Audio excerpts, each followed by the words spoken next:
It's the worst of Opie and Anthony, not the countdown. It's actually a worst of. Opie and Anthony aren't here, so that means that I'm here. I think Sam is supposed to be here, but he showed, so I got to do this by myself. If you've been listening recently, especially around Super Bowl time, the guys have complained that the company doesn't really pay much attention to us. They don't send us places to do broadcasts anymore.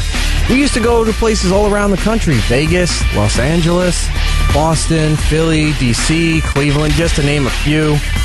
They don't send us anywhere anymore, and the guys want to know why. So I dug back into the archives and found a show where they did send us somewhere, and guess what? They weren't happy that they were sent somewhere to do a broadcast. This goes back to February 7th and February 8th of 2005, when the Opie and Anthony show had been back on satellite for a few months. They go to Mardi Gras down in New Orleans. They're at the, it was called the Crazy Horse Cabaret at the time, but on Bourbon Street in the French Quarter in New Orleans. Now it's the Penthouse Club, I believe. But O&A are down there live, and this first segment kicks it off. We're down there. It's Opie, Anthony, Jim. Our former producer, Steve, is down there. Steve the Bear. Steve. Well, at this time, he's Martini Steve, because Steve used to have a drinking problem. And we also met up with our former GM from our old New Orleans affiliate, Tom. Tom from Nolan's. For some of you old school O&A listeners out there. Tom's there with us. He's drunk, of course. And the guys are just talking about all the nonsense that goes on during Mardi Gras, but all the women they've seen so far are just middle-aged messes. Where are the hot chicks? Who knows? It's Opie and Anthony live at Mardi Gras 2005. Here we go.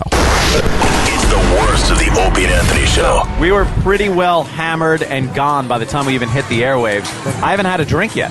No, it was the Hurricanes that did us in last time, and the listeners have been talking about our last New Orleans broadcast for years, like how awful it was. So we figured maybe we'll at least try to do a broadcast today. I got Tom behind me he's knocking my head with beads.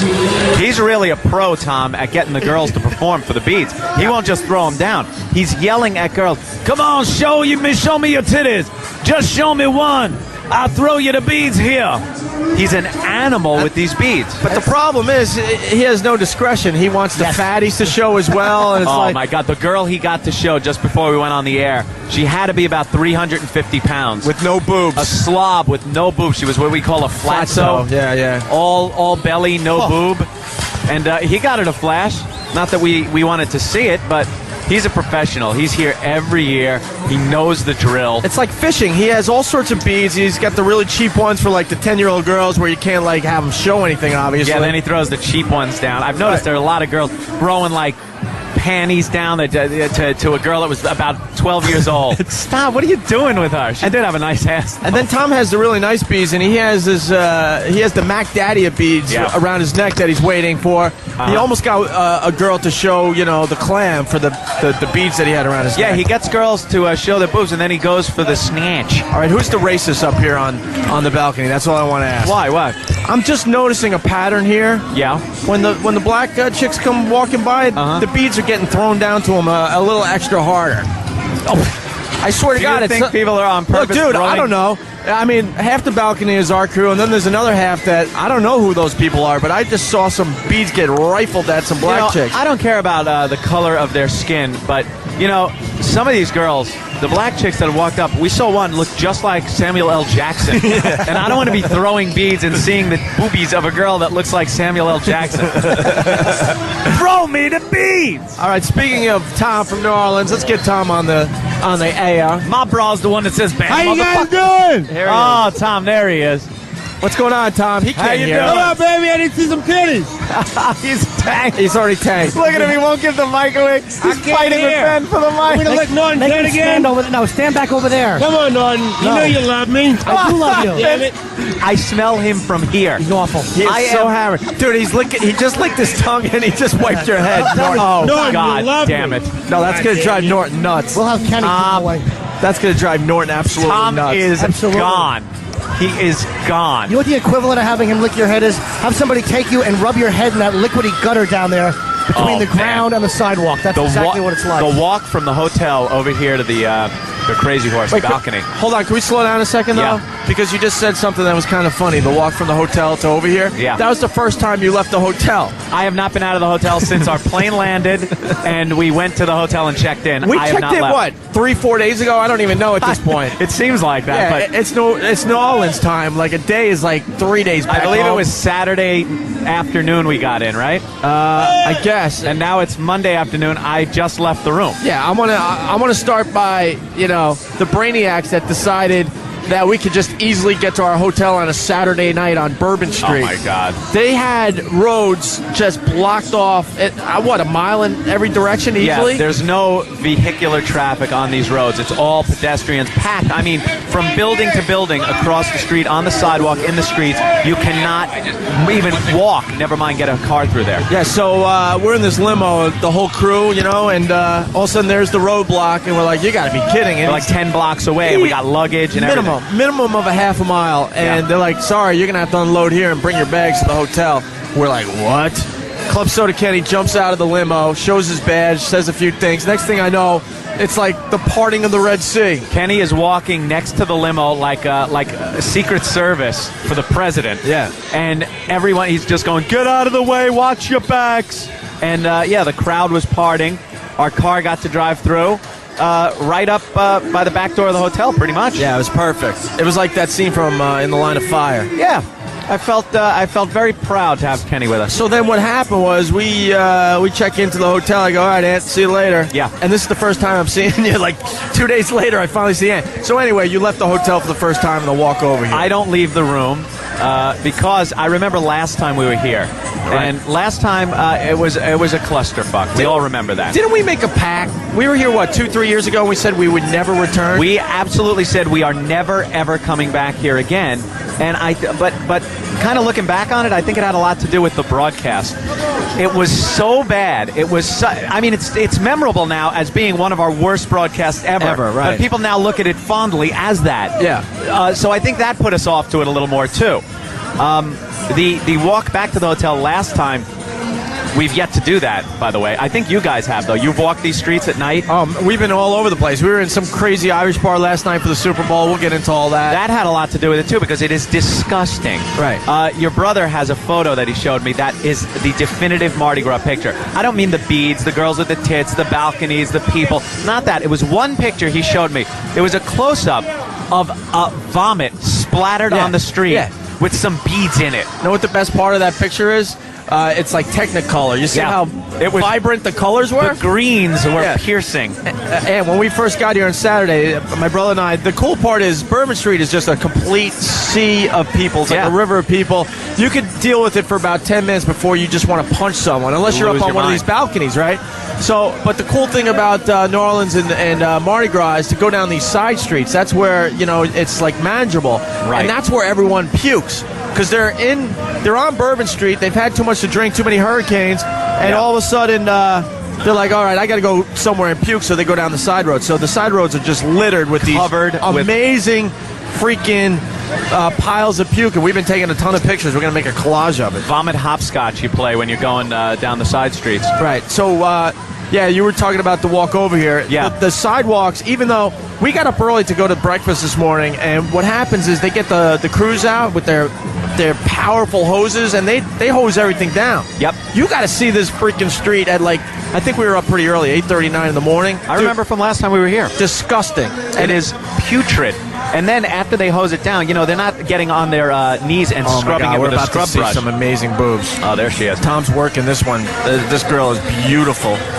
Go ahead. They don't scrub the street, so it just kind of collects in the gutters now. Right. And the smell coming out of these gutters when we were walking over, I swear I almost puked. Yeah. It hit me at one intersection. It was vomit and bad hot dogs and just bad bar beer. Yeah, bar beer. That stale beer. That morning smell. after bar smell. And the sidewalks are all slimy. It's like taking a whole bunch of lard and just rubbing it into the sidewalk. You could skate to the hotel, and I think that's what kind of turned us off to it last time. Is because that's something like my last memory of it is that, and then going back to the room, and then we flew out the next day. Right. So I was kind of. Oh wow, that was a nice one. I was kind of leery about leaving the hotel since we've been here. Yeah. So me and my chick just hung out.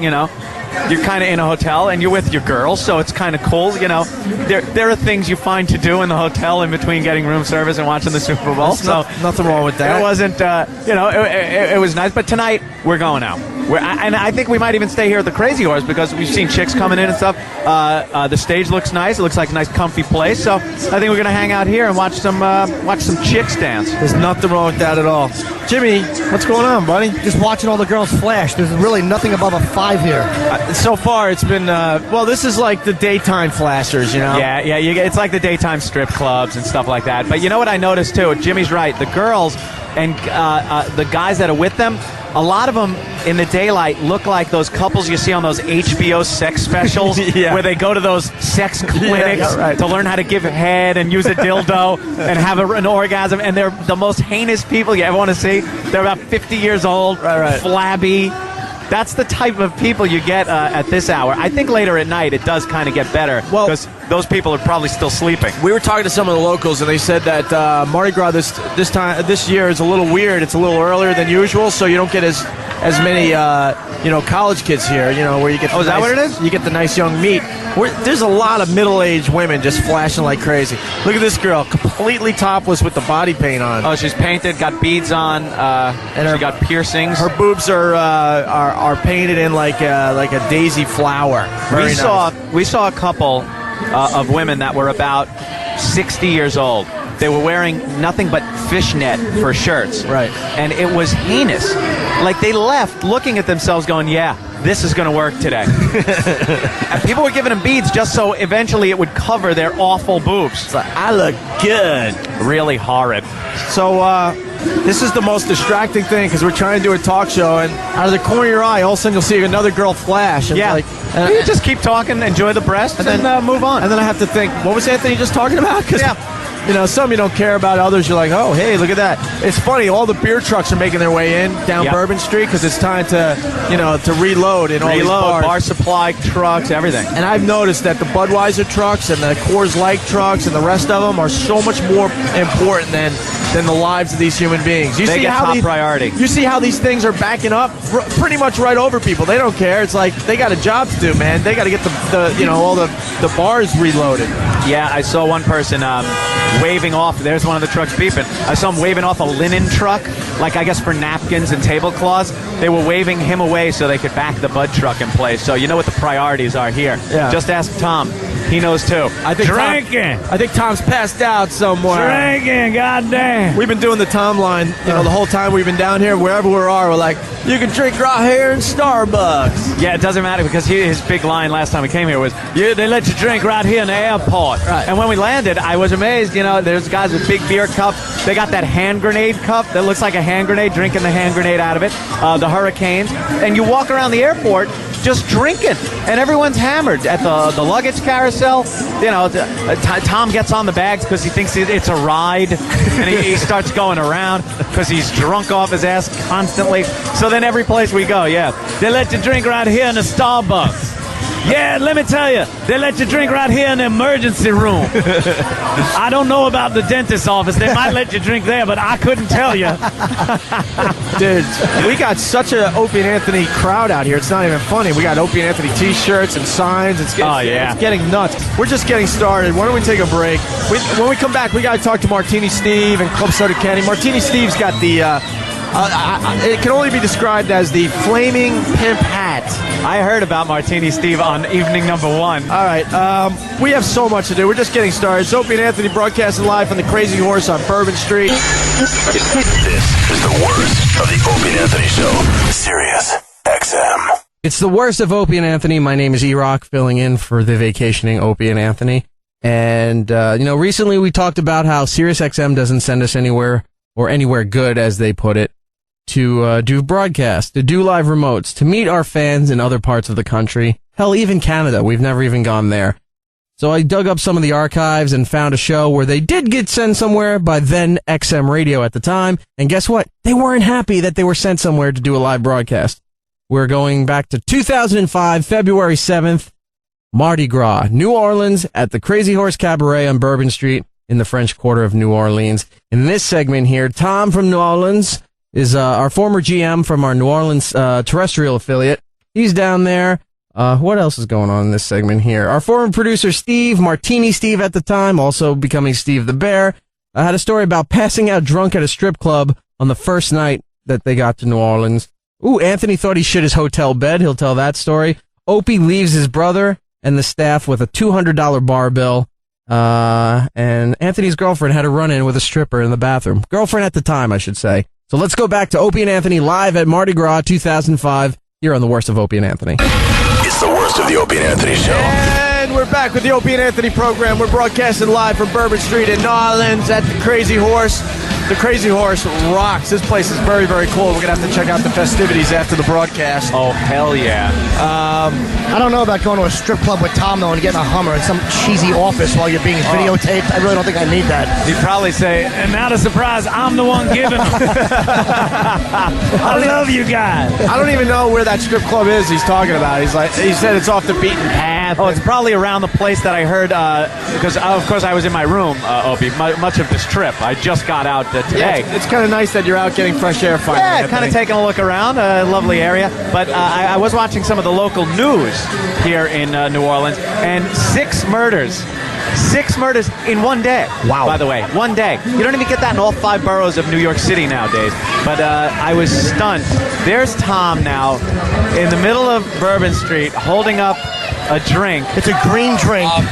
Is that the grenade or the Tom, or a green hurricane? Isn't that a hand grenade? I don't think it was green until it actually hit his teeth and he backwashed it. Oh, Christ. Some messed up chemical reaction turned that green. Someone's throwing beads at him. He's coming back up.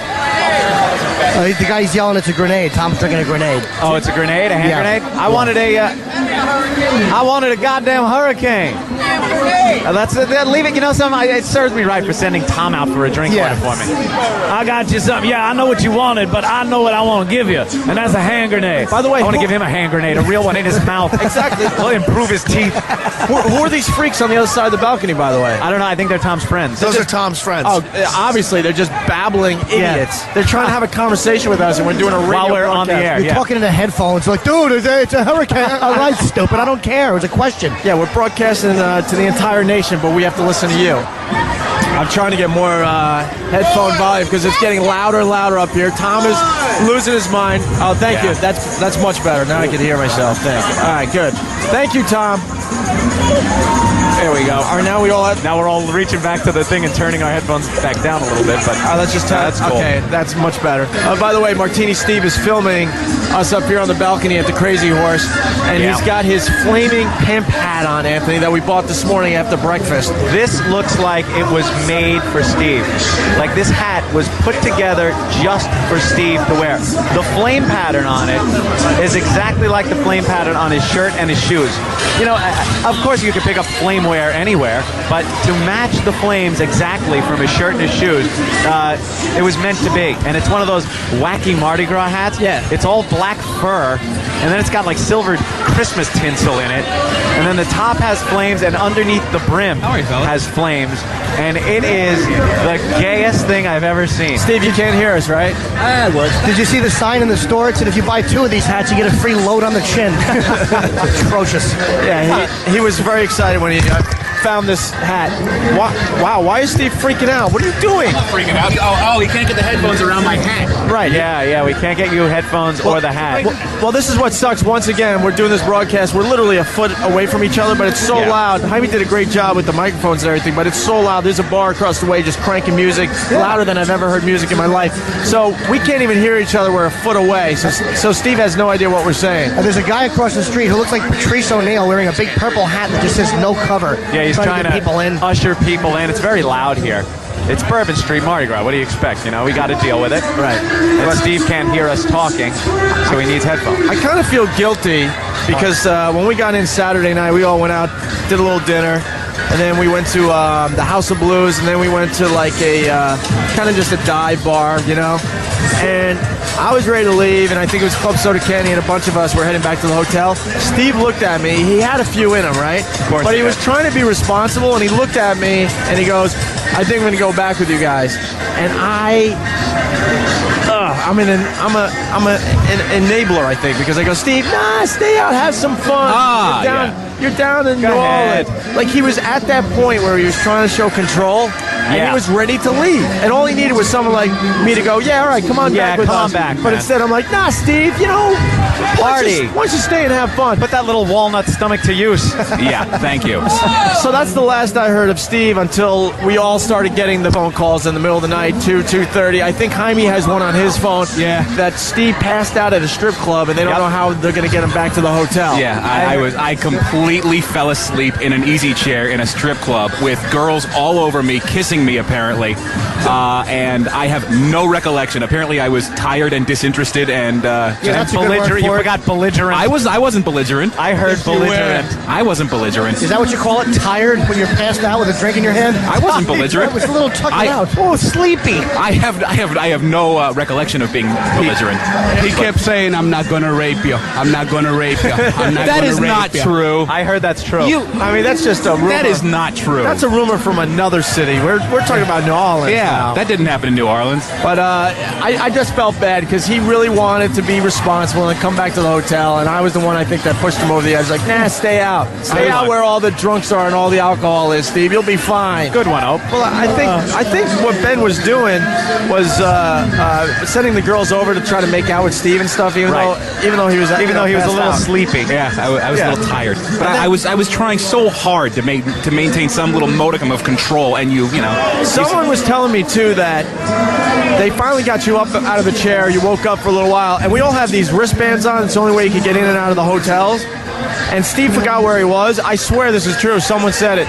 All Steve said was, "Bring me here," and points to his wristband. Oh my God! Like he had no idea where the hotel was, and he didn't even know the name of the hotel. But he remembered somewhere in his drunken stupor that the name of the hotel was on his body. So all he said was, "Bring me here," and he was pointing at his wristband. You like tats? You have tattoos. You ought to get your address tattooed on your wrist. I really so that should. You could just go bring me here whenever that happens again in the future. I've gotten ripped drunk at Mardi Gras. I can check that one off the checklist. Now I don't have to do it again. I heard that you passed out. You were asleep in that chair. Yeah. And someone tried to give you a hot foot, but no one even noticed. It was put a little match in there, lit it, and nothing happened. He wasn't passed out. He was hibernating. In his lair, Cozy bear. It was very twigs comfortable. over him. So then Steve was very responsible last night. I was. As we were watching the Super Bowl. I was amazed that he wasn't drinking last night. But here's a straw for your drink, Anthony. Oh, thank you. And it's wrapped like Howard Hughes likes it. Thank you. I saw that. It was wrapped in a napkin so other people touching it wouldn't upset me. By the way, can we bring Club Soda Kenny in here? Wow, the music's getting even louder across the way. People are Notice that? screaming. We need a mic for Club Soda Kenny.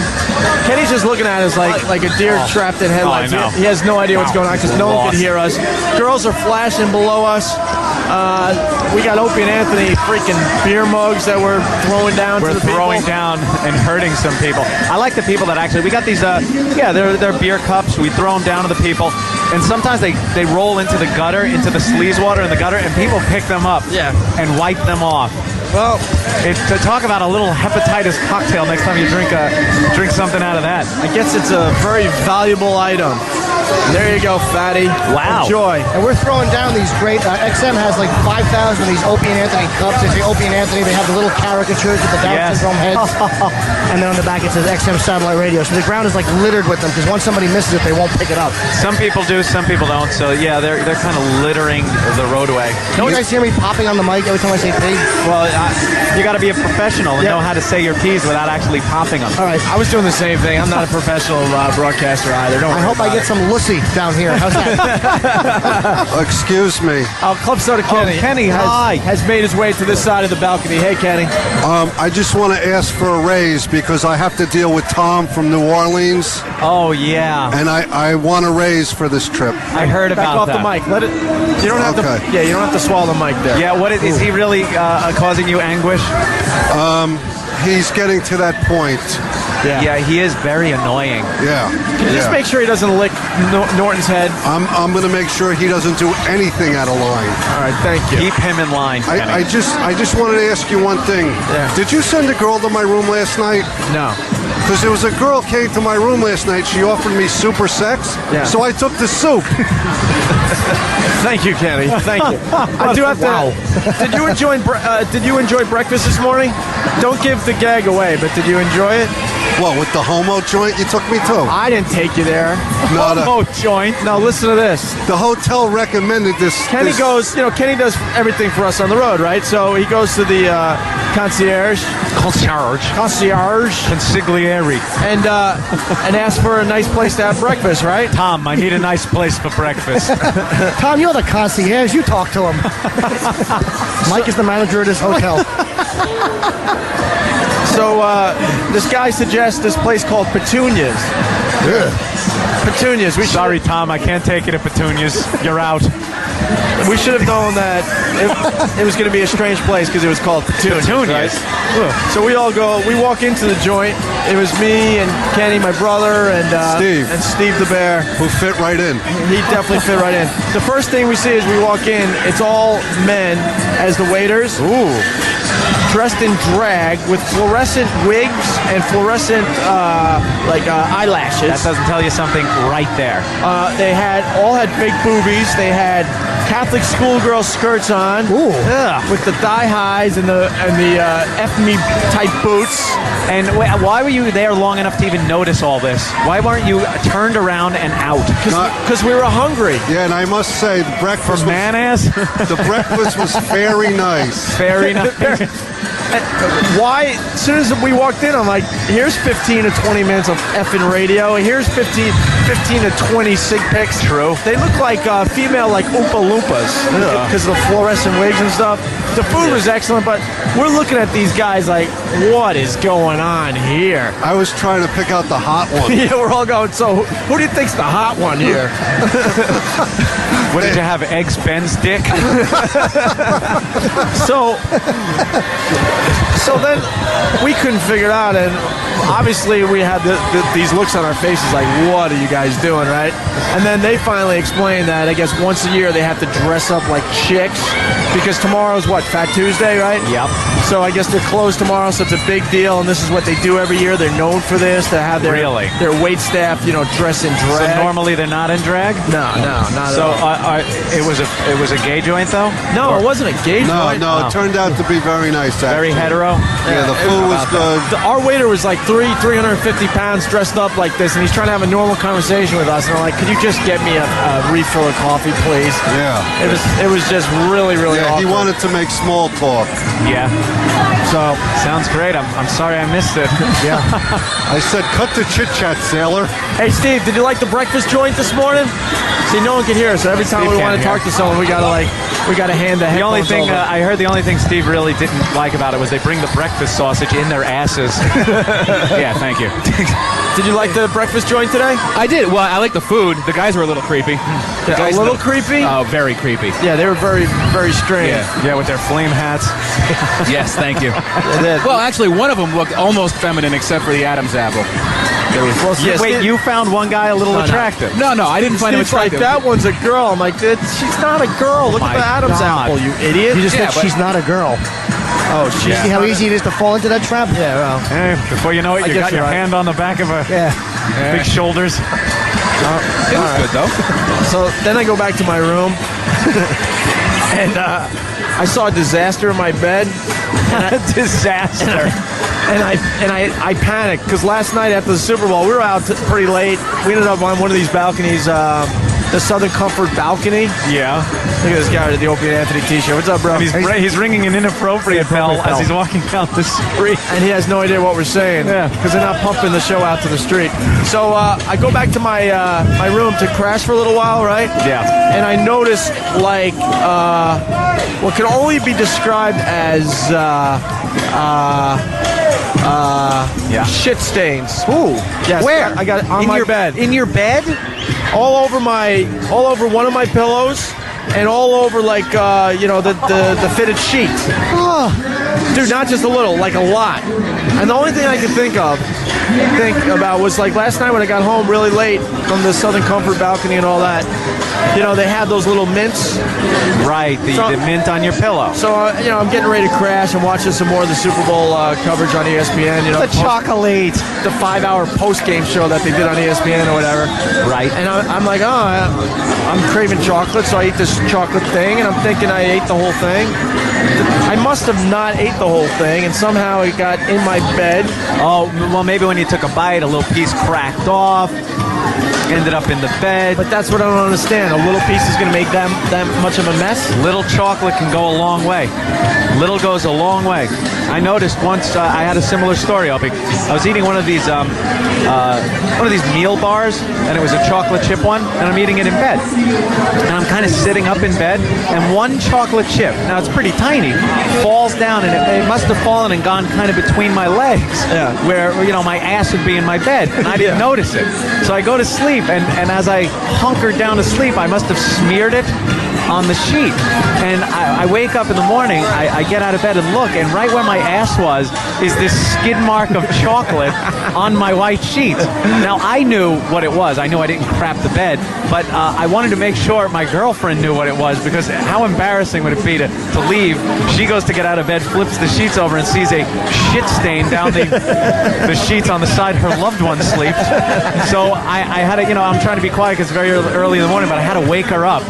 I had to wake her up and go, baby, that's not shit. I just got to wake up and hear my excuse for why there's a brown skid mark in my bed. You should have scraped your finger through it and tasted it and said, look, it's chocolate. And then you realize you were wrong, it was shit. And you feel like a silly goose. Yeah, after I lick it, I pull the sheets down further and see the chocolate chip laying there, mocking me.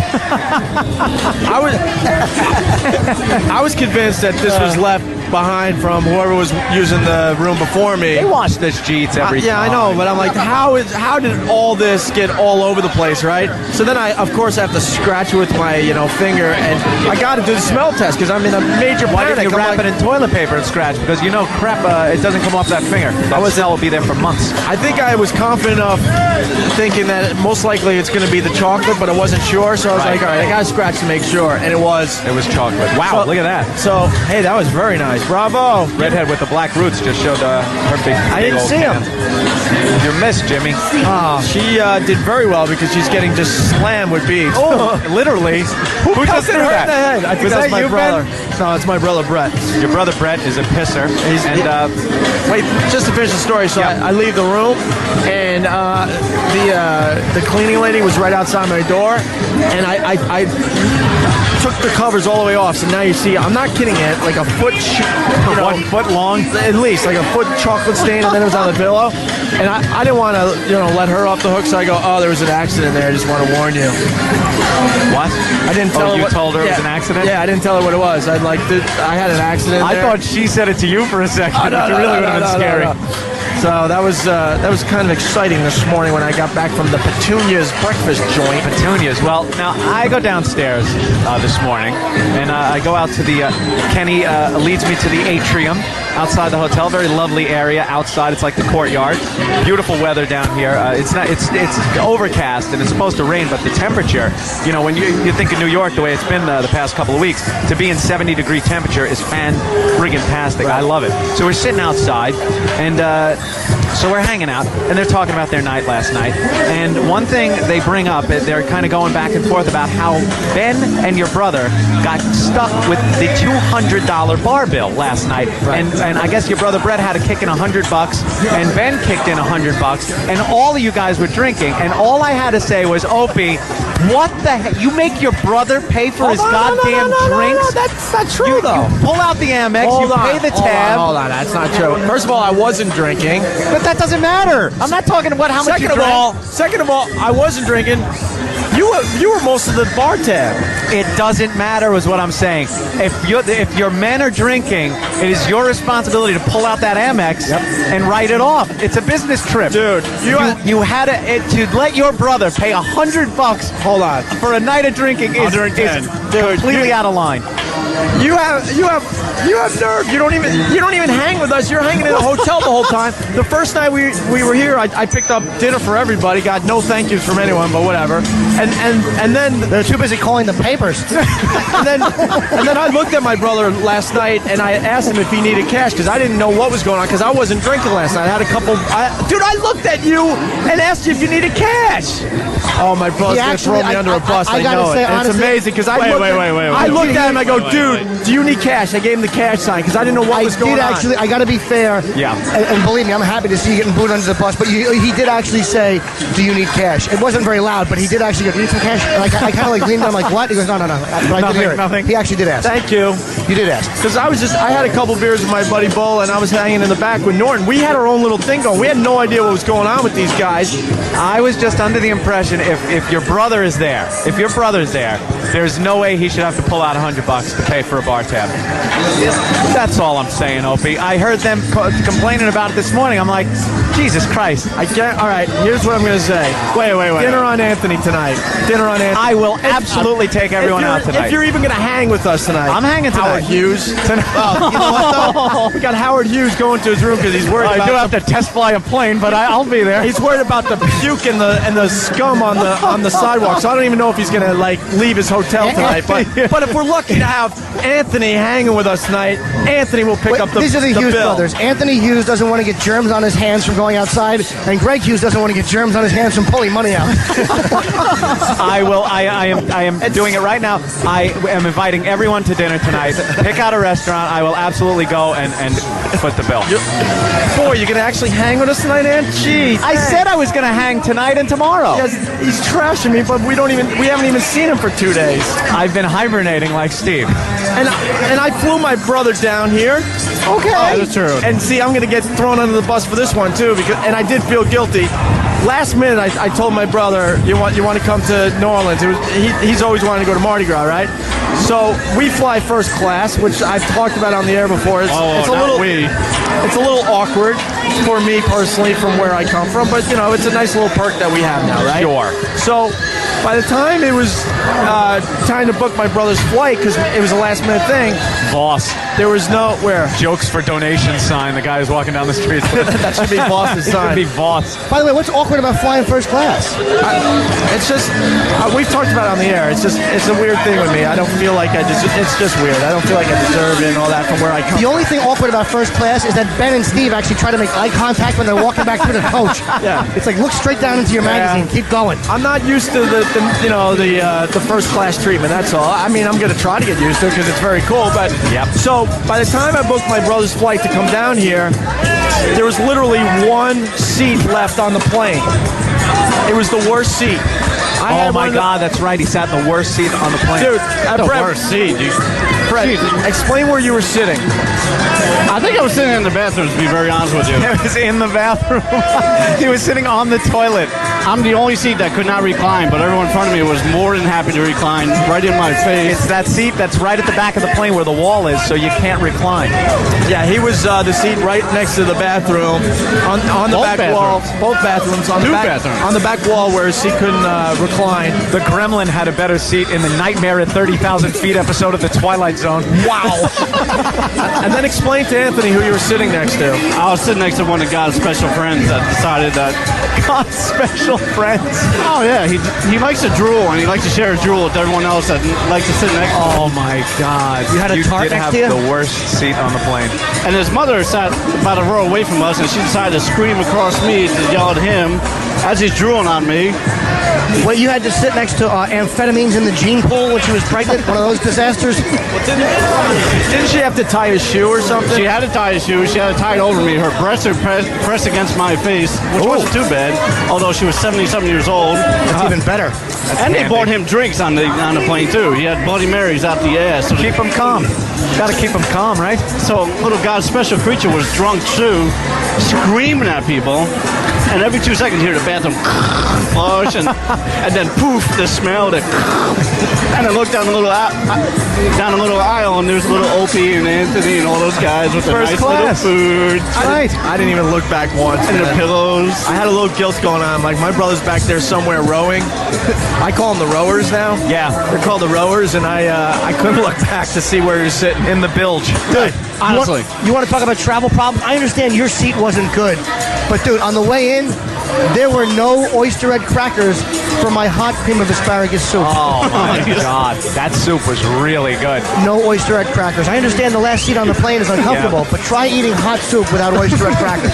I don't know why they get so mad at some of those seats too, because I made sure I looked back and I had my wine glass full of wine for my meal, and I kind of lifted it up to them in the back and said, "Hey guys, how you doing?" So I even acknowledged them, and they still were like, "Hey, we got bad seats." I don't like the fact that there's a curtain between first class and coach. It used to be a dark curtain, but since 9/11, for security reasons, they now have a kind of a transparent, opaque blue curtain. I don't like it though, because I almost don't want them to look up and see what it's like up there. The pleasure in there. That's nice of you that you wouldn't want them to see that. Don't rub it in. Yeah. It's Opie and Anthony broadcasting live from Bourbon Street at, what is this place called? Crazy Horse, right? Crazy Horse. Very cool place. Hot chicks. Oh my God, the chicks are showing up for work. They're just phenomenal. Just walking around in their little outfits, getting ready for the night's festivities. Yeah, my chick had a fun little story when she went into the bathroom. Go ahead, real fast. She walks into the bathroom, and the dancers are all getting ready to go on. So she's my girlfriend's by the sink putting her makeup on, and this dancer comes running in, her underwear to her knees, with a tampon in her hand, like as she's running, trying to apply it, put it in, and then she sees my girlfriend just goes, "Oh!" Oh, she was having, she kind of felt it coming on real quick. Yeah, I guess she had to run like, "Oh!" And her panties were by her knees as she's running with a tampon. It's like someone just blew a cannonball through the dam, and you know it's about to burst. You're gonna plug it real quick. Plug it up. I'd hate to be a chick. Oh, but to have to look at that. Ooh. And then, we'll go down later and watch the girls dance, and I'm sure she'll point out which girl it was, and we'll all laugh.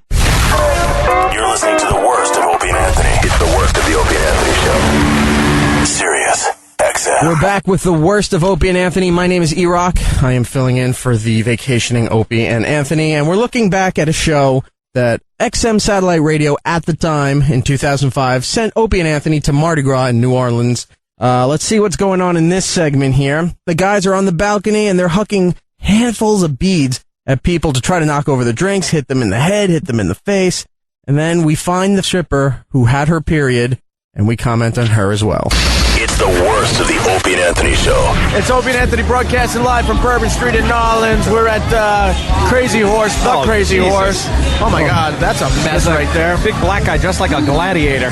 I gotta tell you, we're on this balcony at the Crazy Horse. There's a balcony over there. We're just, I think we're about a half hour away from having a major bead war with that balcony. Full-blown bead war. We're starting to flirt with each other a little bit. Like the girls over there showing their boobs. We're throwing some beads nice right now, and they're throwing beads nice back. I guarantee you, half hour from now, it's going to be an all-out war with that balcony. You watch, okay? I've been firing like fistfuls of beads down at people on the street trying to knock drinks out of their hands. This is what I noticed last night from the Southern Comfort balcony.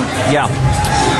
We were up there relatively early after the Super Bowl where it wasn't too crazy yet. Oh, and people just take their time with their beads. They point out a girl down below and it's all nice, and they kind of gently toss it after she shows her boobs, and everyone's happy and they're applauding, right? Right. You fast forward about an hour and a half, and it's just an all-out pegging that's going on. I want to nail this woman. People.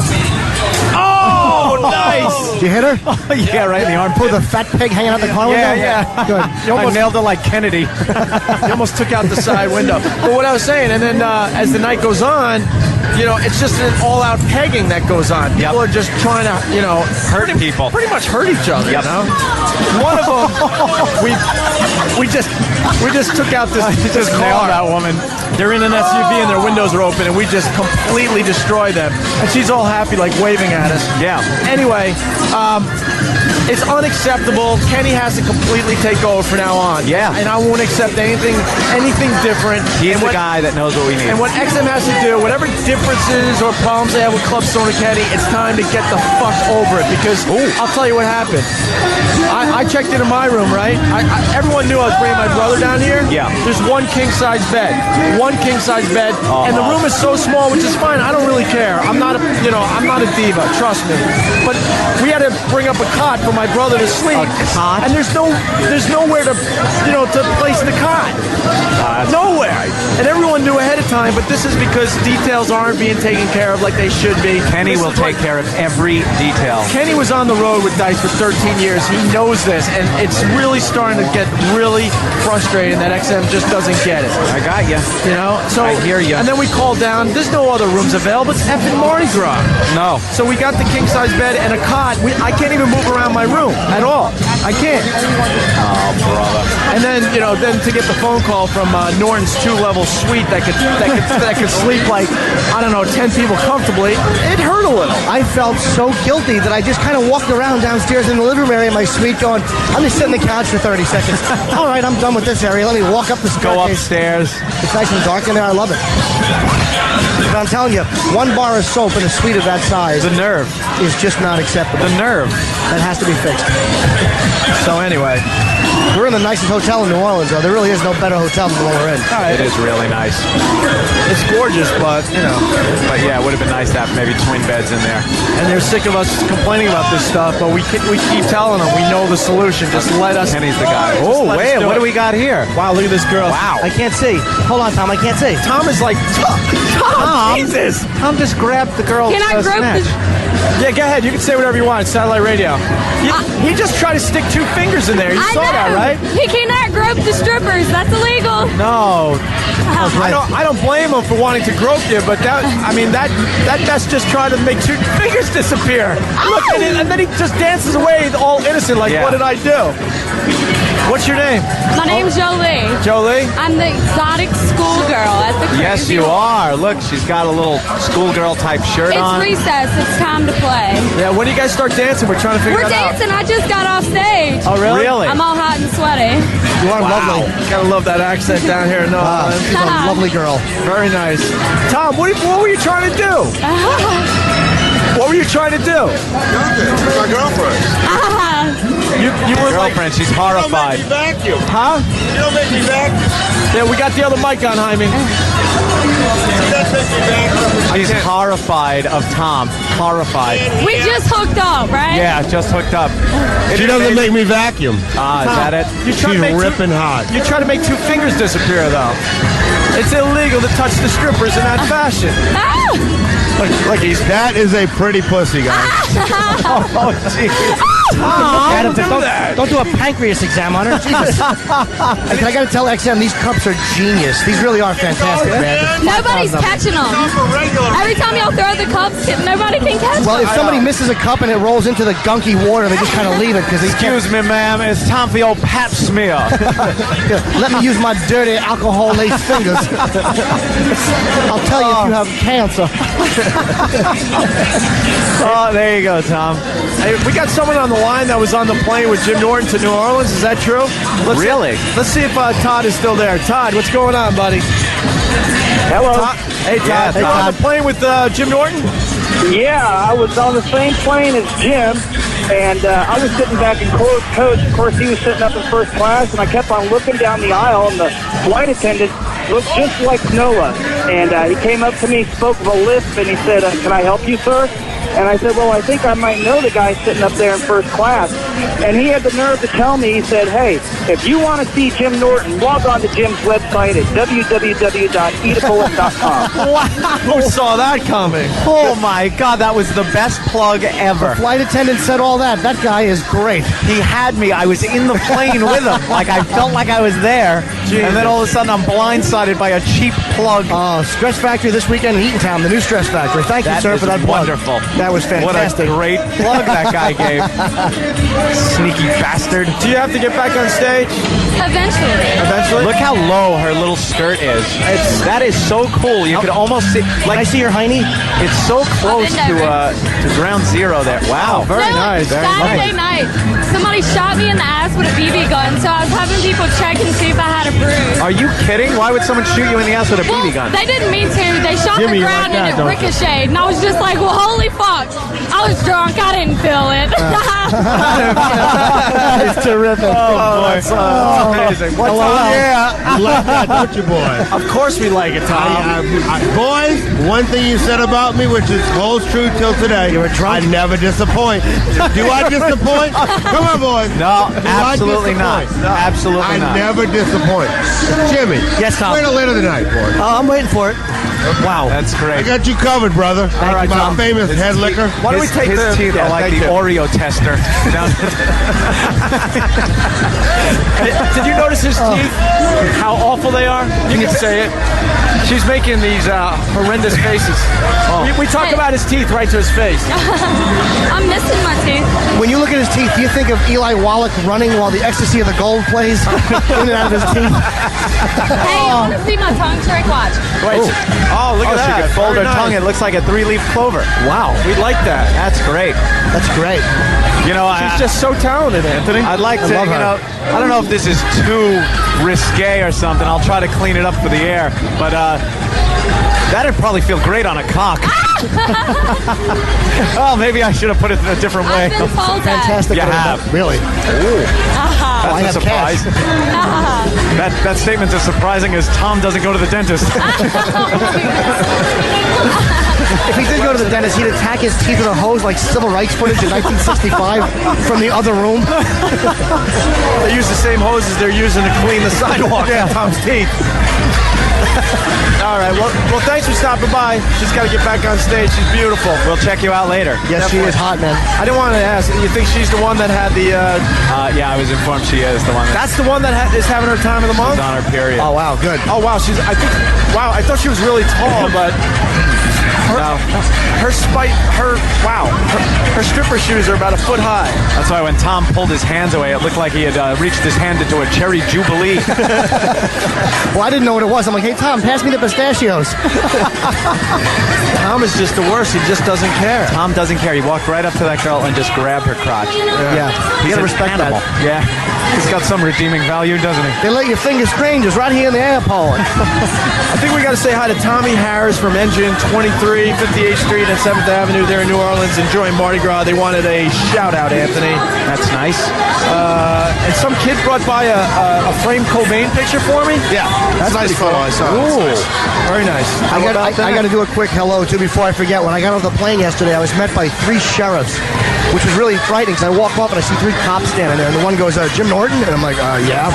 You know, I'm thinking, oh, Christ, I can look at the pictures on the laptop, you know. I swear, I didn't know she was 3, my favorite shirt ever. So I walk up to, I got to say hello to the guys. They walk me down. I don't have the card with me. I know there was Lieutenant Brian, and there was Captain Chad, and then there Patrolman Dan. So How thank did you guys. How did they know that you were getting off the plane? Because Club Soda Kenny said on the air that I'll only fly Continental. Wow. And they knew and figured they would meet you there. Just to say hello and get a picture. They were all in uniform? Yeah, all 3 of them were. That must have been really scary. Dude, I felt like either a criminal or a movie star walking down with 3 cops as bodyguards. It was great. You got hashish taped to your body, run to the bathroom, end up in a Turkish prison for some reason. It's the worst of the Opie and Anthony show. The worst of Opie and Anthony, continuing on from Mardi Gras 2005. In this segment here, Tara Patrick is on the phone trying to promote a gig, but it's too loud, so do we get to talk to her? I don't know. I didn't listen that far into this material. I'm just reading off some notes that somebody handed me. What else happened here? Who cares about her? Oh, we used to have a former he's a former security guard now, but we used to have a security guard named Master Poe. And for some of you old school listeners, this will be a most memorable segment because this was where Master Poe started going on the street and dancing with people. He was an asshole. And we hear about Jimmy's old bodybuilder friend, Stanley. I know a lot of you probably remember the Stanley story. Almost all of you probably don't. It's new for you, and here it is. It's the worst of the Opie and Anthony show. And we're back. It's Opie and Anthony broadcasting live from Mardi Gras. It is an absolute zoo down below us, man. We're on the balcony of the Crazy Horse, right? Yes. The zoo up here, too. Jesus Christ. And Jim Norton, as we were in break, just lost his effing mind. I've never seen Norton more pissed off in my life. What happened, Jimmy? We got cups we got to throw down at people, and we got beads. Beads are meant to be whizzed at people. I mean, I think that's fantastic. But this fucking idiot is throwing cups at people, and it's like, hey, stupid, we're the only ones with yellow Opie and Anthony cups. Who else has these? They couldn't come from anywhere else. You can't whiz them at people. Not only that, he pegged some, I think it was a lady in a wheelchair. That was the only thing that kind of like made me not angry, is that he did hurt a person in a wheelchair. I was like, all right, well, that's kind of funny. But Tom is so just out of it. He's completely hammered, and he's just taking these cups and throwing them as hard as you can throw a plastic cup. It's annoying. It's really funny because Norton is losing his mind. I mean, it's a known fact that Norton just hates Tom. No, can't stand it. We all know that. And now Tom is just babbling on a microphone that's not even working. even You see on. that? Yeah. Well, actually, it's turned on, but it's actually rebelling against his breath. It shut himself off. Like it's like Hal. And I hear ya. That's right. Good timing. Can you hear me? What's up, Tom? Can you hear me? Yes. I don't think Club Soda Kenny likes me too much. He hates you. He wants me out of here. Yeah, he's going to bounce you in a few minutes. And Norton asked him like, No, you just can't throw cups really hard. No, Kenny's all right. I hear you, my saying, don't say it again. Okay. This is going to be a fight. And Norton was like, well, Tom is kind of cool or not kind of cool, but I thought about Tom and I mean, I don't know. What do you think? When did I say that? And I don't know what's going on. No, you just can't whiz cups at people because they're going to know it's us. Look at Are they? Yeah. Okay. How many times have you been in the Mardi Gras, Norton? This is my second time. Second time? Yes. Okay. You're a rookie. Oh, he's telling you, Jimmy. Oh, he told you, Jimmy. You are a rookie, Norton. He knows I you're hate able it. to do that. I hate Mardi Gras. You are a rookie, Norton. Look, why was it? Oh my I God. licked your head again. Oh, my God. But I love you, Norton. You're my boy, Norton. He actually Norton, licked I the side love of my you. headphone. I love you. I love you. I love you. Can't touch me. I hate I being love you, touched. Norton. But I love you. All right, Club Soda now, Kenny. Kenny is going to. Jimmy, you want this piece of shit out of here? Fucking Guy Bannister was not as drunk in JFK when he beat up Jack Lemmon. Tonight. Visions tonight, Norton. Tom is just harassing the hell out of Norton. He has not changed. In the couple of years we haven't seen him, he is the same guy. Yeah. He is drunk, I love you belligerent. guys. You know I love you guys. We love you too, Tom. Thank you, Tom. I handle you guys. I Tom, love- take a breather.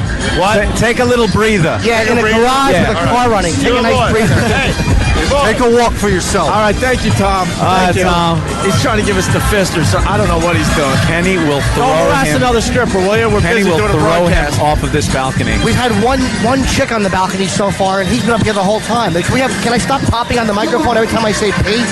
Don't worry about I it. apologize. That's to the least of listeners. our problems I know today. that's annoying. It's the least of our problems. Is Tara Patrick on the line? We got Tara Patrick on the line, Anthony. We were supposed to talk to her, Friday, I guess. Friday. And we just ran out of show, so we wanted to get her on the air real fast. All righty. So she could say hi to us. Tara, what's up? Hey guys, how's it going? Hi, Tara. We have to apologize for Friday. We just ran out of show. You guys got stuck in traffic on Long Island, I guess, huh? Yeah, of course. And I think Evan was very, very mad at us, but we had no choice in the matter. They cut off the show right at 10 o'clock, so there was nothing we could do. Yeah, so don't have him beat us up or nothing. Hello? Yeah. Hey guys, she can't hear you. Can you patch it through better? We're trying to. We're at Mardi Gras, so it's kind of loud. That's probably why there's so much background noise bleeding through. Yeah. Okay, hold on. I'm having to try again. All right. Is that Evan? Yeah, that's Evan who. Tara. All right. You know what, Eric? You gotta get them on hold because we can't hear anything, and it's a cluster F as it is here on Bourbon Street. All right, Tara Patrick will be at the Hustler Club doing a Mardi Gras party in New York City. I'm so annoyed that I'm going to be down here instead of up there. That's what we could have had up there. Fucking one of the hottest porn stars ever, and instead I'm down here with this drunk with awful teeth licking my head. This timing stinks. He's licked your head twice so far. If he would have licked my head the second time, he hit the headphones. Yeah, yeah. Well, the first time he took his hand and just went like that. Got a nice slobber on his on his hand, toxic waste, and then just wiped it on the back of Norton's skull. So disgusting. At least you know you're not going to get poked by something like a toothbrush bristle that might have been in his mouth. You know, if I can't find a good escort down here, maybe I'll lay on the bathroom floor and have Tom just lick my chest. It'll be the same thing I've done in New York, kind of. And he doesn't understand that we really just don't like the guy. But he loves us to death. He'll do anything for us. He's one of those kind of guys that really has no real friends, but he has people that he thinks are friends, and we're amongst those people. Yeah. He actually thinks we like him and we're just goofing on him, but the fact of the matter is he's a repulsive human being that we want no part of. And for some reason, he has nothing to do with XM, right? No. He's got nothing to do with us, but he has something to do with us broadcasting down here. I have no clue how that happened. Yeah, how did this come about? Why is he involved with us again? I understand why we had to deal with him last time, because he was part of the station we were broadcasting from down here. But wasn't there someone else we could have gone through to get us a spot here? For some reason, that drunken ass has gotten us a really good spot, and I hate the fact that that happened. Could we have gotten somebody who drinks less, like William Holden, possibly? Kenny is just watching him like a hawk right now. Kenny's not happy. And I like Tom. I like the guy, but it's like, stop touching me, dude. I'm not joking. I hate being touched. See, he's the kind of guy that thinks it's a joke. Yeah, I think it's funny. Look, so I'll do it again. I understand how radio works. Well, the problem is he's known as the guy that licks people's head, and we said that on the air, so of course he wants to do his Gotta thing. play it up now. He's got to do his thing, you know? Disgusting. We were going to try to send Club Soda Kenny down to Bourbon Street to talk to the people, but I don't even know if we could possibly do that. It is getting louder and louder here. Yeah, I want Kenny here anyway to watch out, make sure he doesn't come over and touch me. I like you, Norton. All right, thank you, stupid. Norton. We should send him down there, though. We should send somebody. I don't know if we'll hear it or anything, but we should talk to some of these whores that are. Yeah, definitely. What's the most you would do for beads? Wait, here. Things like that. Kenny! All right, Kenny's going down to the street right now with the wireless mic. Get Master Poe up here to watch this area. Get Poe. He'll take Tom's throat out. That was so funny. I guess Poe is giving lessons on how to make weapons. Oh, apparently. yeah, we forgot to talk about that. At Newark Airport, we had about an hour and a half to kill, so we went to the diner. And Poe's whole thing is, whoever he meets, he has to pretty much tell everyone how tough he is, okay? Yeah. I noticed this about Poe. And then he has to give everyone that comes to the XM studio in New York lessons on how to defend themselves. And one of his things is that you could kill somebody or hurt someone with just a piece of paper. Improvised weapons are his big thing. So he was at the restaurant saying how he could make a deadly weapon out of a placemat. Right. You know, the paper placemats you get at a restaurant. Right. And I guess he showed everybody? No, but that's the problem. He just says, you could pretty much hurt or kill somebody with just a piece of paper. You have to wrap a gun in it. And I was thinking, well, if you're in a confrontation with somebody and you don't have much time to think, I don't think the move would be to take a piece of paper and start folding it into a weapon. Folding it? Was that what it is? You could fold it into a spike or something? I guess we're going to have to maybe have him explain when we're back into a normal broadcast environment when we get back to New York, but he swears that you can hurt someone really bad with just a piece of paper. You know how you hurt somebody with a piece of paper? You make it a contract and you put Tom's name on it. And the weird thing about New York Airport, we're at the diner, and you go through security and they're checking for weapons and stuff, and they're X-raying everything, right? Yeah. And then we sit down for a nice meal, and we're using metal forks. Yeah. I'm like, that doesn't seem too smart. If defeats the purpose. Well, they're worried about your nail clippers and all that stupid stuff when you're going through security, and you get through security, and then there's plenty of weapons abound. Yeah. Then Poe picks up the plastic knife and he goes, "You could even use this as a weapon." And we're like, "How?" He goes, "You slit their eye. You slit their eye with the plastic knife." Slit their eye? And Kenny's like, "But that's a really small target, Yeah, you kind of want to go for big targets. Exactly. All right, Club Soda Kenny is down on the street. He's 6'5". He's big and stupid. He's turning on his mic. I don't even know if this is going to work. Talk to some people. I think the wireless is having a problem. Cut the wireless. It ain't going to happen. Oh, wait, I don't know if this is going to work. We got to put the antenna. Hey, what's up? Oh, we got it. No, Kenny's all right. All right, no, let's another thing that's not going to work today. Don't tell him it's not working, though. Just keep looking at him and smiling, and he'll let him talk to a few people. Yeah, do that. Just let him go. Yeah, that's hysterical. He's wandering around. No one can hear you, stupid. Look, he's talking to people. Let's throw beads at him. Oh, you just hit that guy in the head. Oh, very close. All right. All right, Kenny. Kenny's wandering around. Kenny, good job. Keep thumbs upping him. I just gave him a thumbs up. He's walking over to a beautiful girl now, and she's talking, and we have no idea what she's saying because the wireless doesn't go far enough. I'm going to try to hit him with these beads when he comes back. I got a big fistful of colorful, festive beads. Girls on a bicycle. Oh, watch. Let me hit Kenny. Oh, got him in the arm. All right, well, that's another thing that's not going to work today. Something? It wouldn't be a broadcast from Mardi Gras if it wasn't a clusterfuck. Wow, look at that girl. She's completely topless with her boobies painted. She's got pink very hair, nice. Very big breasts. Are we getting video of this stuff? Oh, there's one across the street. Where's Martini Steve? Is he filming this stuff? No, he is filming There's this? a gang rape going on down there.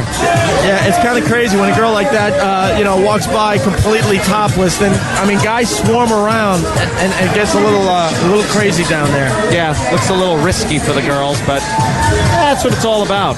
It's a good look. It's a good look. Wow, those are big pants she got painted. Yeah, let's see if we can knock her drink over. There you go, whore. All right. Nice people just enjoying the festivities. Oh, did I ever tell you about my friend when I used to hang out with this bodybuilder named Stanley? I was 13 and his brother Mike. Is he real or was he like Helen? He was a made-up one. He would come in a cape and rescue me. No, me, Stanley. Stanley was like 25 and Mike was like 13, my age. We would all play video games together. It was like a molesting waiting to happen, but Stan was just a nice guy. But Michael was a sociopath, so we would ride around and throw things at people. And one time we used to get Cool Whip cans, Cool Whip buckets. Oh, right. And put hot motor oil in them. And I remember we were driving by some guy without his shirt, and Mike goes, "Hey, Stanley, let's leak some motor oil in it and throw it on his chest." And we drove by this chick one time, and they had some Chinese food mustard, and Mike goes, "Hey, whore, have some mustard." And he threw it at her, and he smashed her right in the face with Chinese mustard. One time we were in a pickup truck, and they had a couch in the back, so he lit the couch on fire and pushed it out onto the highway, hoping somebody would crash into it and be killed. What an ass. Hey, whore, have some mustard. My favorite thing ever. What an absolute ass. That's kind of what this is like, winging things down. You think I can hit her cup out of her hand or that guy's cup?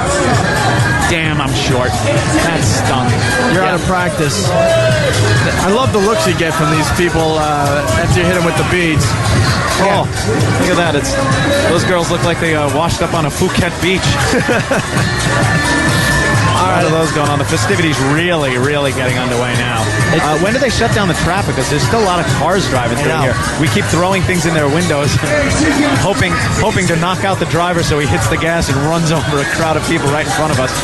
It's the worst of the Opie and Anthony show. It's the worst of Opie and Anthony, continuing from Mardi Gras 2005. And in this segment, Club Soda Kenny is still on the street. He's trying to meet people. We're going to pretty much wrap up day one of all the festivities here. Ant's going to take the whole staff out to dinner, so we'll hear some stories in the next segment about what happened. Tom from New Orleans, our old GM, is still hanging around and annoying the piss out of everybody, and I hope you enjoy it. It's the worst of the Opie and Anthony show. And we're back to the Opie and Anthony program live from Mardi Gras. And we're broadcasting here. Why? At this point, it's a party, Opie. Because it's a huge party. We're at the Crazy Horse. We're on a balcony. It's just getting crazy. And now it's starting to rain. Yeah, the rain has come. Some of the people scattering the rain to the sides of the road. It almost feels like an act of God just to clear this shithole out. Wash away the stink. Well, we got Big and Stupid on Bourbon Street right now. He's on the wireless mic. Is it going to work now? Hey! Club Soda Kenny is on the street, and he's going to talk to some people. Let's see if this works. Jaime said it's going to work. Good? Yeah, it's good. good. We hear All right, you. I'm on the street. I'm going to talk. Hey, talk on the radio. Hello. Say something about Mardi Gras. Mardi Gras rules. Where you from? Iowa. Right in their Iowa faces. farmer. See ya. You want to talk on the radio? Say hello. Hi. Yeah! Hello! I just knelt her in the face. Holy shit. Hey, dumb as shit. Hi. Wow, I have no voice. Say you're a hot chick. I'm a fucking hungover chick. He's just mugging. All right, I'm finding it. A lot of people. Everybody's throwing stuff at me. Yeah, that's not cool.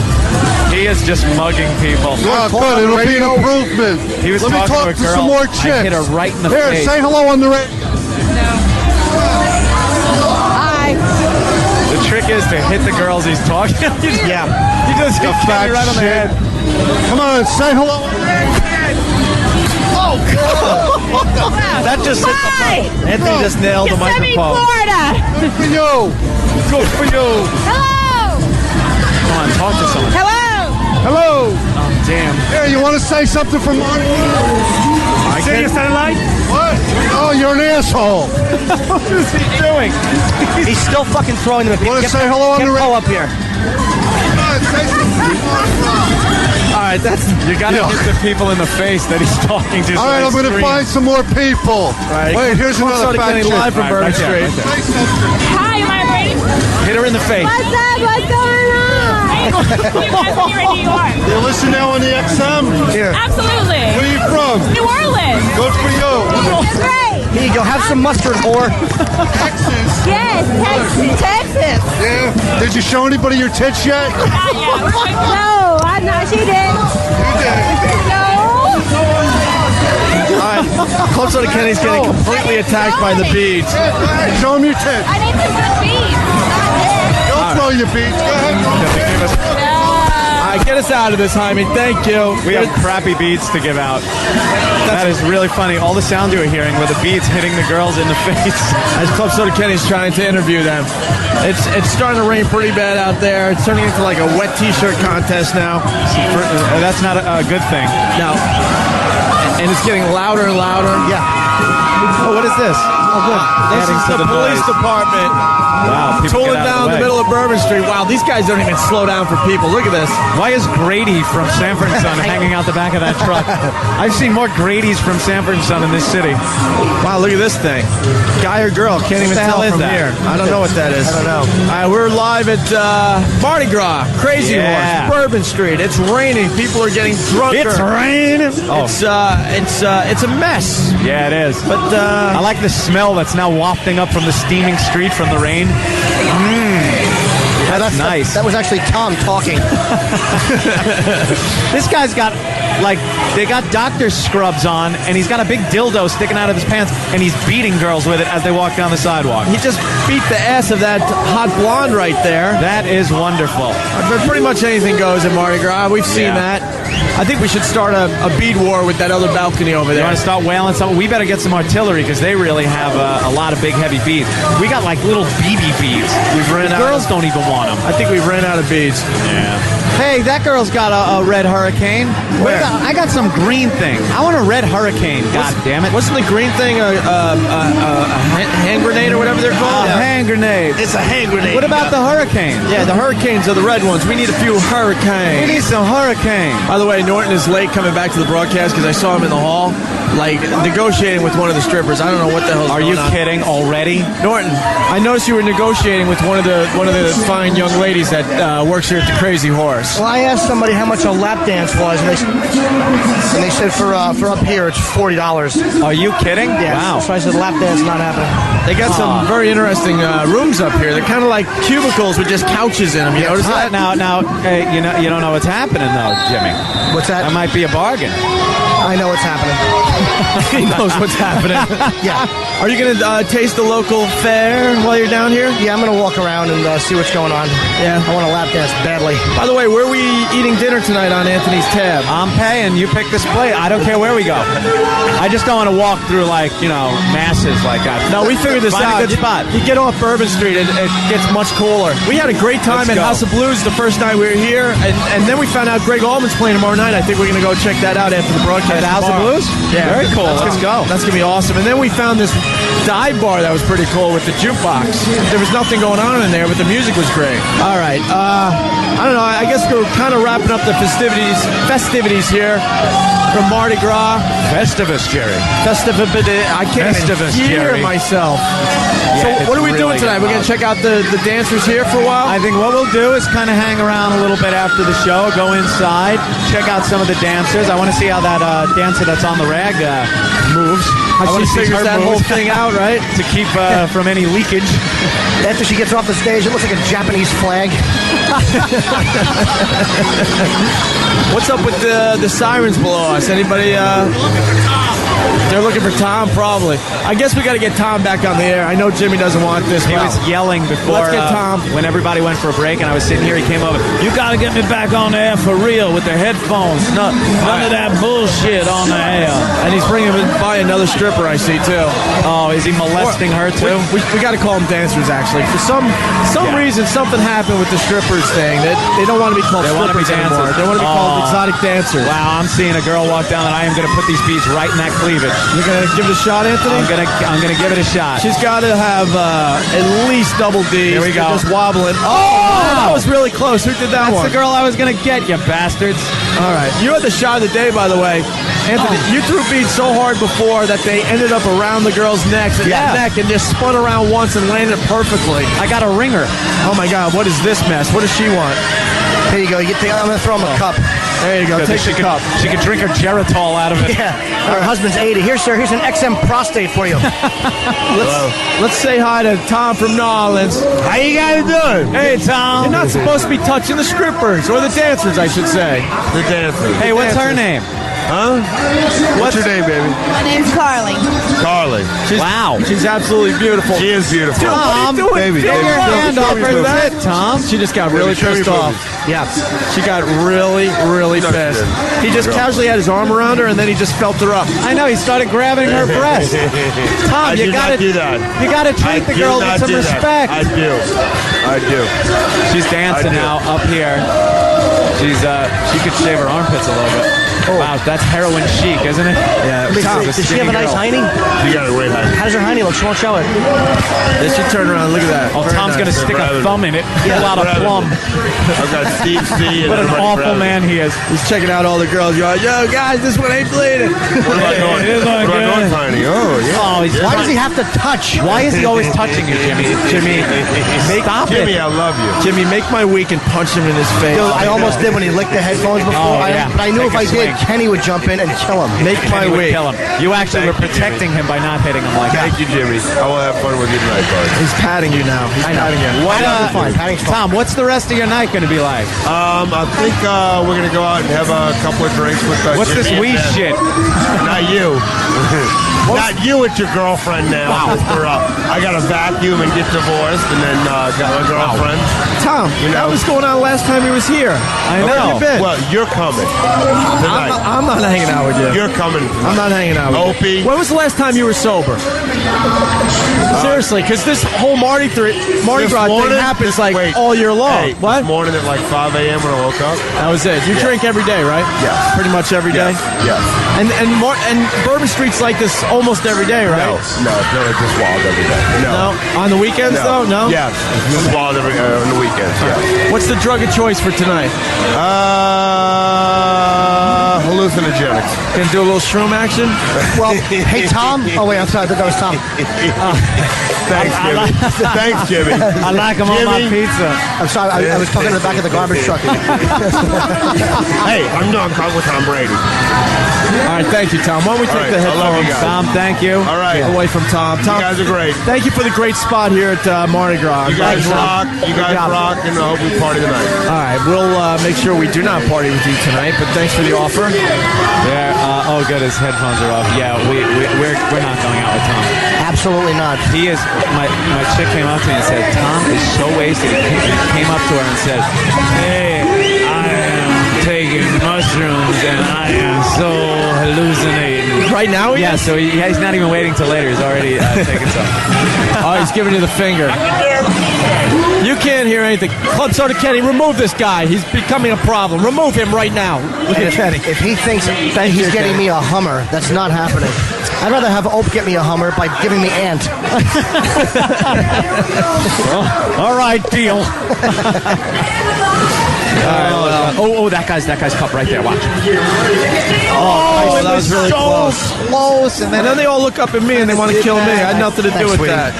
I'm pointing. Wow. You don't know how to look away, dude. You got to look away when that happens. Take the quick glance, get your joy out of it.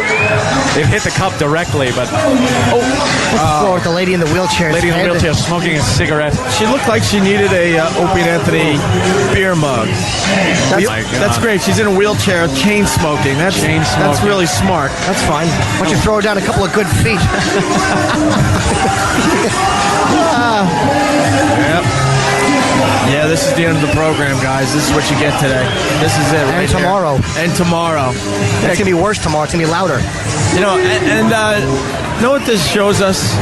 That we were right last time we were here, that we should never broadcast from Mardi Gras. Never coming Remember, back 3 again? years ago, we left here, we had a good time, and we went, all right, we'll never do that again. Never come back. The broadcast stinks. It just doesn't make sense. I think it was fun today. No, we actually had a pretty good time. A lot of fun.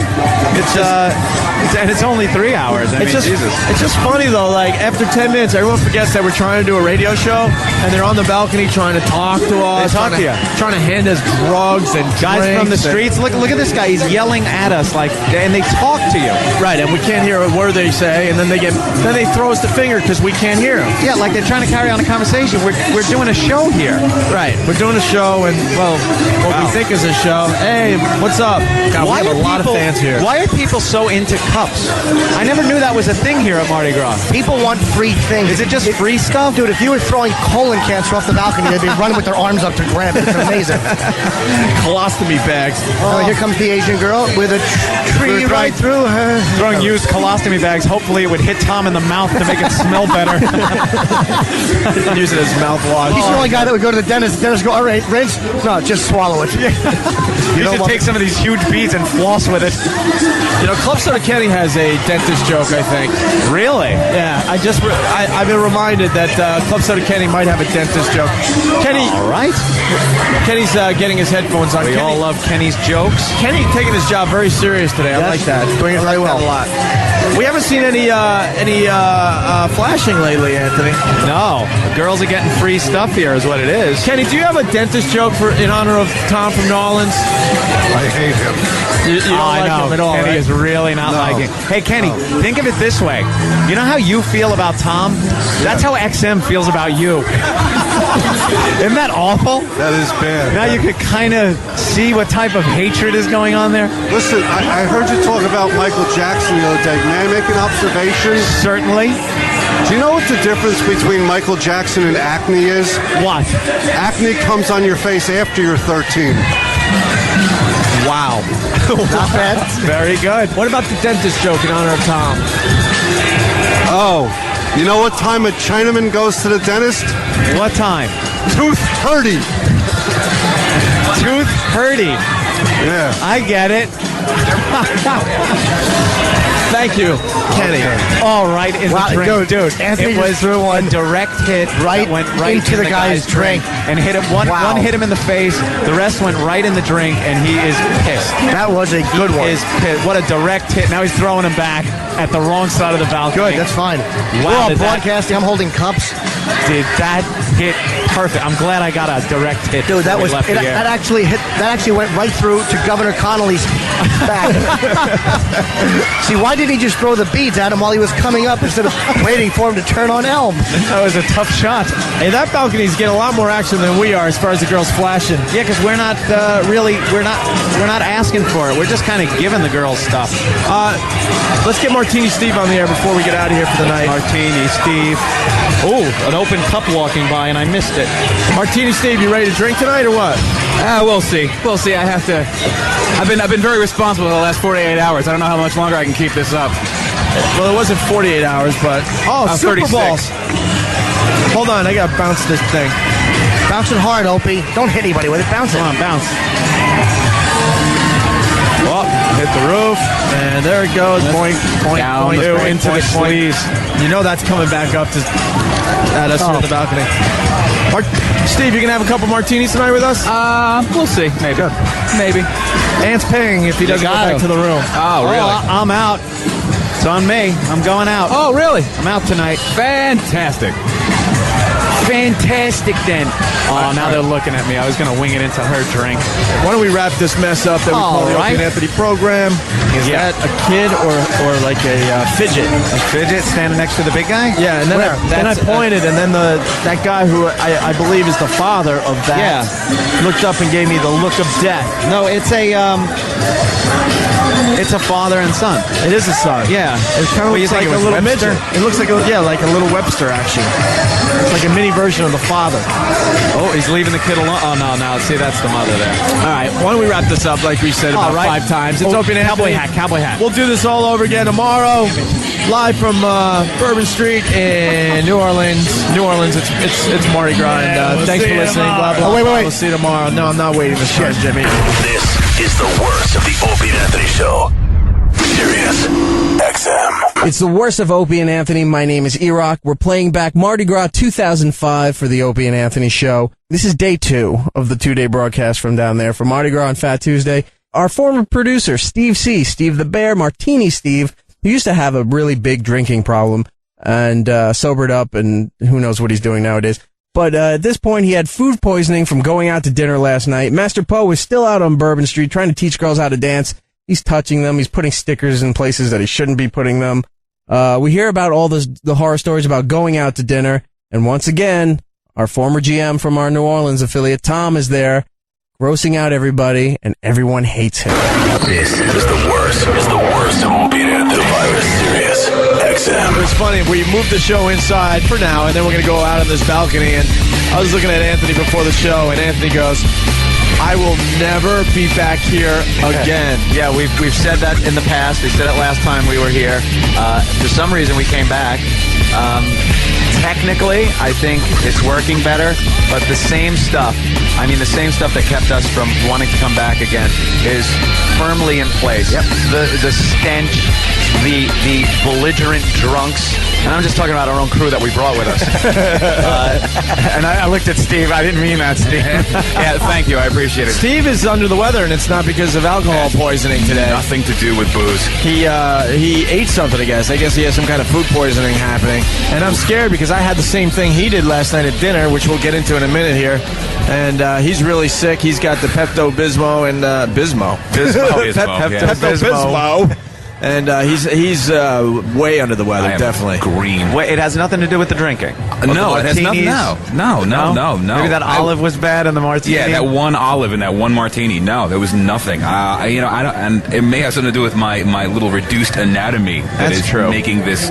Your penis? What? Yes, thank you. Yeah, my small penis is making this food poisoning exponentially worse. Yeah, for the new listeners, Martini Steve has a very, very tiny stomach. He used to weigh about 400 pounds. What are you down to? 260? 265 now. So, and he can't handle his food. He had it banded or something, right? In essence, they put a cock ring around your stomach. Exactly. Inside, and this cock ring is around my stomach is preventing me from vomiting up whatever nastiness I have inside me. So it gets, I can't puke it up. So it just gets, I try to, and it gets stuck coming back. So it's just got to work its way back out the other end, right? Exactly. You know, like a horse. He can't throw up. He just stands there and eats oats until he dies. Creep. I got to acknowledge one thing. Does XM realize that this is a complete waste of time? No. I mean, we've been in such a great flow back in New York. The radio show has been rocking. We're really throwing some great radio programs at the listeners and stuff. And then they sent us down here into a combat zone to just kind of party and just talk about it. Hang out. Like, we have a ton of stuff we could talk about, but we're not going to get any real radio done today. No, if we were back in the studio, we would be talking about the news, things like that. We don't even have a newspaper. I have not seen a newspaper since we've been here. I have not even scanned over a newspaper since we've been here. Who is that? Steve's stomach? Yeah, Steve, what are you doing? You want a newspaper? All right, get the USA Today or something. Yeah, there are actually newspapers around here? Well, who the hell can read here in New Orleans? So, but I just want to acknowledge that because it was so frustrating because yesterday we're trying to do a radio show and then Anthony and I realized, what are we doing? It's all about just drinking, looking at girls' tits, and trying to knock drinks out of people's hands with the beads. Which is fine if you're not doing a radio show. Right. Because before the show started, we were doing just that. And me and Jimmy, at least, didn't want to even start the show. So we wanted to stay out there and throw... We are the... Jimmy said it. We are the assholes here. We are the assholes here. All out of everyone here at Mardi Gras, we are the assholes. Everyone else is throwing the beads out to people. We're holding them in our fists, clumped in a ball, staring at people, trying not to let them see us. And then when someone puts their head down with an open drink down the street, we fire at them. And if you can knock that drink out of your hand, we laugh like retards. And it is the best feeling when you leave someone covered in Bloody Mary, wondering, I had a drink a second ago. Yeah. And now it's just completely gone. It is the best thing. And we were laughing our asses off. And the best part, you guys have been like nailing people with headshots and things like that. Yeah. And then they look up and they see the beads on the ground and they pick them up and go, thank you. Yeah, and then they kind of Like they have no idea that they're just a moving target. Me, Jimmy, your brother, we're going for the drinks. Very small target, very strategic. I kind of called it out. I was pointing and I was saying fat pig in the green shirt. Right. That was code for throw beads at her. And I was trying to knock her drink out. Yeah. And then stupid sociopath just starts throwing them at her fat back. And it was kind of funny. So it made a whipping sound when it hit her. So what's going to happen? We're going to try to do a little radio. Then we're going to go out on the balcony, and this whole show is just going to be commentary as we try to nail people with beats. Yeah, that's let's what be it honest degenerates to. Let's lower the expectations. If you're out there in Radio Land expecting a great Mardi Gras broadcast from Opie and Anthony, it ain't going to happen. Yeah. Maybe we'll have an interview with some of the float people, the people that go on the floats in the parade, or we'll talk to maybe the mayor of New Orleans. Will come up and tell us about Mardi Gras and how it's changed over the years. Well, it is Fat Tuesday. Does anyone even know what that means? Nope. It's Tuesday at Lady Di's house. No, I have no clue. That's Fat Drunk Tuesday. It's just an excuse to let people dress up in the most whacked out costumes you'll ever see. It gives carte blanche. It's Halloween out there. Yeah. Guys are dressing like fairies, but it's okay because it's Fat Tuesday. This is one of those days like Halloween in the Village in New York City that just is an open invitation to gay guys to completely come out of the closet and dress like gay people, like slutty fags. Right. I saw a guy walking down the street. What the hell was he wearing? He had an open ass chaps on. Yeah. Oh no, he had a cook apron. Yeah. Exactly. Yeah. One guy was wearing a cook apron with nothing on the back, so And his a chicken ass mask. and a chicken head mask. And he was choking a chicken. Is what he had, like a rubber chicken, and then his hairy ass was there for everybody. Waiting to see him giving a BJ at the Overlook Hotel. You open up the door. The great party. The best part about that, there was an old lady following the guy, just taking snapshots of his ass as he's walking to bring home with her. But laws go out the window. People just drunk. I mean, the drunks that come to this thing, because you wouldn't come here unless you're a drunk. No, well, Club Soda Kenny said, walking back from breakfast, he said, "This is the land, the land of the raging alcoholic." Yeah, it absolutely is. People just drink at all hours. The bar in the hotel opens at when are they open? Like 6? Bar at the hotel. You don't even have to go to the actual bar. They have a wet bar set up right in the lobby. In the lobby of the hotel, in case you can't get to the bar in the hotel. If you need a drink before you can even get to the bar, which is probably 20 feet away, if you're in the lobby going, I need a drink now, they put a bar in the lobby for you. I think people come down here just to justify their alcoholism. Yeah. Yep. Because they walk around at 7 in the morning with these just hurricanes and the craziest lot of bloodies. The spiciest Bloody Marys you'll ever drink in your life. Look at me. Yeah, and they look at each other like, oh, see, I am normal after all. Yeah, everyone else is like me. Yeah, it's a big group hug for drunks. Here's all you need to know about Louisiana. The state bird is a bloated liver. By the way, we finally found something that Master Poe is good at. We finally found something you're good at. We're calling Master Poe the Master MC. He's out on Bourbon Street as we're up here doing a radio show, handing out WOW stickers like I've never seen anyone hand out WOW stickers. And he's starting like a whole line dancing thing in the middle of the street with girls. Danny Terrio with a gi. Right. He's not handing them out. He's taking the WOW sticker out, and he's getting girls to bend over, and he's like gently taking his time putting it on their ass and sending them off with a WOW sticker. But you see what he does before he even sticks it on their ass? Like the girls bend over, and normally you would just bend at your knees or maybe bend at your waist to get low enough to put the sticker on. He bends down into this pose like when someone in the Matrix comes down from height and they land on the ground in that cool little unique squat pose. That's how Poe poses, and then slowly wipes the stick around. He's got a whole ritual that he does. And then he actually had a dance line going in the middle of Bourbon Street. He got girls together, all wows all over him, about 5 girls behind him, and he starts dancing, and the girls are, copying his little dance. It's a spontaneous dance number. And then he grabbed the wireless mic from the bar across the way, and he's just making announcements to all of Bourbon Street that we're broadcasting live. And you would think we would appreciate this and sit there and go, wow, Poe is really tearing it up, doing a good job. No. Opie starts getting fistfuls of beads and pelting Poe with damn good shots, I must say. We're completely across Bourbon Street. Poe is on the other side of Bourbon Street. And Opie nailed him first shot square in the top of his head. Well, I'm a frustrated pitcher. I wanted to pitch when I was It was fantastic. And then Poe went to point another time, and Opie had just thrown it, and the bees went around his finger. It was a great shot. It was an amazing shot. I got to give myself credit on that one. And that's what we've been doing, throwing beads at people. Yeah, so it's a lot of fun. We're at the Crazy Horse. Last night after the show, we went downstairs, checked out some of the local talent. I hung last night. I was out of the room. I hung for the duration. I got an announcement. Howard Hughes left his hotel room and hung out with us last night. I had my Purell. And you were spending money like Howard Hughes, too. I had my boy in the plastic bubble suit that I walked around in. Oh, I was spending money like Howard Hughes. Dude, it's getting ridiculous because we walked out of the front door of the hotel. Well, no, we had to go out the side door or whatever.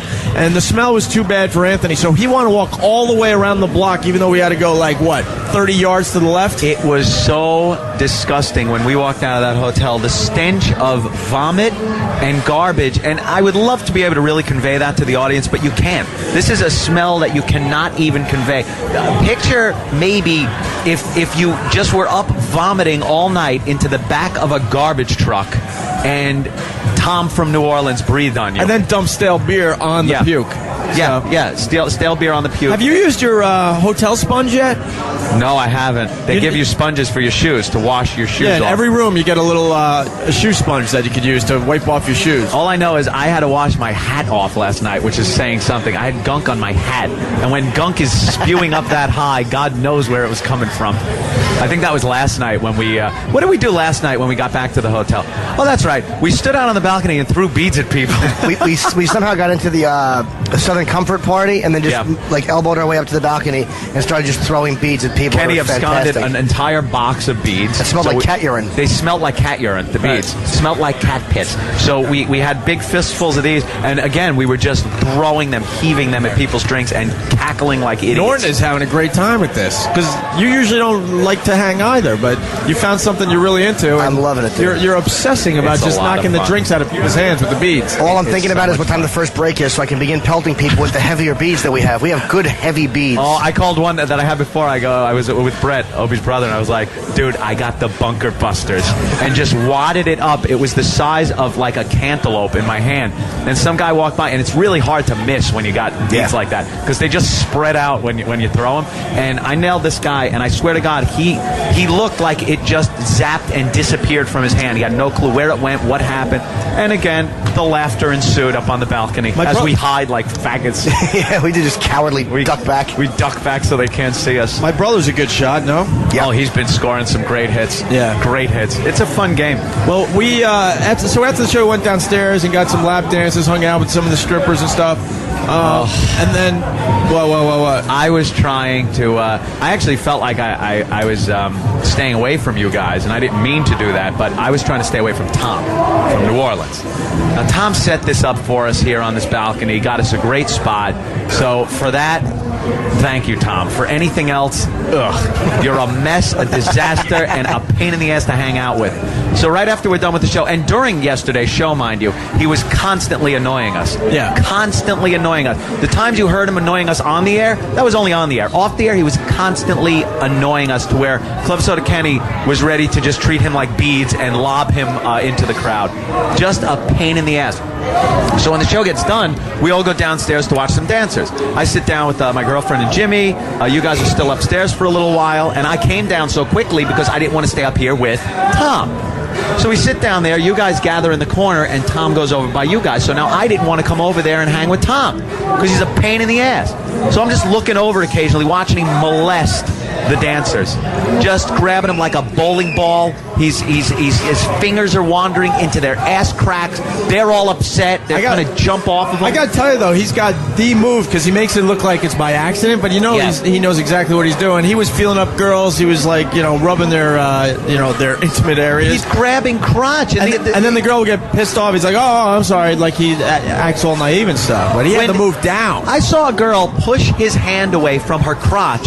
As that hand was being pushed away, his other hand wrapped around and grabbed her tit. It's like, this guy's got the nerve. You got to respect that. She's fighting him off. He's like a rapist in slow motion. And he's just getting hammered. I think he was on shrooms yesterday. He was talking about mushrooms. And then he wants to drive 12 of us to another strip club where you get, free BJs or something? I know a place where you can get blowjob, boys. It's going to be great. Just hop in my vehicle. I'll drive. I would sooner get in a car in the 70s with Billy Martin than with this guy. Who was driving with him? You could not be drunk enough. Maybe Steve. You cannot be drunk enough. Unless you're a technician at XM, maybe. Yeah. Did you get in the car with him? Jaime got in the car with him after dinner? You must have been hammered.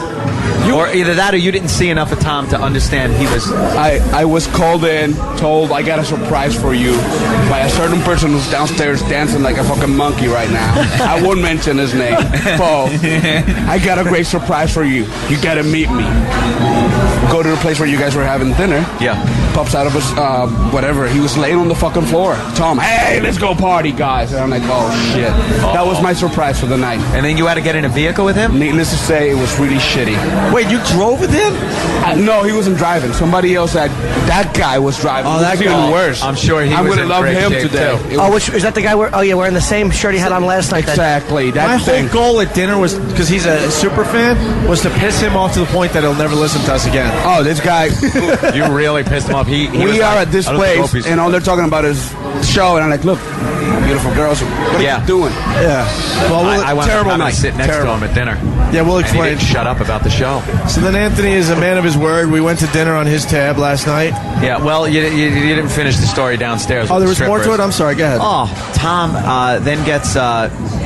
This was the beginning of what I saw also at dinner. Tom decides, we're all going to drink, obviously. The shot girl starts coming over.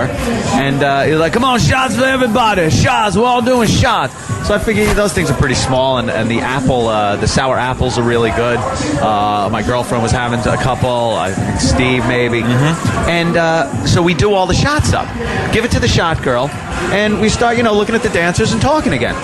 Well, then the shot girl comes over and goes, I'm really sorry, but that's $15 for the shots. And I look over, I go, I thought Tom had these. I go, and not like I thought Tom had these, get the money from him, but I just wanted to know what happened. I thought Tom had it. No, he said no, he's not paying for them. So I'm like, all right, no problem. I give the girl, 20 or whatever. She says, thank you. For the rest of the night, she's apologizing to me that this scumbag was, welshing. And he was the one that said, shots for everybody. Lap dances, he gets people lap dances and doesn't pay for them. He is a menace. And that was just the beginning. Yeah. Because then at dinner, he was trying to order what? We get to dinner, and that's just, we walk into the dining room, and it just horrifies everybody else there. I understand it's Mardi Gras. It's going to be loud and everything. But Tom is one of those loud, embarrassing to be with, belligerent drunks.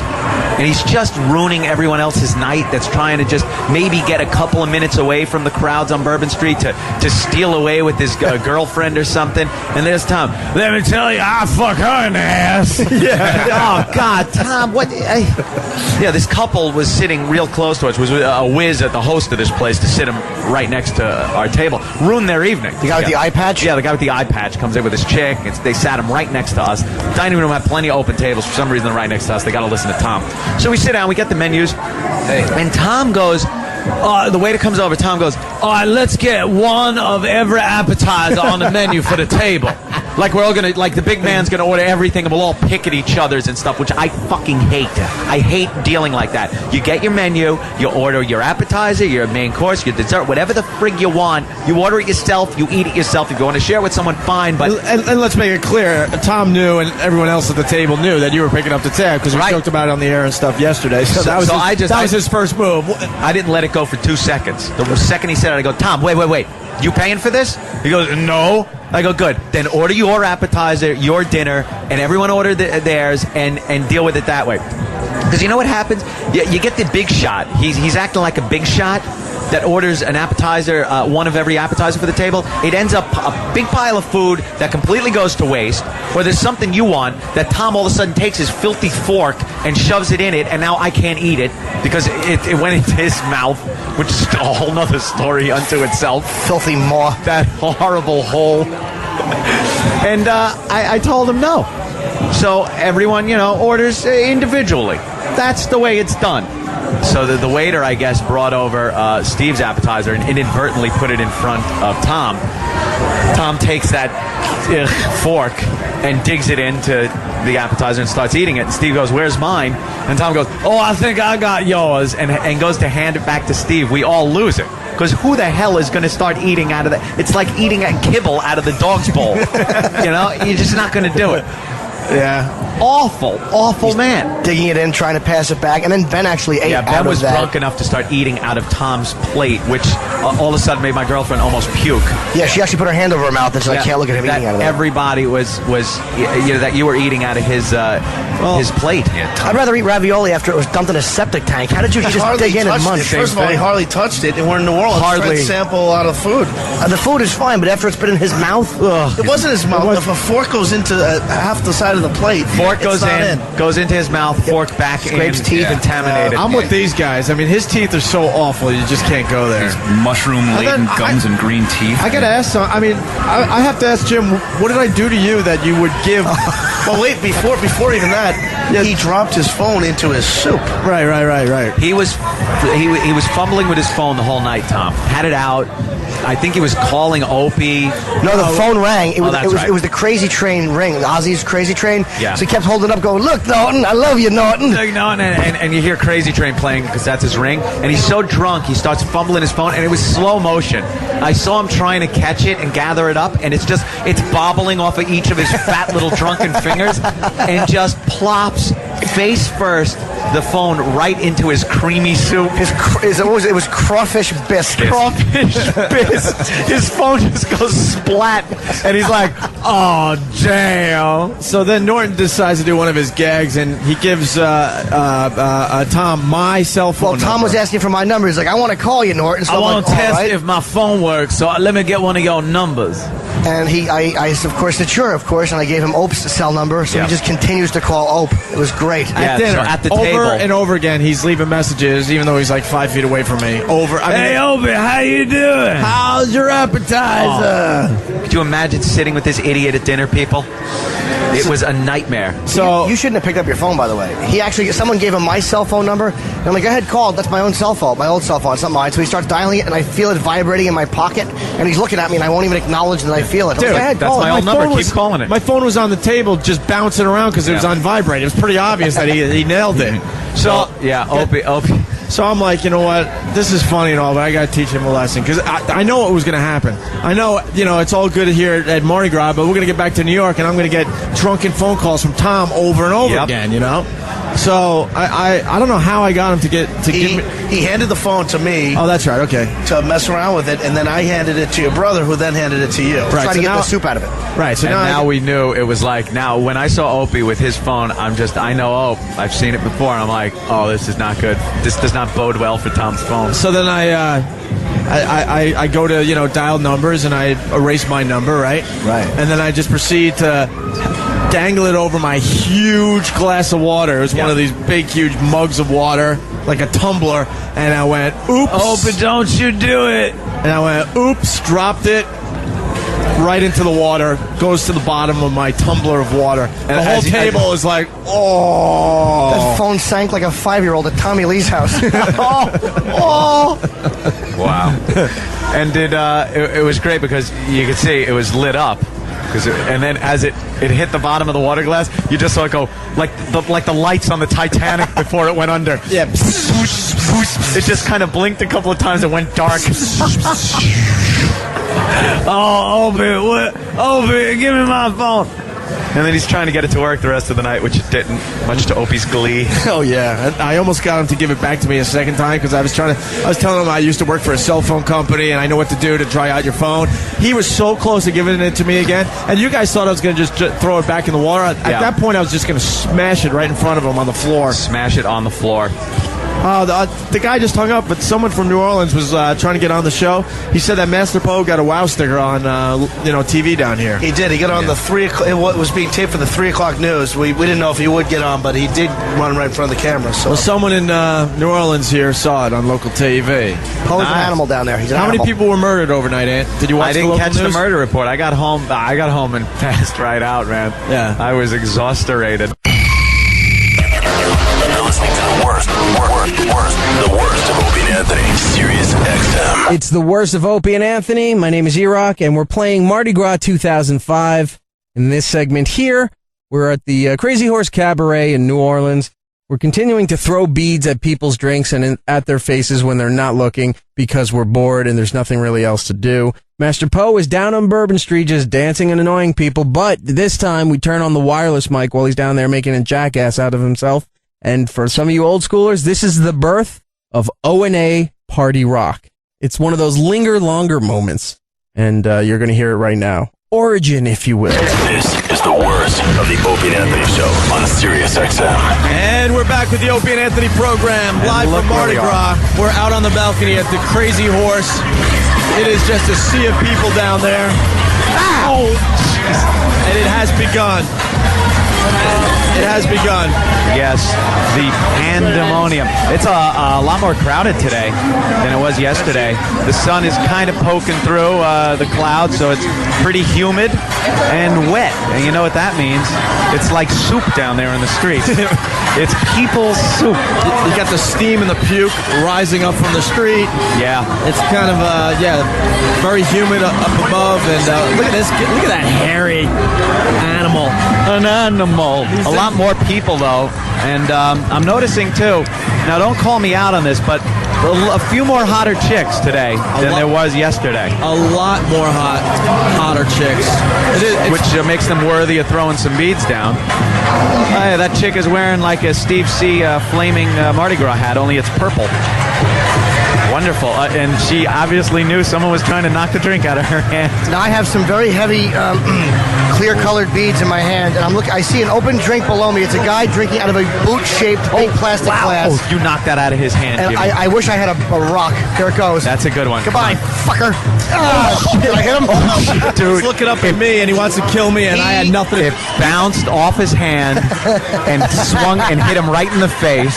And some beer came flying out of his cup and went all over his shirt. Did I hit his stupid beer cup? If you weren't such a coward and ducked after you threw it, maybe you would know for yourself. Opie, no, the trick is you can't stand there looking like the guilty party. Yeah, why don't you just point and laugh? What did Oswald do? He got out of the book depository. I'm not just going to stand here. No, I understand that. Didn't you see Jimmy having a Coca-Cola? He turned around and looked up and gave me the finger. So wow, that was a good one. That really was a great shot, Jimmy. I got another heavy one. Here comes a chick with awful jersey hair, sipping out of she's walking away.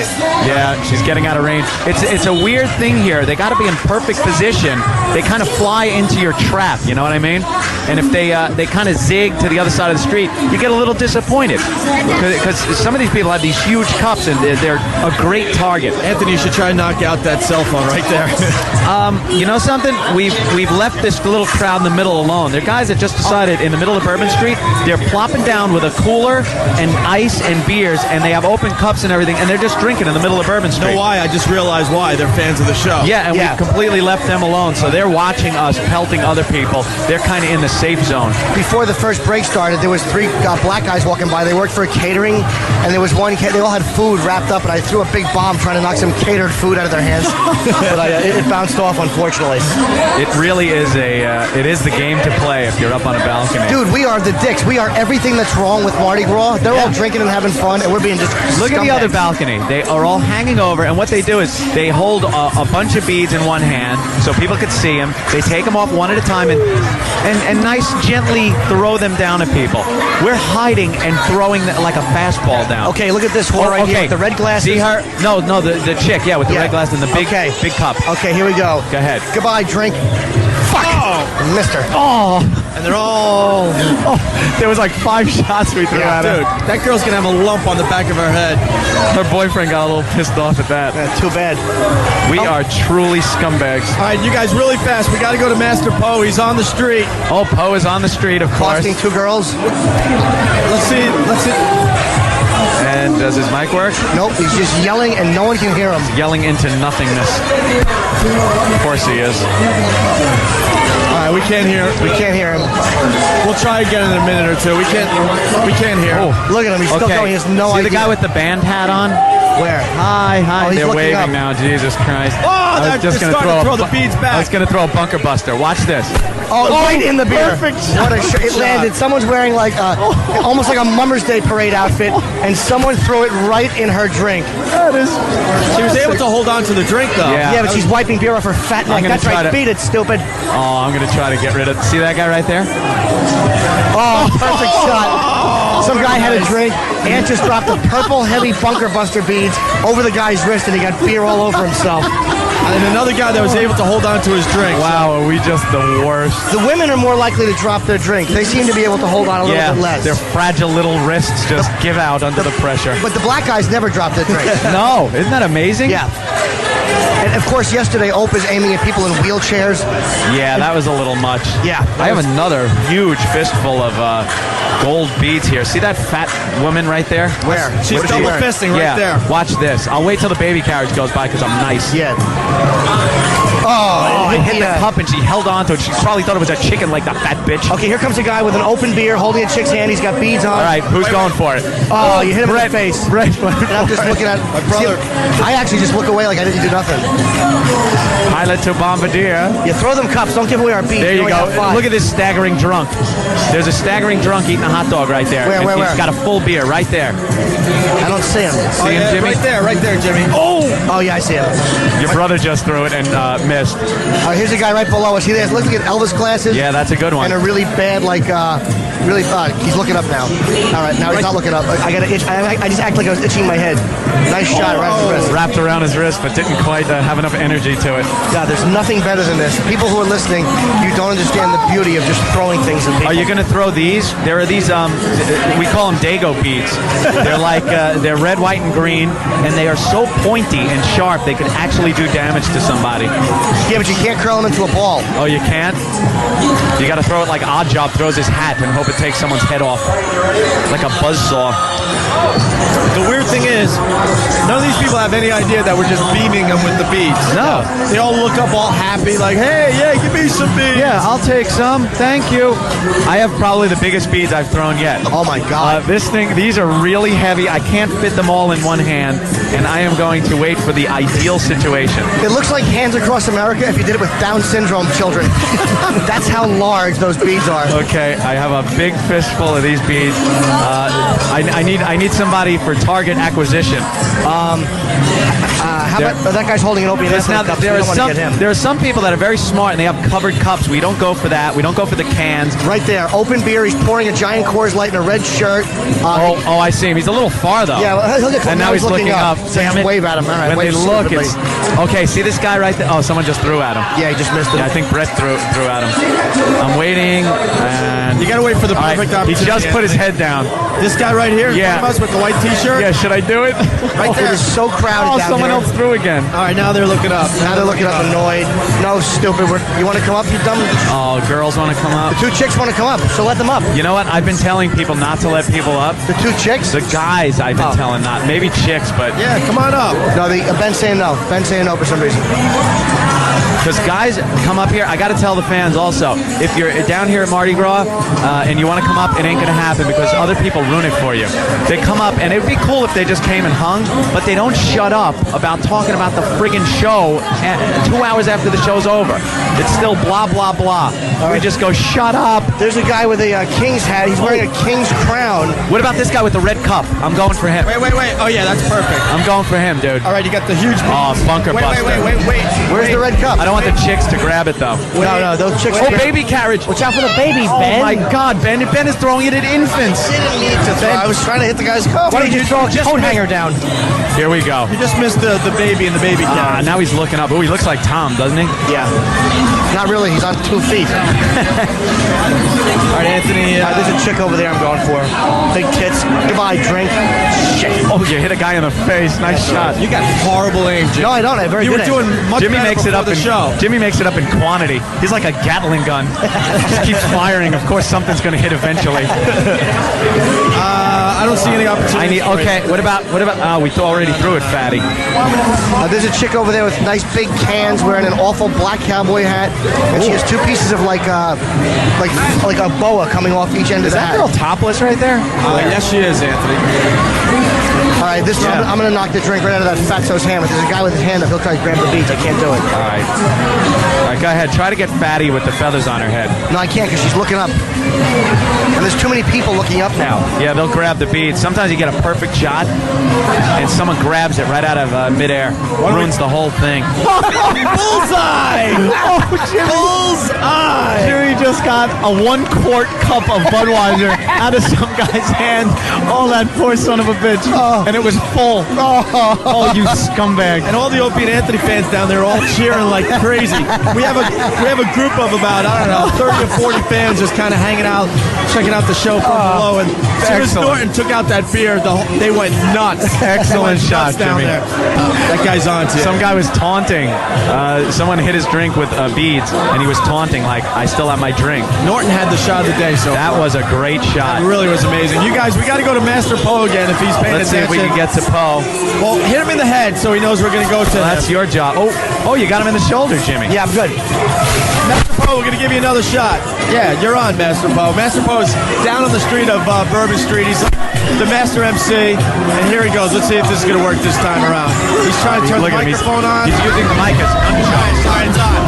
All right, everyone, we're going to party today. Hey. We're broadcasting live from the Crazy Horse Opie and Anthony show. Ready? Give me one more. Woo! One more. Woo! All right, ready for some steps? Hell yeah! Let's do some steps. And let's go. All right, Master Poe is just doing dance steps. Yes, my darling. You want a wow sticker? What is your name? Essie. Say O and A. Say O and A. O and A. What a crowd motivator he is. Live on the O and A show. Oh, that's cool. That's right. That's Anthony, that's Opie, that's Jim. Can you wow them? Wow, that's as far as it goes. All right. I've seen Charles Whitman work a better crowd from a tower. Come on, let's go. Poe's just doing dance steps. Turn off his stupid microphone. Poe's dancing for radio. Isn't that great? The electric slide in the middle of New Orleans. And it's easy to slide on vomit. He's just brilliant. I wish he'd do the face plant into vomit. Is that a dance move? This is what Master Poe deserves. Move out of my way. Are you going to try to hit him again? Go ahead, bean him. He's closer now. He's in the middle of the street. He still thinks he's on the air. He has no idea. Oh God! What a heinous set of cans that woman just showed for beads. There are some atrocious women. There really are. All right. See this fat slob in the pink? Where? Watch with my bunker buster. I will attempt. Oh, she just got hit in the head. Oh, you hit her arm. Anthony hit her arm. And some drink flew out into her fat face. And of course, Fatso wouldn't drop her beverage, so she held on to it, but she got some on her piggy little wrist. Oh, she's flipping us the bird. She got so pissed off. I've never seen anyone as pissed off as that lady just got. You know what happened? 3 of us up here aimed for her. She was like Steve defending a cub. By the way, they're on to us. They're starting to throw the beads back pretty hard. I know. We're going to have to watch now. There may be an all-out bead war soon. Broadcasting live from the Crazy Horse on Bourbon Street on the balcony. Very hot chicks here at the strip club, by the way. Costume's a big thing for Fat Tuesday, Opie. So you're seeing a lot of people with bull heads. There's a guy over there with a bull head mask. Yeah. And a lot of guys dressed up like women. Look at this guy's wearing a skirt and leopard leg warmers. I noticed it's okay to be a fairy down here. It's what it is. It's quite all right if you're a gay man and want to dress the part and just walk down the street, because that seems to be what a lot of people are doing. And I've seen a lot of black gentlemen dressed as gladiators for some reason. Yeah, I don't know what's going on. We've seen a few of those. By the way, Master Poe still thinks he's on the air. He has no idea. I love it. He's still talking into the microphone and dancing. Yeah. It's okay, Master Poe's dance fever. I'm just like putting my thumb up towards him. I'm thumbsing him up. So he keeps doing it. Yeah, just let him keep talking. What a buffoon. All right. And we had to stop Tom from whizzing cups at people yesterday. Yeah. It's like, hey, how many guys have yellow Opie and Anthony hard plastic cups? Yeah, just us. I think they'll be on to us. All right. Oh, You that's should a nice see target. in the corners where the gutters are in the street, it is just littered with filth. It looks like somebody just took a garbage truck and emptied it along the street. It is literally that dirty. We noticed this morning they didn't even bother like cleaning up the streets at all. They just said, one more night. You know what I'm amazed at here is the amount of backing of the WOW stickers. Now, you can't see all the stickers because people take them, put them on themselves, on other things, but you can see all the white paper from the back of the stickers, and it's littering the street. And plastic cups, if people drop their plastic cups and it goes into the gunky gutter water, they just kind of leave it there because you can't touch it after it's been in that filthy water. how stupid is Or Master Tom's Poe? mouth. He still thinks he's on the air. He's working the crowd, has no idea that we gave up on him 10 minutes ago. Like we would... O&A Party Rock! O&A Party Rock. Party Rock? What? I don't know. Keep his mic on for a Nice second, Jaime. phonics. Yeah. Okay, red drink, striped shirt. going Someone for that? just went for it. Damn it. I missed her. Wow. Oh, she's pissed. Who cares? Damn it, I was going... You know, I'm at the end of the line here. I don't get to throw at anybody walking this way. Oh, pilot to bombardier. The guy's got a... Tell him. Oh, there they are. Wow. You guys rock. Thank you. Like the Holy Grail. Master Poe's mic is working again. Oh, great. That's cool. All right, let's turn him off again. He's talking... Oh, someone just got a great shot on a guy's beer right there. I think it was your brother again. Your brother's a crack shot there, Up. Yeah, I've noticed he's doing quite well with the beat thing. Who are these freaks on the balcony? That's not Tom, is it? Oh, all right. I thought Tom was back. No, it's the same guy walking around yesterday with the Why is he inappropriate up belt. here? I don't know. How did he get up here? I don't know. Ben's like, no, you can't let the hot chicks up here, but But we got the guy ringing the goddamn inappropriate bell. I didn't let him up here. I was told due to fire laws not to let people up here. Due to fire laws, yeah. Yeah, look at every other balcony. I know, but that's what I was told. Because you let someone up here, you'll fired. Pretty much the fire law. You know what I noticed this morning? They were reinforcing all these balconies. With what? Just like 2x4s and scaffolding. Oh, they stuff, prop yeah. it up with like lolly columns or something. Wow, that would be fun to watch one of these fall, huh? Yes. I'm sure it has happened in the past. Still to come on the show, Anthony. I don't even know. It's going to get worse. We're going to talk to Lou Ferrigno. How is that possible? I thought Lou was deaf. I thought he was deaf. Plus the fact that it's louder than I've ever heard in my life. So what is Lou Ferrigno plugging? Anything? I don't know. He's on what? It's Ben? like the King of Queens. Oh, he's on the King of Queens. So we're gonna talk to Lou Ferrigno at 4 o'clock. Oh, he's coming in? No, he's just gonna be on the phone. On the phone? That's gonna just be awful. How are we doing a phoner with Lou Ferrigno? Wow, who hooked that up? That was a good move. Yeah, that's brilliant. That's got to be our brilliant booker. Let's be in the loudest place we could possibly be in, talking to a deaf guy. Yeah, on the phone. That's fantastic. And also, a little later, we're going to be having lap dances live on the show, right? What? Ooh. Yeah, Norton's going to get a lap dance live on the show from one of the girls here at the Crazy Horse. My mule right now is probably a quarter-inch because I finished myself off in one of the strip clubs last night for $2.50, and then I scrapped two myself when I got back to the room. I was You are disgusting. the horniest human being on the face of the earth. I was a disgrace yesterday. There were some hot Hold on. dancers here Did you hear what he last said, though? He What? finished himself off at a strip club. What do you mean? What happened? I went to a strip club. I don't even remember the name. I just wandered in because there was a chick out front. And I happened to look at one of the girls dancing, and I noticed that she had a nice... 2 beers, one hand. Oh, go. 2 beers, one hand. Damn it. I hit it, but it didn't fall out. And I noticed that she had very lovely camel toe. So I paid for a lap dance, and she said she would show me it for an extra $40. And then for the next Wait, dance, for $40 more, you're going to get to see it. It actually bare nude. All right. And then one more dance I gave her money for, and she said for $150 I could whack I said, I'm going to whack myself off. She goes, well, that's $100, and I'll do you for $150. And I'm like, well, how much if I just go down on you? Wait, so then you decide you're going to go down on her and take care of yourself. Yeah, and she would have done you with her hand. With her hand for a price? So for $150 plus the dance, she stands over me on the couch in a private area, and she's just rubbing on my mouth, and I'm going, and I just finished myself all over my fat stomach and appendix scar. It was disgraceful. Oh, God, is that disgusting? It was disgraceful. And the whole thing costed $250? Yeah, but it removed the obsession, because I would have wound up going out with dumb Toms at another strip club. Why wouldn't you? I think I would have opted more for the one. How much was it for her to do it? $150 or $150. Yeah, why wouldn't you go $150 and have her do it? You ever have a girl try to do that? They're horrendous at it. They yank out pubes. It's awful. I would have wound up getting annoyed. The song would have ended, and she would have been like, well, I have to start over. That's more money for the next song. It's not like you're getting it from a virgin high school girl. So she's a pro. I had to take care of it myself because I wanted to see what she had. I wanted to. All right, you're like, let's make a deal up there. Yeah, I figured absolutely. you'd go for the box. Yeah. And now it all makes sense because you ended up hanging with us last night because you got rid of the obsession. Yes. You seemed very relaxed when we were hanging on the SoCo balcony last night. I could have had curtain number 1, or I could have had chlamydia behind panties number 2 and chose chlamydia. I think you made the right choice. Why not? We need some more beads down at this end of the... more beads, please, for the 2 stars. Yeah, we need more beads down here. Hey, I have a nice bomber right here. Here's the deal, you guys. All right.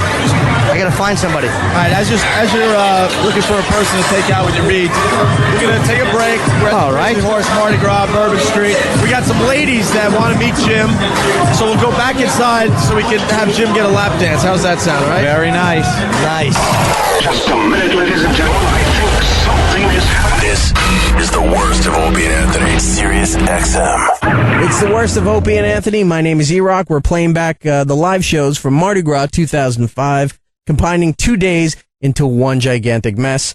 And in this segment here, we're live from the Crazy Horse in New Orleans. Crazy Horse doesn't exist anymore. I think it's called the Penthouse Club now. So if you're going down there, you can't find the place. Go to the Penthouse Club. I'm sure it's nice. In this segment here, we got some strippers doing a lap dance for Jim. One of the, here's another longer moment for you. One of the old hangers-on, if you will, Lady Di calls into the show. One of the whores does a fake orgasm, and with nothing else to do, we continue to throw beads at people on the street. This is the worst of the Opie and Anthony Show. Sirius XM. They're starting to throw them back, Anthony. Yeah, now I'm just throwing them in people's heads. Here we go. Whoa! All right. It's the Opie and Anthony program live from Mardi Gras on Bourbon Street. Actually, we're in the balcony of the Crazy Horse. We went into today's program realizing that it's just going to be another cluster F, so we're just going to have fun with this. And they're setting up, I guess, the inside portion of the balcony for the lap dance that Jimmy's going to get in a few minutes here from the sister club of the Crazy Horse. But in the meantime, it's starting to get a little uglier out here. The sun is popping back out, by the way. The rain shower is done. We're throwing cups gingerly, and we're beaming people with the beads as well. Yeah. But they're starting to throw the beads back. They are throwing back. And they're not doing a good job, by the way. No. Here comes the guy. Watch out. Come on. Nice shot, buddy. They're starting to throw the beads back at us, which is exactly what we were hoping would happen. So, come on.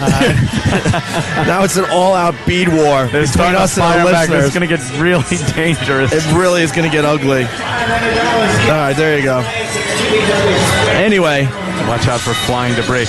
Is that guy dressed as Evil Knievel? I believe so, yes. Ugh. Without the evil part. Yeah. Faggot Knievel. Yeah, you notice that? A lot of these people have these macho costumes, but there's nothing macho about faggots. Right. I got 2 words. Faggot. I see 3 Elvis. Uh-oh, that guy could cause a problem. That guy's Great not Elvis. happy. He just took a header with a bunch of beads. Yeah. Jimmy? What? Hi, how are you, buddy? Good. I can't hear anything you're saying because I don't have my. Basically, What happened? Basically, what's happening out here? Yeah, Jimmy was inside because we're getting ready for the lap dance. They're starting to throw the beads back at us. I just smashed some guy in the head with a nice pair of 5-pounders. That was you who took out that guy? Yeah. Yeah, he's not happy. He's not happy at all. Okay, I can hear now. How are the girls inside? Are they hot? Really hot. I only looked at them for a second because I ran to tinkle, but they look very, very attractive. You want to be all prepared for your lap dance. You don't want any bladder pressure. Yeah. Yeah, I understand. Unfortunately, I'm packing a half, though. I really wish I had known this was happening. I would have restrained myself twice last night. Well, like that matters to Jimmy. But for me, it would have, just to get a nice firm Strap 3 times. And once again, the music is starting to get louder across the way. Yeah, I see a giant pepper walking down the street for some ridiculous reason. And it looks like the giant pepper has fallen a few times. You see that? Yeah, it's full of mud and whoa, watch out! Gutter sleeves. That just missed you, Jimmy. I know.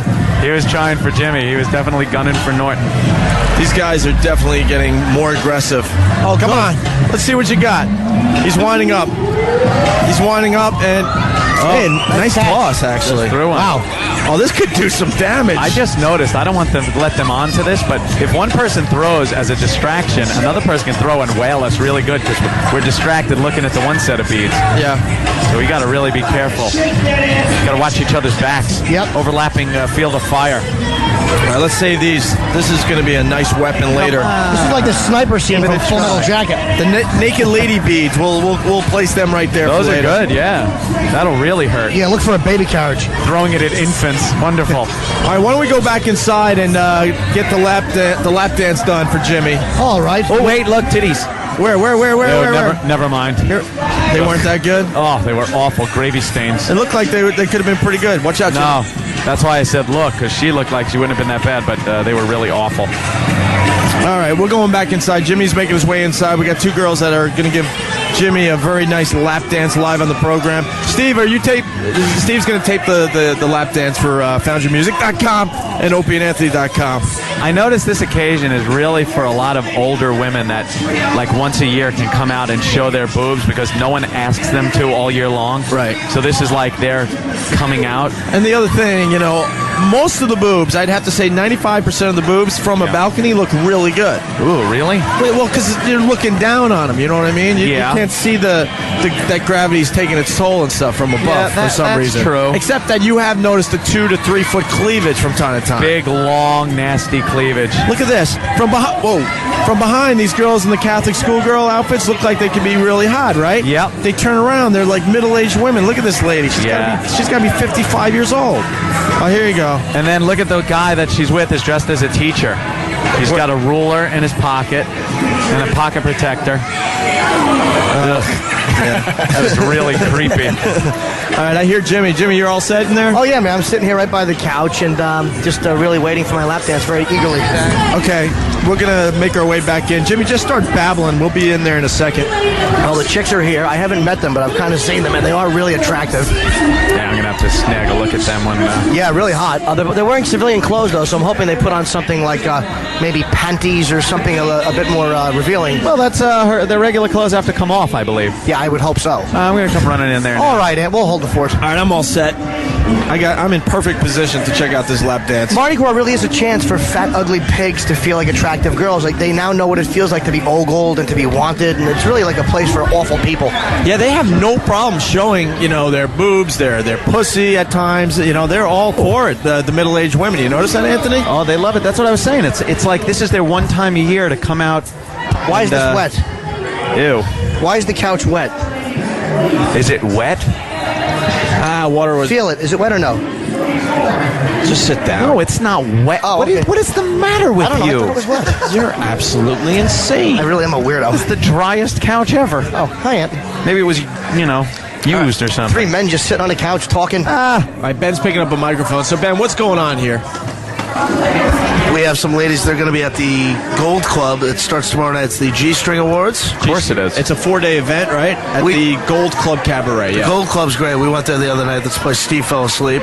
Great club. The sister club of this place. There's a rousing endorsement. No. Steve was there. He fell asleep. Really we all nice understand chicks Steve. after about 500 drinks. But no, so Steve and I, we've got a couple girls say they want to dance for Jim. Welcome Jim to New Orleans. So. Oh, that's very nice. Do we have any music for the girls? Because most of these girls need the music to do their lap dances too. Yeah, something we didn't think of. Yeah. Well, Eric can play some music and put some headphones on them. Well, that's going to be awkward. Yeah, really. Yeah.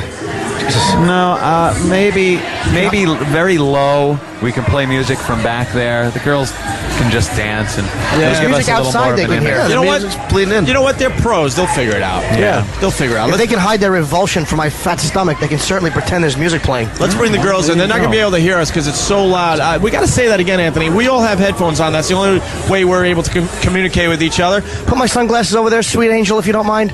All right, bring in the girls. Oh, here they come into our little cubicle area. Disgusted. hi. Hello. Two Well. beautiful Lovely blondes. girls. She's looking at Mike like she's never seen one before. This is going to be interesting. Jesus. You talk into it. Words go. They transfer to someplace else. Boy. Oh, Hi. Chloe. You're Chloe. Wait, hold That's on. Jimmy. I'm Jim. Hi, Jim. Hi, Okay, nice there we to meet go. you. Nice to meet She's you. very lovely. This is Reagan Anthony. Hi, Oh. Reagan. Hi, Reagan. How are you? Hi. How are you? We brought you presents. You brought us presents? Porn. Oh, porn. Porno. That's great. Are these? And of course, since we're getting one of your guys' stickers, you have Yeah. to get ours. You get the Chloe Loves Me. Your guys's. And you also get Exotic Dancing is Not a Crime. Oh. But choking her for teasing you after is. They can't hear. They can't hear. Jimmy. Thank you, That's the sweetheart. best. That's great. Are either of you in any of these features? I am, yeah. You are. Which one? Both. Both. Which That's one? me Take on a the look. cover. This And on that hardcore? cover, you. Is this that's me. hardcore? It's hardcore, but lots of teasing. I'll get your dick hard. Really? Yeah. Well, we'll see what you can do live. I'll bring you my porn. It's very hardcore. She's got hardcore. Oh, hardcore. Oh, what kind of porn did you do? I mean, what kind? What kind of porn? Yeah. It was, I do girls and guys. I'm a hardcore porn oh, star. do you have any Yeah. with you? I've done about 10 so far. Who have you shot with? What companies?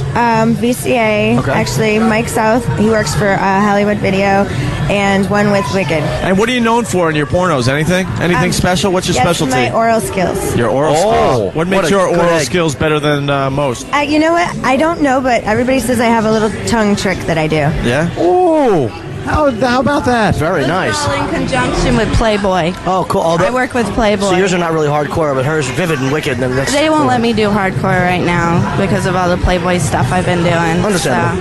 Wow. Are you guys coming to the G-Strings? The G-string what is it called again? The G-String Awards. Awards? What is the G-string Awards? That's me. You're looking at me. This one, you're beautiful. That's me. I mean, I you're won it beautiful in last person year. too.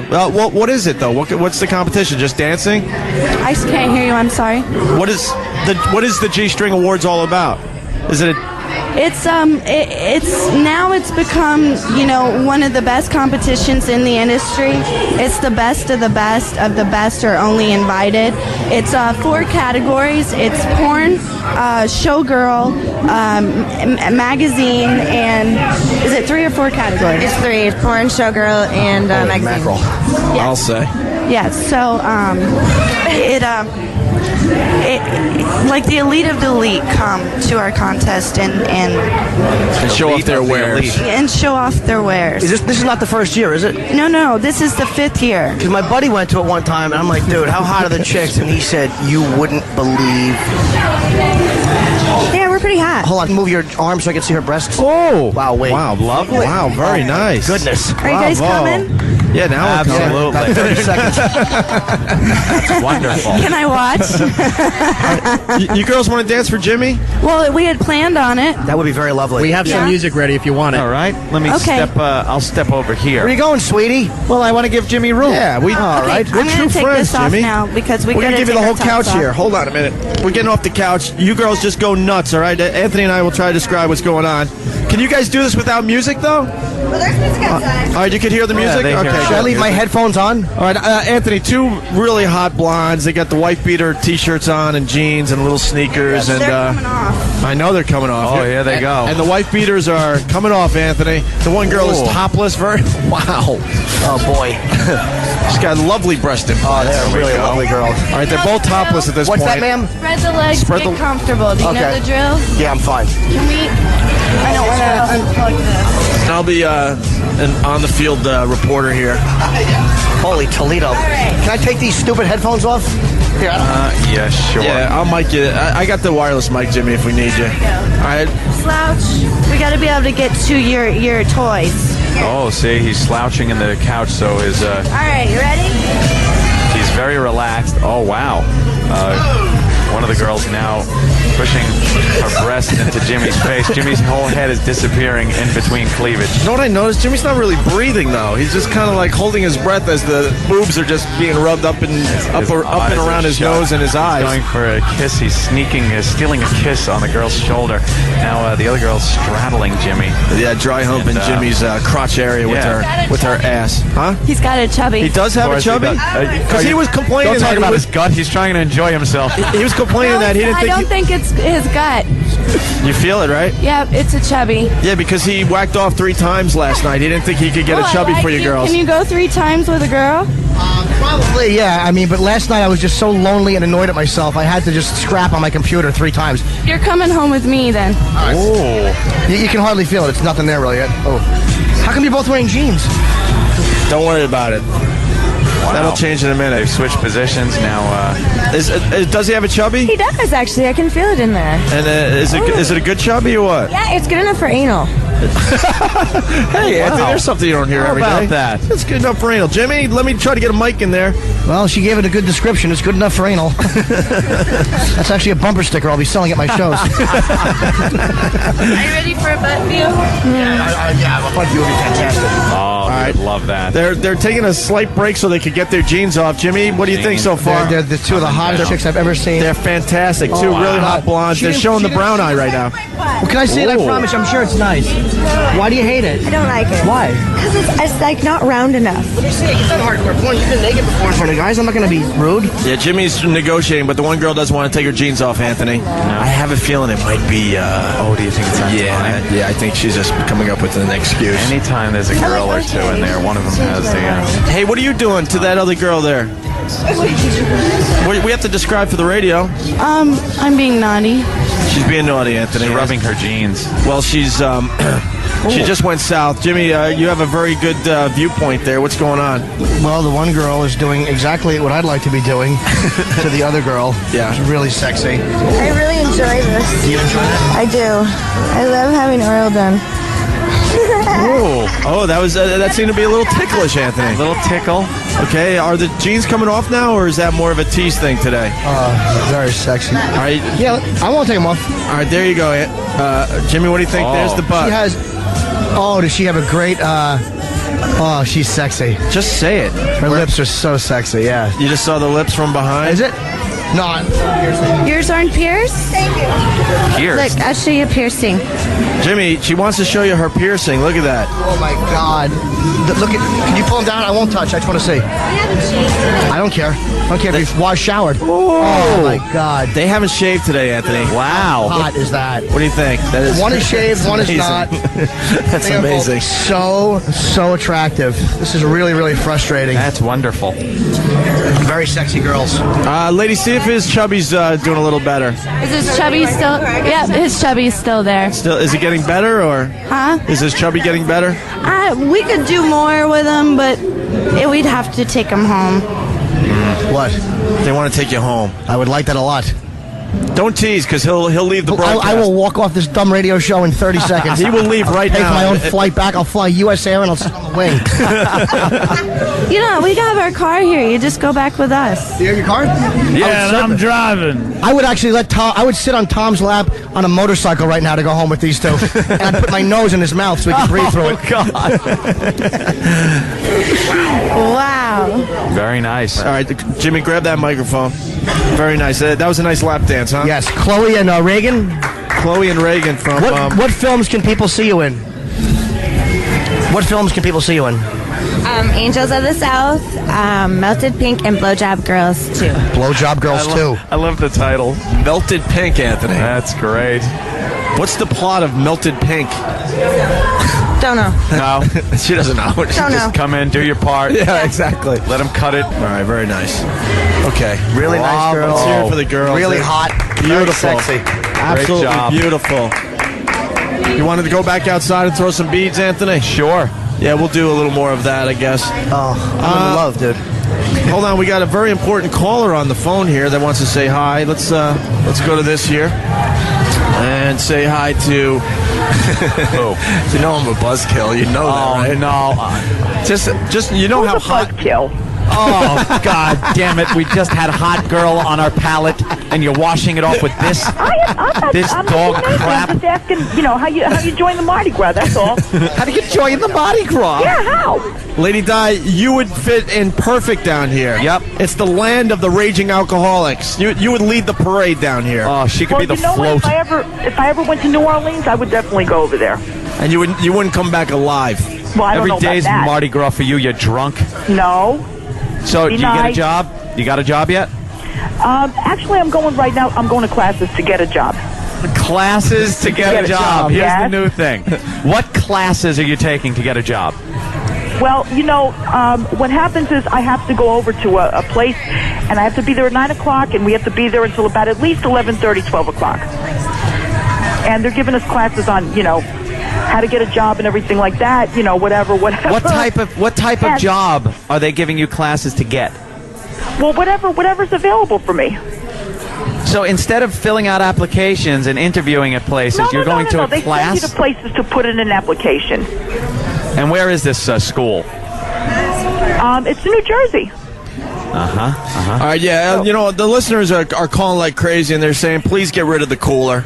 Oh, they're saying that we're having a really good show and to just get rid of the cooler. So let's get rid of Lady Di. Thanks, Lady Di, for adding nothing to the show once again. What a complete disaster she is. All right, we got to get back out on the balcony so we can throw some more beads. We got Lou Ferrigno. He's checking into the program in about 15 or 20 minutes. Ooh. Could one of you girls do like a fake orgasm as we get our microphones back outside on the balcony? Would you mind doing that, Chloe? All right, give Chloe the wireless mic, and as we situate ourselves back out on the balcony, she's going to do a really good fake orgasm, right? All right. Now, you know what we want? We kind of want I'll the start. slow build into a crescendo and then, finish I can up. do that. Great. Let's see the acting ability, and we need it to be long enough so we can get out on the balcony. Okay. All right, let her rock. All right.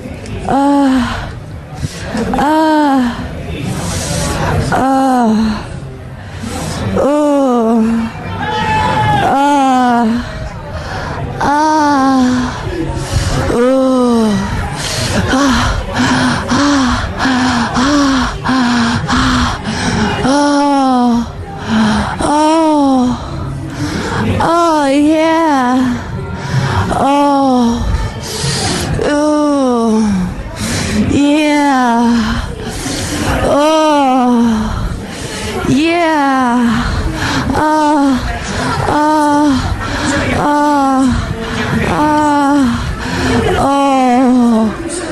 Oh, Jimmy, yeah. Oh, do it, Jimmy. Ew. That's the spot. I don't want to hear Jimmy. Oh, yeah. Oh. I don't think it's that good. Oh, yeah. She's a lot hotter than she sounds. Let's just put it that way. Yeah. All right, we're back on the balcony of the Crazy Horse. Yeah. Who's the Paris Hilton looking girl that just Where's that? just came up here on the balcony? Looks just like Paris Hilton, no? They're saying yes, yes, yes. Your brother's hysterical, Opie. Brett hit a girl's beer. Oh, yeah? And knocked it completely out of her hand, got beer all over her. And she looked so sad, and I think she was a fan of the show, that Brett then threw her down $5 to buy her a new beer. No kidding, really? Yeah, he's a softie. My brother is the softie in my family, He's by a the way. softie. Thank you, baby. All right. Yeah, we're getting reloaded. Our beads are getting reloaded here. We got more of these Opie and Anthony beer mugs we're tossing down. They're a hit. They're a hit to the people down on Bourbon Street, Anthony? Yes, they are. Okay. Speaking of hitting people on Bourbon Street, I have a new supply of beads and a whole new crew walking by with their exposed drinks. I need why haven't I gotten another Bloody Mary? Well, I don't know. Where's Club Soda Kenny? Club Soda Kenny! Kenny's too busy watching another girl dance. Kenny! There's like 3 or 4 other girls out here on the balcony just kind of doing like dances now. Club Soda Kenny. Give that to Club Soda Kenny. Kenny. No, give him the headphones. Give Kenny the headphones. Kenny, perhaps instead of watching Paris Hilton over there, or whatever her name is, perhaps you could look and be a little more attentive to the boys' needs? No, she's trying to weasel her way over here. Oh, she is? Yeah. Oh, is that what she was doing? Yeah. Who is she? Yeah. So you're keeping attractive girls away from us. By looking at their asses? Believe me, she's nothing to look at. Really? Yeah. I don't have a good view from here. Well, I've had a better look. She kind of looks like Paris Hilton on crack. On yeah. crack? Yeah, with the scabs. Is that a good thing, or? That's why they keep the lights down low in these strip clubs. I understand now. Thank you, Kenny, for protecting us. Yeah, the lights are turned down to cover up a world of hurt. So, Kenny, is there anyone that could get me Bloody Mary? Whatever you would like, it would be my pleasure. Thank you, sir. Bloody Mary, Mr. O, anything? We haven't had a joke from Kenny either all day. Yeah, you got today's joke? You got a joke? I'm telling you, I'm absolutely frazzled. You don't know how many fans are trying to crash this party. Really? Yeah. He is working hard. A lot of people trying to come up, and he's keeping them away. Yeah, they're just trying to crash the party, and I got my hands full with that. I noticed something. Kenny's working really hard to protect us, right? And Master Poe is working very hard to pick up our listeners. So yeah, Master Poe is probably the one inviting people up. Yeah. Kenny then has to throw out. Who? Master Denny Terrio. Denny Terrio. he's doing Hispanic Denny Terrio. He's doing dance fever on the street. He's doing splits in the middle of Bourbon Street, right into the slime and puke. He's got slimy crotch from doing his splits. By the way, I think we really did lose Jim Norton for the day. I think. He doesn't care about the show anymore. He's now wrapped around 2 girls. Just to come over here, I almost slipped in his puddle of clear stuff. Oh, that's Jimmy's. Yeah. You could skate on it like Hans Christian Andersen. It's amazing. All right, here. I'm going to get your Bloody Mary now. And think up a joke on your way back up. I hear you. No, you got a joke. Give us a joke. You got one right now? No, I was taking the pressure off him and saying, he could think it over on his way. I got to think. When I come back. All right, come back with Anthony's drink and have a joke. Meanwhile, Jimmy is completely taken with the scabby Paris Hilton. All right, Jimmy has just given up on the show. He's like, screw this. He came back. He almost put the headphones on. He saw another girl and ran away. And he just left us. Here he comes. Hey, Jimmy. He's coming back. Watch, he's going to say that she's really hot, and we already decided that she's not hot. Watch this. What's up, Jim? What's up, dude? I really want one from that girl. She's sexy. Which one? This one right here with the blonde hair. The one that looks like Paris Hilton? Yeah. Yeah, we thought we were going to. I want a lap dance from that one. Anthony and I were saying we thought she's the hottest girl here. Yeah. Oh, than's Kenny. I really want a lap dance from her. I'll do it. I'll pay her for it in the air. Of course you will. I think that's what she does. What do you like about her? She's got a great body. She's very skinny. And and she has like her panties look like really, like they hug her very nicely. Oh, you like that? Yeah. Like her midsection is very, like there's zero body fat. Yeah, we definitely want her. She's got the body of a crack whore. You don't mind the scabs and stuff on her arms? No, please. If she doesn't have them now, she will when she's done with me. Yeah, we definitely. All right. She's so stupid. I definitely want that one right there, though. She's that's not like Paris Hilton. She's more like Newark Hilton. She's showing her rump to the look at that. People down on Bourbon Street. Does she have panties on? I don't know. Lift that up for a second. Lift it up. We can't see. Does she have panties on? Lift up the little tiny skirt. Lift up the back of your skirt. And wow, there's a lot of hurt there. Anthony, I want to dance from her. There's a lot of pimples. Wow, it looks like she's scared. Shot with a BB gun a few times in the ass. I don't care. I definitely like her. I think she ran out of veins to shoot up in. She's shooting directly into her butt cheeks. Something's going on there. Well, I mean, it is just getting completely out of hand on Bourbon Street now, man. Completely out of hand. Yeah, very wet, very disgusting. Look at the gutters now. They're 10 times filthier than when we got. Guy just got hit in the head with bees. Yeah, but that's one of our listeners. He's already on to us. So, you notice another observation here, Anthony? Yeah. There's balconies across the way. Pretty much all over the place, obviously, up and down Bourbon Street. We're the only part of Bourbon Street that has not many people in front of us. They're all they're onto us. They're onto the beat thing. They know we will knock your drink out of your hand. This is the worst of the Opie and Anthony Show. Sirius XM. This is the worst of Opie and Anthony. My name is E-Rock, and we're playing clips from Mardi Gras 2005. The February 7th and February 8th shows combined into one gigantic mess for your listening pleasure. We're down in New Orleans. There's not a whole lot going on because the music's too loud. The people are too drunk. It's hard to do a real show there. Someone's throwing beer all over the place. And we just decide to throw beads at people, piss everyone off. And Jimmy just gets up and leaves the show to go negotiate something with a dancer. What that is, I don't know. Let's check it out. It's the worst of the Opie and Anthony Show. All right, we're back. We're back with the Opie and Anthony program, live from Mardi Gras. The Crazy Horse. We're on the balcony. Here comes another girl, completely topless, with her boobs painted. I took out a full, huge, one of those big, giant-sized Budweisers right before we went on the air. And it was with broken beads, which is even worse. The guy doesn't even get beads out of it. Wow. He was very, very pissed. And no, I didn't give him $5 like your brother did. Yeah, my brother was telling me the story in the bathroom. He's like, yeah, man, like you said, you know, he takes out this girl's beer and she started crying. Yeah, she felt really bad. I thought you were exaggerating. He goes, no, dude. He goes, no, man. She was crying so bad that I took $5 out of my pocket. I threw it in one of the Opie and Anthony mugs and threw it down to her so she could get another drink. Yeah. He's a softie. Oh, you got it. I don't know if the T-shirt made the air because we were just coming back from break, but that guy got us good. What did the shirt say again? It said, "You guys rock," and I gave him the thumbs up. And after I gave him the thumbs up, he turned it around and said, "Not you." Look, he's gonna get Jimmy. Very nice. Just got him. Oh, that guy's really pissed off. He's starting to throw all the beads back up at us. Which guy? This guy right over there. Which guy? This guy right here. He's not happy. Oh, that guy. No, he's not. He's wet, so I think somebody spilled his beer. Everyone on our balcony, we got about, 20 people up here. They're all firing beads to hit people. So now people are starting to shoot back. And you really got to be careful where you're looking or not looking, or someone's going to get hit with beads. Oh. All right, I think we're going to talk to Lou Ferrigno in a few minutes. Ooh. This is a hell of a way to try to do a radio show. How the hell are we going to do that? I must say the phones are working a little better today. We're able to talk to the listeners, our listeners that are calling in without the delay. Hopefully that'll work for the Lou Ferrigno call. Well, he's deaf, though. I don't get that one. I don't know how I don't know. I thought he read lips or something.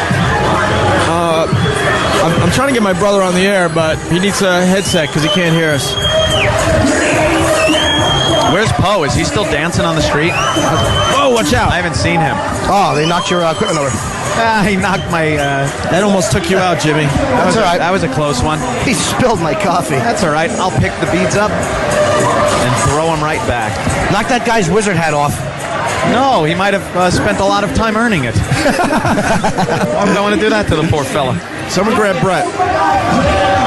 You know what? We're getting a lot of people coming in front of our balcony now because the Paris Hilton girl is starting to show ass and titty, and now we got a bunch of homeboys stopping in front. They seem to really like her. And I'm trying to get a lap dance back there, and the fat guy in the purple is just hugging her and dancing. I'm like, ugh. Yeah, on the way to the bathroom, Jimmy's like, I think I almost got the negotiations done. You're going to get a lap dance from which one? This one? Yeah. The Paris Hilton looking one? Just for one song. I was going to do it before we come back from break. All right, we got my brother back on the air here. Oh, he's got the mic on backwards. What are you doing, Brett? It's on backwards. Yeah, no. It's got to be. Yeah, there you go. Just now turn the. No, put the thing on. Right. Now go back behind. But put behind. the other. No. It's got to be the. If you take. You guys are messing with him so bad. He's so confused. But turn the thing. Right. All right, there you go. Now push it back. But first do the. Brett, they were just messing with you the whole time. You know that, right? You're taking away from the beat. Watch it. They're pelting us now. You know, I think they're organizing an attack down there. Now they're starting to go 1, 2, 3. All right, just me. Yeah, they're all right. They're wailing him now. Beat fight. A beat fight. Shit, we are in trouble. A beat fight. Outgunned. A beat fight has just broken out. We are outgunned up here now. Who cares? I'll throw a chair. Come on, let's see what you got. Watch out. Watch out. Whoa. Let's see what you got. Come on. They have nothing, Anthony. They have nothing. Dude, they're on the ground. We're on a balcony. Wait till they... Watch out. They could also pick up the sleazy ones that are in the gutter. Hey, thanks. Disgusting. Yeah, look at the beads he gives us to fight back with. Oh, God, little BBs. They look like ringworm. No one's gonna throw these. Ringworm. These aren't gonna hurt. All right. Oh, Jesus. Now they're... Oh, Jesus Christ. All right. Hey, that's a nice Bacardi necklace. Thank you. Oh, watch it. They're Let me have one, selling sweetie. it now. Oh, we are going to get... Whoa. Oh, Jesus. All right, it's an all-out war. They're left their asses off down there. Yeah, this is a good one. Goddamn bastards. Look out. All right, they have figured it out. We are screwed now. They're all starting to throw them back now. Fight to the death. Oh, man. You can't get it up? Can't get it up? Come out of there, guy. They're organizing an attack. They're kind of going into little huddles, and they're doing like 1, 2, 3 now.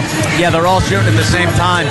Try to distract Look at this guy. He's trying to figure out which beads he can lose to throw back at us. Yeah, he's looking. He's looking at all the beads around his neck going, Oh, which he's one? taking those big All right. blue ones. All right, he's going with Those the big are ones. heavy. Come on, let's see what you got. That redheaded boy? He's rolling them up. Whoa. There he goes. Look out. Stinks. Watch out for the distraction shot. That's all right. He's letting us know they're coming. What a dope. I know, what a dullard. Oh! Nice. Oh, that almost took out the window How behind me. perfect would that be? You might have heard that on the air. Watch out for the guy in the black. Which guy in the black? Oh! Now there's anger. Look, now there's anger involved. He's acting all tough. He's but really pissed. He just threw like a girl, and everyone started laughing at him around him. Find me a drink to knock out of someone's hand. That's all I want to do. Oh, Oak's trying to hit him now as he's walking away. All right, anyway, this is the Opie and Anthony program. This is exactly what was going to happen if you send us down to Mardi Gras to broadcast live. That's it. I don't know what's going on with Lou Ferrigno. I have a feeling it's just another guest that has blown us off, Anthony. I don't think we have any guests on our show anymore. They just... Well, why don't they tell us then that Robert De Niro is going to be phoning in? Dude, is that a duty? What is that? Ew. Ew, no, it's a string bean from the Bloody Mary. Oh. It does look like a duty. A long, thin one. The type Steve's awful stomach would put together. 2 weeks worth of food coming out in that one 8-inch little thin. The reason I got my brother back on the show, he was talking about there's a lot of Jesus people down here. Yeah. Because they see a lot of sinners on the streets. A lot of sinners that they want to save. Of New Orleans. Oh, you did another one. What? You took out somebody, Brett? And now you're giving her money this time. Brett, so what you see, you saw people dragging a cross down Bourbon Street, and they were dead serious, right? Yeah. There's Jesus people, Anthony, with They're reenacting the crucifixion. Yeah, and they're slowly but surely dragging this cross right down the middle of Bourbon Street, and then they got their little helpers handing out, Jesus saves type literature. Yeah, I've seen a lot of repent, sinner. And what was going on with that, Brett? People were pelting with wow stickers, plaster them on their ass, and they didn't even know it. Yeah, so they had wow stickers on the cross and the guy, and they had no idea. Oh, guy caught it. I was in a... Dude, I just threw a set of beads down, and the guy covered his beer the second it hit. I was robbed. Where's Ben? We're going to get Lou Ferrigno on or no? Lou Ferrigno. Yeah, we're told to call Lou, and Lou's not answering his phone. So. Well, of course he's not answering his phone. He doesn't know it's ringing. He doesn't hear it ringing. Could you picture Lou just sitting there, his phone's ringing away? Lou's in his living room just looking at the phone, just whistling like, and it's ringing in the background. Yeah. By the way, I'm inside, but you guys, when the beads are coming up and nailing this window, the sound coming across the air is just thunk. It's just like yesterday. The show started kind of under control, but We tried. Everyone is completely hammered down on Bourbon Street now. Nice. And it's gone from tossing the beads nicely to these people to an all-out war. An all-out war. Yeah, I'm just now trying to hit people right in the face. Yeah. I don't even care about their drinks. Now I'm just throwing for their faces. Oh, watch it. Oh, that thanks, was close. sweetie. I got it. No problem. Not even close. Check your fire. Check your fire. It's only a flare. It's only beads. It's only beads. Lance, you all right? These are death beads. Let's Charlie know who did this. I'm trying to come up with something here while we do the bead war here. This guy on his cell phone right here. Goodbye, beverage. Oh my God, you hit him right in the face. He's on the phone. Half his beer went flying out all over his face. he wants to know who did it. I would love to hear what that sounded like. Yeah, and our flight is scheduled to... I'm hit. Where is he? He's very angry. He is very angry. I don't even see him. They usually leave. We were all going for the same guy that time. Yeah, Brett's a good shot, man. Yeah. Oh, right there, that red Nice drink. yellow shirt. Right there. Which one? Right there. Oh, God. Your mind, bitch. What a disaster. He nailed the beer, but the guy was able to hold on to it. Yeah, I kind of blew his cover. Yeah. And once again, now we have no one in front of us because Just a bunch of guys who are ready to throw things up hard. Oh, here goes a Very drink right below us. pissed off. Oh, he's holding his drink. He knows Oh, better. that guy right there? Goodbye, beverage. Oh, I hit his arm. I missed the drink. Oh, hit his arm close, too. Anthony. All three of us hit his arm. He was walking a little too fast. we should tell people we're at least 20 to 25 feet off the ground, Yeah. too. You let him too much is what it is. All right, well, You about that throw guy? beads at women and children? Oh! Got it right in his drink. the guy was actually very happy. And the listeners down below, nice shot. Yeah, we have a cheering section who in between cheering throws stuff at us. Yeah. It's wonderful. Oh, watch out for that cup. Here's a chick drinking a beverage in an awful 1970s blaxploitation hat. Oh, Don't you're look going to up. try her. She's looking up though now. Yeah, wait till she looks Looking away. up. There you go. Look away, whore. Look away, There whore. she goes. Goodbye. Yeah. Oh, you got distracted. Oh, here we go. Guy in a top hat, full beer. Full beer. That's brand new. Let her rip. Oh, wow. Jesus. It hit the hat or he would have taken out that beer. He's pissed. He's not too happy about that. So look, the Fox News guy. The Fox News guy is filming us right now. The local Fox Where? News Knock guy. the cigar out of his mouth. Hit him in the head. There's one. Nail the Fox News guy. All right. Oh, this woman. Why do they buy us these faggoty beads? These beads are They worthless. got no weight to them. Mike, hey, can you get me some feathers? I want to throw them down. No, these beads suck. You gotta double them up. Need like anvils. Excuse me, Opie. I'm not bending down here to pleasure you. That's nice. I'm trying to grab more beads. Where'd that dancer go? Those beads are so small, you should just throw the whole pack. I throw the bag without even Not a bad without even idea. opening it. All right, right below us, there's some beverages here. Oh. Yeah, right there. Oh, that guy's onto us. Hey, give me a big one. Is there any big ones over there? Whoa! Watch it. Wow. Hey, That Kenny, was is there a any... good shot. Somebody almost nailed us. Those purple ones? Thanks. I want to hit the Fox News guy's cigar out of his mouth. Oh, yeah. Oh, you hit the... That was very close. I hit the guy's hat. All right. Oh, right in the side of the head. Heads up. Watch it. Here comes a... What the hell is that? I don't know. It's beads tied up in his shirt. Now That they're thing will wrapping knock up you out. beads in a T-shirt. That'll knock you out if it hit you on the head. I like that. Oh wait, I think they're actually. Cleavage right there. Her with the drink with the lime in it. Where? Go ahead. Oh. Nice try. Here goes the guy right here drinking. Which one? How about that fat whore? That's a guy. Oh, Is it's a it? girl. I don't know what it is. Anthony, that's what it was. The "You Guys Rock, Not You" T-shirt we were just talking about.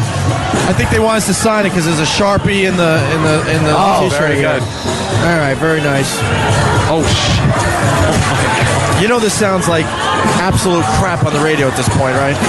That's what we're here for. To sound like crap. Yeah, that's it. This is what Mardi Gras is. Just three douchebags standing on there pelting people with beads. Oh wait, this girl wants to show her boobs. Come on. Of course, the fat one does. Look at her. Yeah, come on. Let's see those slobby breasts of yours. Ugh. Come on, let's see them. We don't want to see him. Come on, Here we go. Here we go. Come on, show him. Show those Big sloppy. slob. All right, she's walking away. We got two. Come I on. can see sweat stains on her arms. Damn it. She's got back tits. Again, Oh, here's a couple of nice ones right there. Three guys pelted him. Ah, right in the head. Not at This guy's pissed and he's looking right up at me. I didn't do it. Which guy? I didn't do it. I didn't do it. Jimmy. You can't tattle. I didn't do it. I wasn't tattling. He thinks it's me. He's all pissed off. Hit him. Oh, I hit him he's right in the kinda face. mad. I hit do him it. right in the face. Now he's. Oh my God. He is so. He is livid pissed Yeah, off. let him walk away. Goodbye, stupid. Where I'll is hit he? him again. I missed him. Where is he now? In the red shirt? Yeah, he's in that red Is that shirt. him? You got him again. We got him 3 times. I dare you to hit the little girl's drink out of her. Nah, I don't want to throw it at the kid. I know, I'm kidding, of course. Oh. Wow. Now that was a fun right in shot. the face. There's a guy sipping out of a gigantic, tall, plastic grenade-looking thing, and Anthony just hit him right in the face where the straw was meeting his little, Mardi Gras lips. Oh, that was funny. And he doesn't move. He's just standing there drinking, which I kind of respect. Because he's looking at the wrong balcony. He has no idea. It's right above. He's standing there. I'm going to get him again. And you hit him right in the head. All right. You just almost took his glasses You hit right George off his Lopez head. right in the face. Twice. And is he moving? No, he's still not moving. I will hit him a third time. He's like a cow in a fire. He's just going to stand there until his innards blow out. He's still not moving. He's still standing, trying to figure out where the beads are coming from. Yep. And there goes a third time. All right. We hit him both at the same time. Yeah, Brett and Anthony just hit him once in the head and once in the shoulder. He's firing back. He's firing back. Oh, he just hit me with And he wet. hits Jimmy with sleaze beats from the street. I got wet Oh, bead. Jimmy. Jordan's down. Jimmy's an innocent bystander in the whole thing. And he Nah, I'm got not hit. innocent. And now he's walking away. I just got wet beads all over me. That was disgusting. Jimmy had to take the brunt of it. Smell my arm. You smell where the beads hit. Smell my arm. Smell my arm. Sewer. Smells like Voss's ear. It's the worst of the Opie and Anthony show. It's the worst of Opie and Anthony. My name is E-Rock, and we're bringing to a conclusion the fun festivities that was Mardi Gras of 2005. I hope you enjoyed it so far. I know I have. But in this last segment here for you, what are we going to do? We're wrapping up 2 days of partying and drinking and eating and having fun in New Orleans for Mardi Gras, live on Bourbon Street. It's the Opie and Anthony show. I guess just play it. It's the worst of the Opie and Anthony show. And we're back with the Opie and Anthony program. We understand this is a cluster F. We're broadcasting live from Mardi Gras. Hey. And I got the phones out here, Anthony. We're going to try to you answer got the some phones out here? You're going to take phone calls from the balcony? We're insane. How the hell are you doing that? By the way, where are we going tonight? Are we going to go see Greg Allman tonight? I don't know. I might go to the Gold Club. You're going to go to the Gold Club. I want to see Greg Allman at the House of Blues tonight. Yeah. Wow, I got to give someone props. They got filthy beads in my Bloody Mary. Nice. Now I can't drink it. All right, Anthony, my score is 15 people's drinks. Here we go. People 1. Right below us. Oh, yeah. Oh, I got it in his drink, but it's splashed, but it didn't knock it out of his hand. Splashed back up into Oh, space. Jesus, look out. There's this old guy down here right there that's really pissed off. Is he? Yeah, throw it at his head. Watch. Oh, Jerry Garcia? Yeah, this I'm guy. just pelting him. This guy will not give up. He just keeps picking up beads and he keeps throwing them. He keeps throwing them back up at us. Whoa! Okay, now they're threw a throwing full beer up at full us. beers. Wow.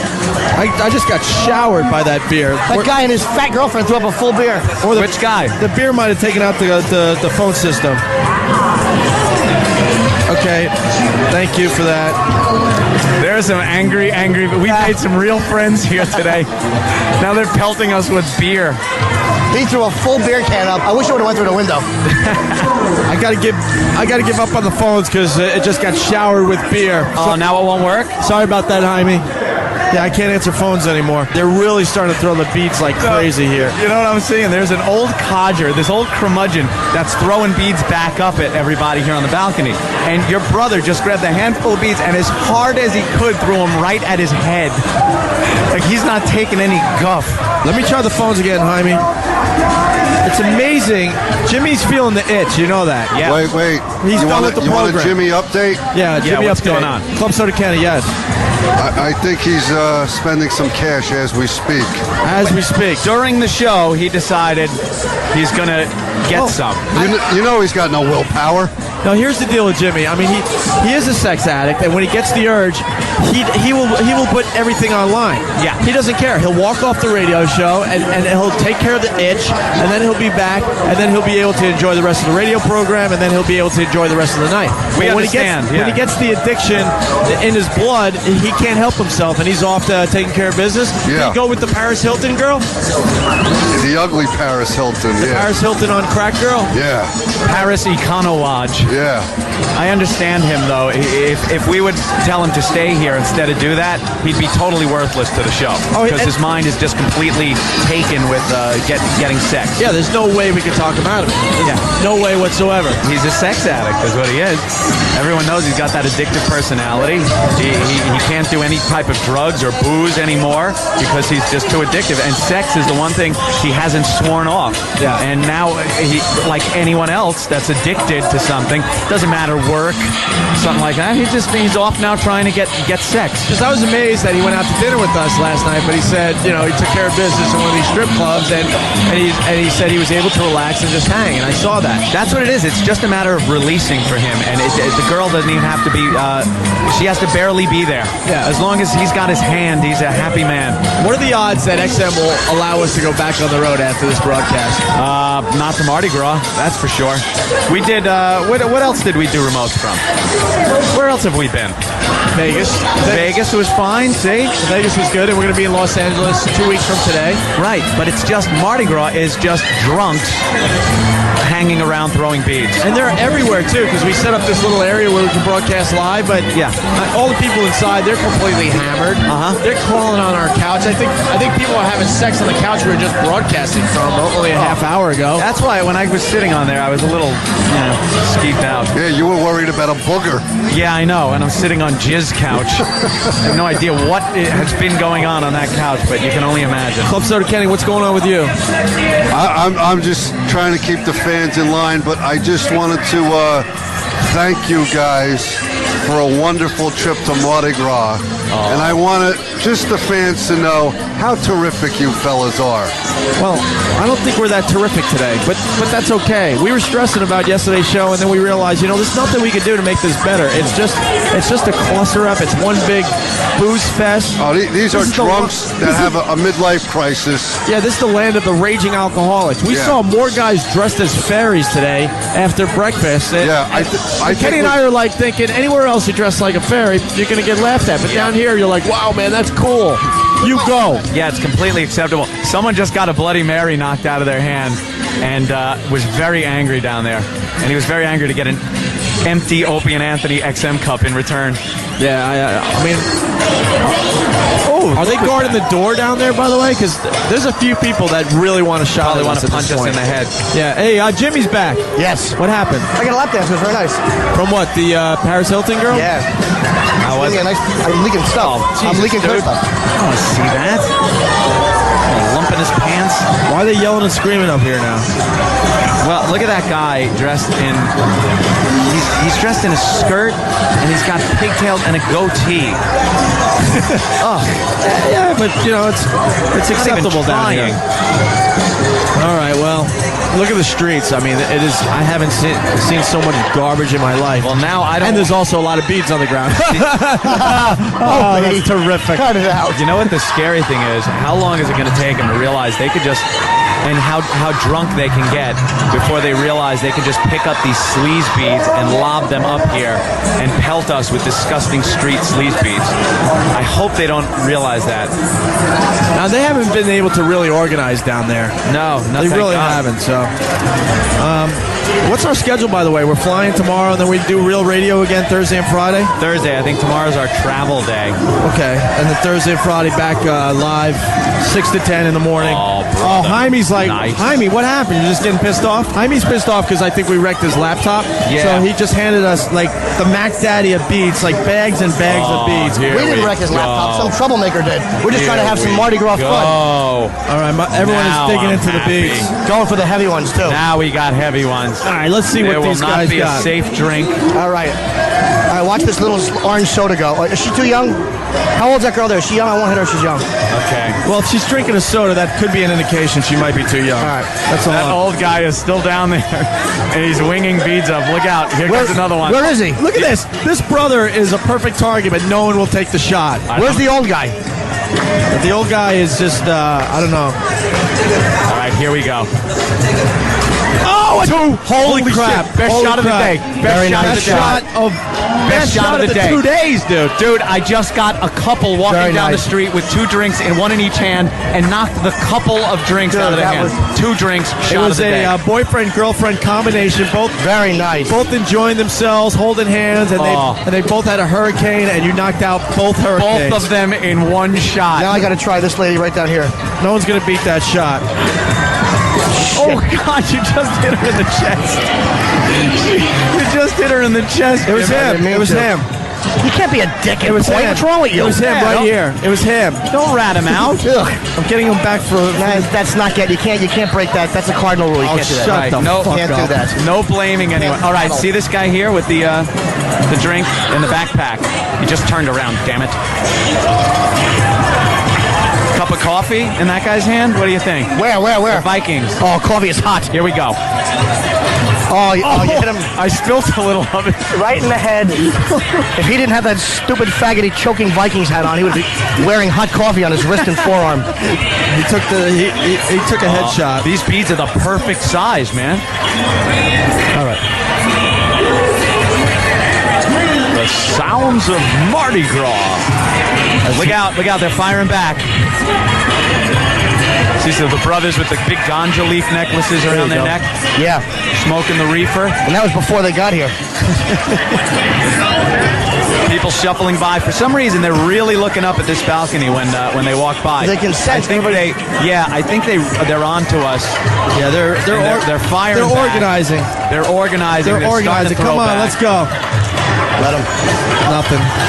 They got nothing. They got nothing. They just can't get it together. All right, here, another couple. This guy looks mean, though, with shaved head. Look at his chick. Big red drink. I'm going for him. Wow. There's so many balconies. He's a big guy. Oh, my God, is he a big dude? He's going to kick my ass. No, it didn't even phase him. Oh, good. You hit okay. him on the skull, and he could care less. He didn't even notice. He didn't even notice. He thought it was a fly landed on his head. I could hit him again, but I'll choose not to. He's got a big scar across his head like it. Yeah, I wouldn't chance that one. Come on, Nick. Swat, Baseball catch bat. it. Oh, good. Oh, all right. That was a good catch. Yeah. All right. Looking, next target. Yeah, that guy's looking up here, though. Which guy? The shaved head guy with the... someone beads just around got his neck. nailed. Someone down on the other side of the balcony just got nailed Those hard. big bowling ball-sized beads are completely ridiculous. Yeah, they're oversized beads that some of the guys are walking around in. Yeah. How did you even move through a crowd wearing those? You know how much those cost in the gift shops? I heard they're $80. $80 for that. And $5 if you go 3 blocks away. The beads are almost as big as bowling balls, Yeah. just to give you an idea. And you look cool down here, but then you go home to your little hometown, and people are like, you spent $80 on what? Look at 2 guys dressed like Kiss. Oh, that's pretty good makeup there. Ace Frehley and Peter Criss. I should go down there and get blown off for a picture. Oh, very close. I saw a guy dressed like Gene before. He didn't have the makeup, but he had a nozzle hanging off him. Too bad there's no car crash sound. Right there. Certainly deserved it. Oh, Nice so shot. close. The guy's thanking you, Anthony. He had no idea you were trying to take out his drink. That's If I don't take the drink out, they thank us. Yeah. They look up and go, thanks for the beads. Wow, the crowd growing in numbers here in front of our balcony. Yep. For some reason, I think we're missing enough that they're thinking we're giving away beads instead of trying to hurt them with them. Hey, what about that chick? She's showing. Look. Where? Oh. Not bad, right? That one right there is very She's nice. spilling her drink. Oh, you drunk whore. Yeah. I don't get that with the girls. A lot of girls, they can't just show the boobs. They have to stick out their tongue and make the stupid, I'm showing you. Stupid face. I'm showing you my boobs face. It takes all the sexiness right out of it. Hit the guy on the Little Rascal. I'm so tempted. Come on. He looks like the guy that they paralyzed in Clockwork Orange. Oh, Jesus. Opie just hit him in the head, you heartless I can't believe you just hit an old You are man a on a little heartless- rascal with You are beads, a and he's looking up. heartless bastard. He's angry. Hey, they enjoyed it. He clocked the guy with a little rascal. They were all doubled over. Yeah, he's a real tough target at 0.3 miles an hour, Opie. All 5 of those listeners that were just looking up are just rolling, and they had to walk away. They can't take it because Opie's a heartless prick. All the anger I felt today. Oh, wait, this beautiful girl's going to show us. Oh. Wait, she's taking her pants down. What's she doing? She's right taking here, her look, belt she's off. a 10. Got a girl taking her belt off. She's taking her belt off. I want to All be right, hold on. Barbie, her shirt says. All right, hold on. All right, this girl has the tightest jeans on, and she just took her belt off. She's pulling her. Wow, she's pulling her pants down. Her pants down. Nice. Now she's turning to us, and she's going to show us her ass. I wouldn't mind it if it wasn't for those grandma panties. Yeah, what are those? Wow. No, that's Not very badass. nice. Those are the hot pants. Throw Hot beads in her panties. ass. Very nice. Bravo. Yeah. There you go. That was very sweet. Now knock the drink out of her hand. Where's the drink? Nah, she's well protected. How about right now. no, he doesn't have enough in there. well I like getting protected. full drinks when they splat on the ground. It's so satisfying. This guy's got a mug, but not up to his face. It's also a lot more pleasurable when they're drinking it and it splashes right into their mug. We're looking. There's no targets right now, huh? No, God, I can't believe Hey, I there's took more out 2 boobs at over there. one Very nice. shot. No more guys on there, little rascals, huh? It's getting later. A lot of people getting more drunken, and you're seeing more boobies. Oh, I smell pot, I think. Oh, that girl just fell in the dirtiest water. Look at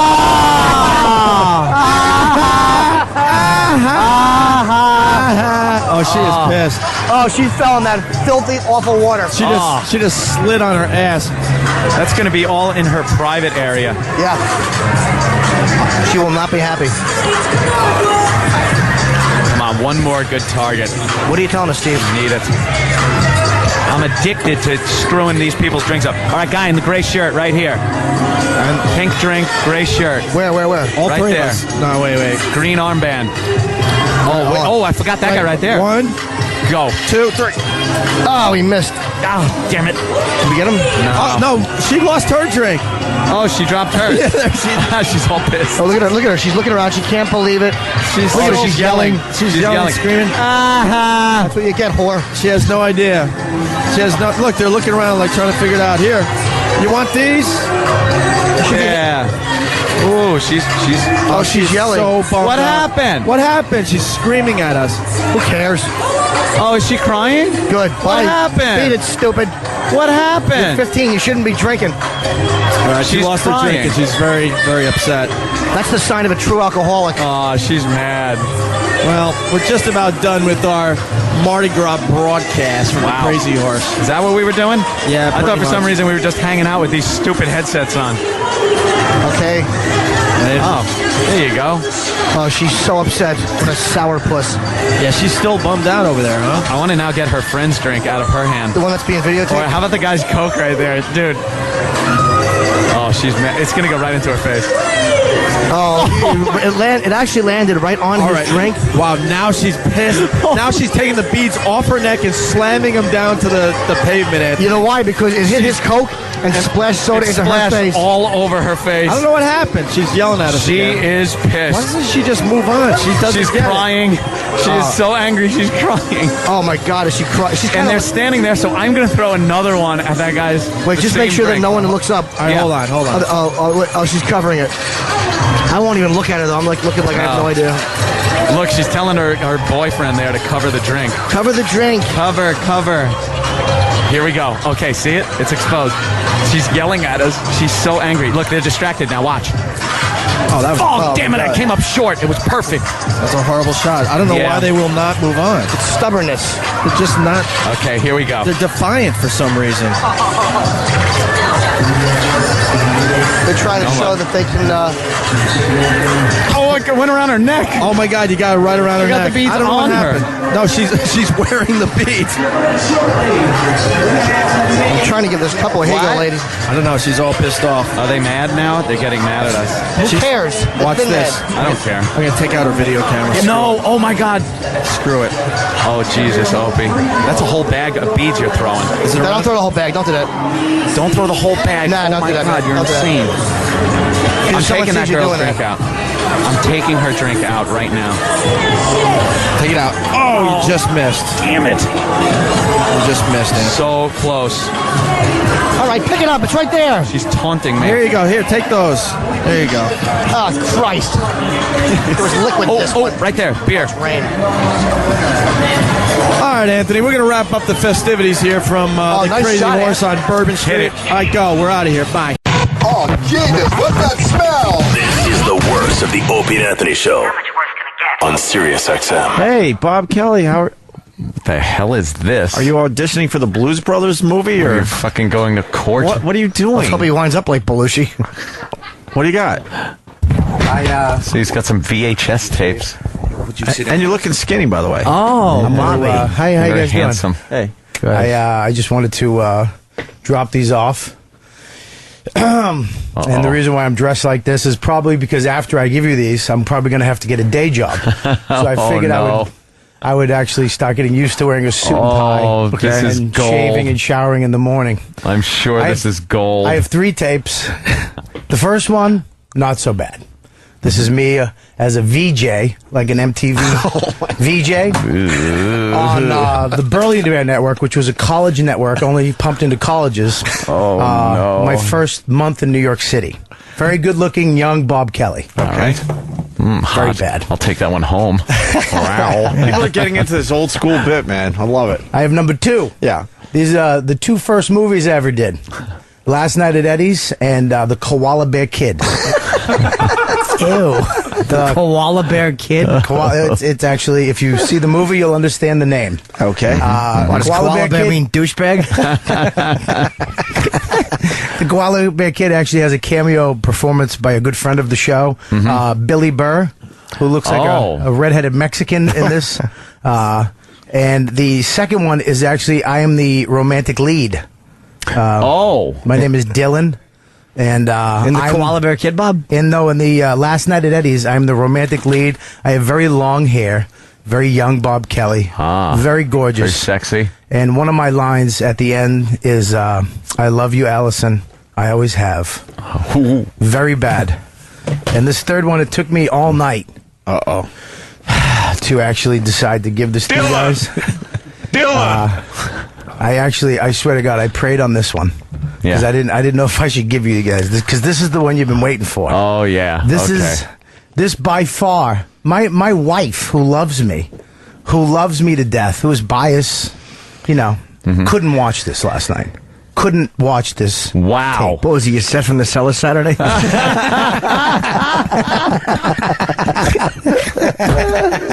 Oh yeah, Jim. That was a big meatball. I was waiting for any one of you guys to hit something on the podcast. This one is this is a tape from me in Boston. Back in the day, very good-looking Bob Kelly, very good-looking Bob Kelly, very cute. but a very untalented Bob Kelly. And this is probably the worst. I couldn't even watch this. This sent douche shivers up my spine. What is it exactly? This is me doing stand-up With Dane Cook. Please No. say. Not Al and the Monkeys? I have Al and the Monkeys. I do have Al and the Monkeys. This is worse than Al and the Monkeys because of the crowd work that I do in this, the so wanting to be liked, and my Boston accent in this is so atrocious. There's certain things I do in this that to get a laugh and actually get a laugh that are I just can't believe I did. Tell me one. I don't know why I did this, but instead of saying something funny, sometimes I just scream to get my point across, and then I'd go. Why would you do that? Don't do that even here now. No, you wouldn't. I would go, she's nuts. I can relate. I had a boo-boo-boo thing that I used to do. So this one is very bad. This is going to come back to haunt me. How about this? Wait, first of all, yes, you're not doing this Friday because I'm gone. Yeah, you have to come in tomorrow now. You know that. You definitely. You just got your invite for tomorrow's show. You're not. You can't do Listen this to me. when Jimmy's not here. Not sneaking this shit on the air when I'm in fucking Atlanta. Listen, I think Friday is a great day to do it. No, it's not. Listen, hang on just a second. No, it's not, No, I think Bobby. Friday is a great day because, listen, Friday it's going to be me, you, and Ant, and I think that'd be a lot of fun. I think it'd be a lot of fun. No. These things with these tapes, the more the merrier. You fucking. What the? You're trying to sell tickets. She's crazy. What? Were you hoping that was going to be your thing? When you walk out on stage, the whole audience would be like, Exactly. Here comes the whole guy. That was going to be my Sufi. Here comes the Iraqi woman. I'd walk on stage at Madison Square Garden in front of 18,000 just people. hear them all going. I'd walk out and go, "What's up, motherfuckers?" And I'd hear, Bobby, come alive. Yes. I was just thinking of something. I know you're going to be at Helium Comedy Club down there in Philly starting tonight, right? Actually, starting Wednesday. tomorrow night? No, tonight, Wednesday, Thursday, Friday, and Saturday. I would imagine when you're there for the next few days, Yes. I don't think there'll be a lot of people actually doing a as you walk out onto the stage. Do we have anything that can hook a VCR up to our? We can't just watch this now for like a minute. We can't get a minute of this now. If this Danny, is, we got anything? Can we transfer this? We need a We could transfer it definitely, but I mean, if you guys want to watch it right now, I don't know. No, not watch. Well, if you just get I just like a minute. Can we just get like a minute of it? Just be careful with this gem, Danny. Yeah. Just a get minute. it. Just get it on disc for us. But just like a Bobby, you can't come in tomorrow. no, I actually switched all my radio to Thursday tomorrow. All right, so what we'll do is there's no way we're Let's doing just this do it Friday. No. No, listen, this is what- just hear me out. How about you come in Monday to tell us how great the shows were in Philly? I have to. I think we should. I think what we should know because that will give you Oh, you time know to what? get like other people in here. We got a Listen real to me. busy show for Friday. I'm Yeah. Jimmy. We're saying- going to have to wait on this one. But Friday, listen, what we Now can the do. guys are going to need time to go through the tapes, I'm thinking Monday. I'm thinking Monday or Tuesday. of The next only week. reason why is because I had many laughs on your stupid hot air balloon show. right. It was very funny, and I had many laughs on him rubbing his dumb head and on his stupid stand-up. But this by far trumps anything stupid you guys have You done. really do understand. And this that is you're not this doing is terrible. this Friday. Of course, it's terrible. This is terrible. This is. So please, because Bobby doesn't want to be distracted. You understand that you're actually making this actually my Sufi? No, Don't do that. we're gonna do it Don't now. do that at Helium. It'd be distracting. when he walks out. He'll feel like an asshole. He if you certainly do that will. when he walks out. Yeah. If he walks out like he's an older man now, and you all just go. No, you're mixing it up with yours. What's Yours is. Mine is. it's a little It's different. this. There it is. Why scallop? I don't know. That's what I used to do. Why? What? How would the hand go? Show Anthony again. Show the hand. Oh, that is stupid. Really? I wouldn't do that.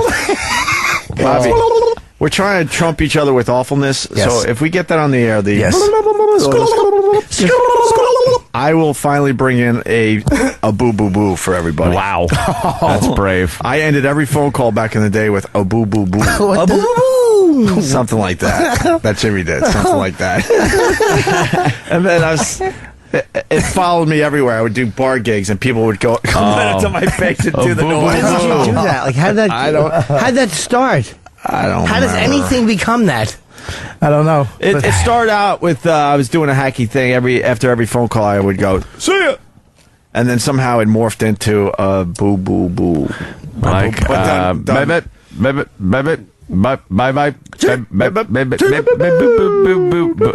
Oh, there it is, folks.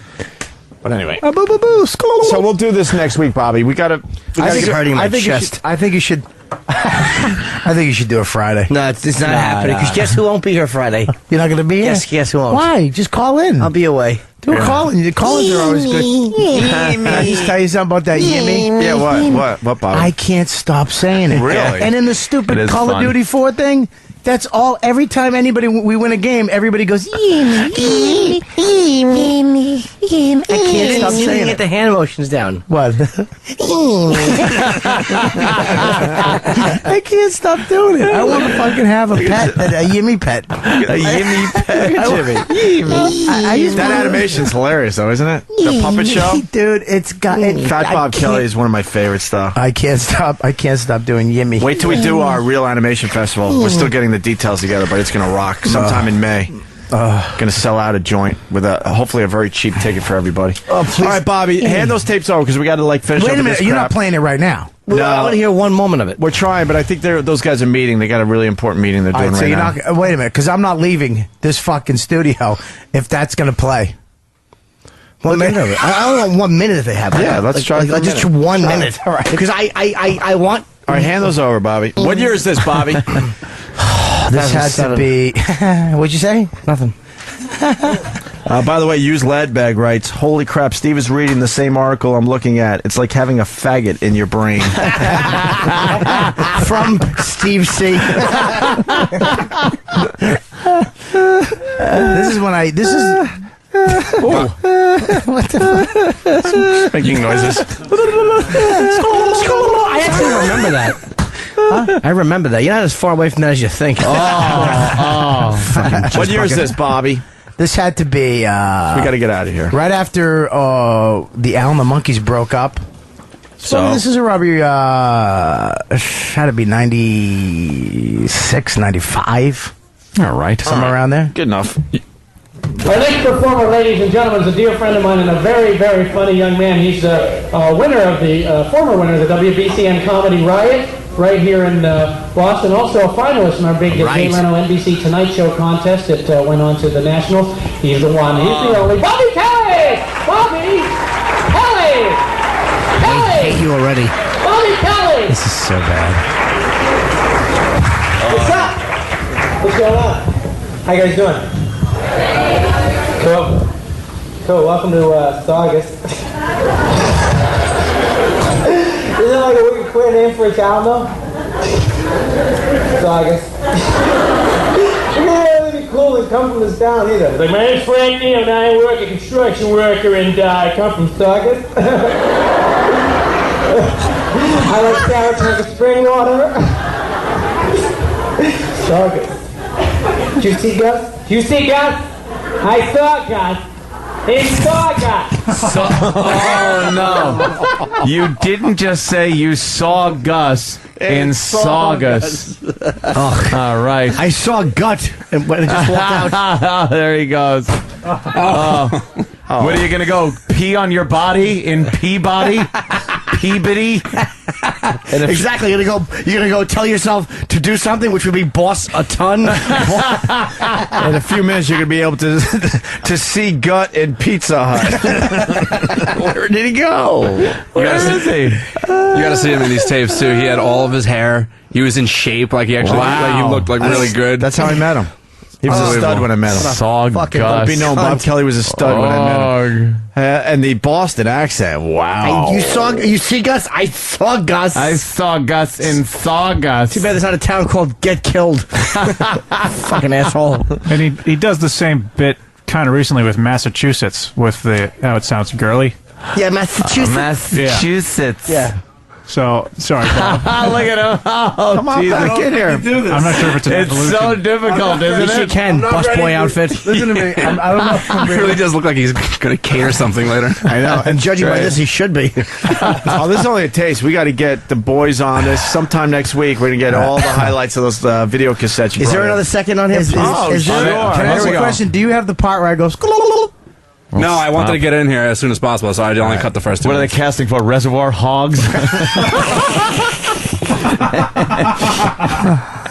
Someone is saying, well, it's Mr. Stink. it would be John in Virginia. Funny one, man. That's a funny one, man. Jesus. John in Virginia writes, this bit is Worcester in Worcester. Oh my God! Gus, this is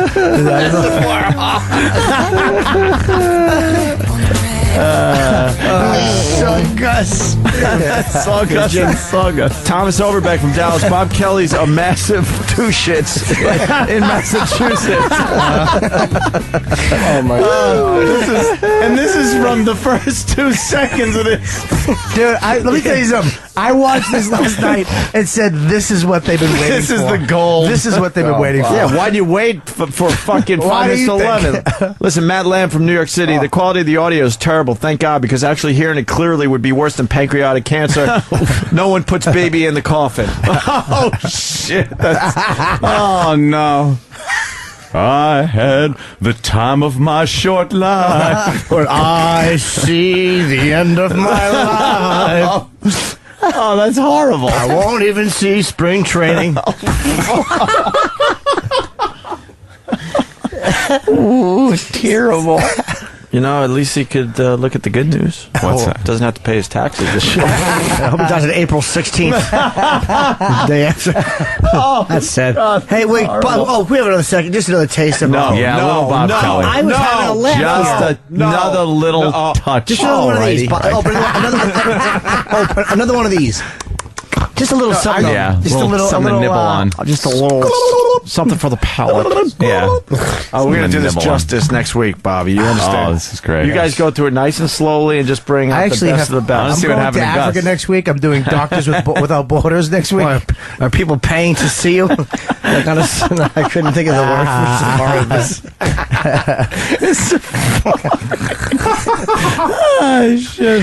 I hate Dan's little freaking like 45-year-old woman laugh. Bob. You're actually. All right, can you be quiet, he does Bobby? Titter like It's a time to bitch. make He does. It's time to make fun of Sounds you. like an old lady. Shut up. Laughing at a play. It's not about you. That's right. It's about you. But yeah. I saw Gus. He saw Gus. And I improv that, by the way. Did you see him? Look at the menu. Order a fucking drink. You guys psyched that the fucking winter's over? I hate the winter. I can't stand the freaking winter. I was in Vermont and I says I hate the winter. They were like, oh, we love the fucking winter. Skiing. Fuck skiing. I come from Revere. I don't ski. The only skiing I do is when I slip on my ass going to my car.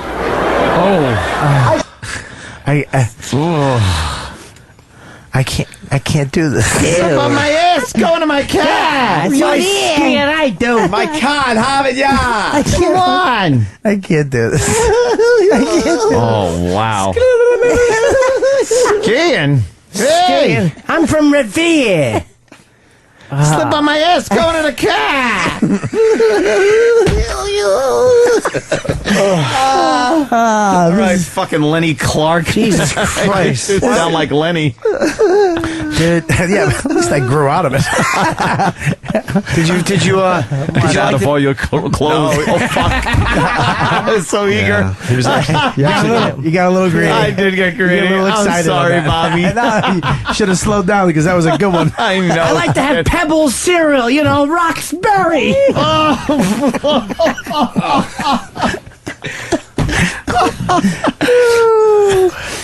Is Patrick Swayze going to star in the remake of Ghost? You think? oh, no. He finally gets to feel Demi Moore's boobies. For real. Ghost no. 2. Could you get the retard singing Time in My Life? That's our dedication. That's what we do for the great Patrick Swayze today. I shovel. That's what I do. I'm from Revere. I shovel that shit. I got a shovel. I'm looking at the friggin'. I think it should be a law. Anybody who owns a snowblower has to do his whole fucking block. Assholes. I'm out there with the garden weasel making a bath this fucking big.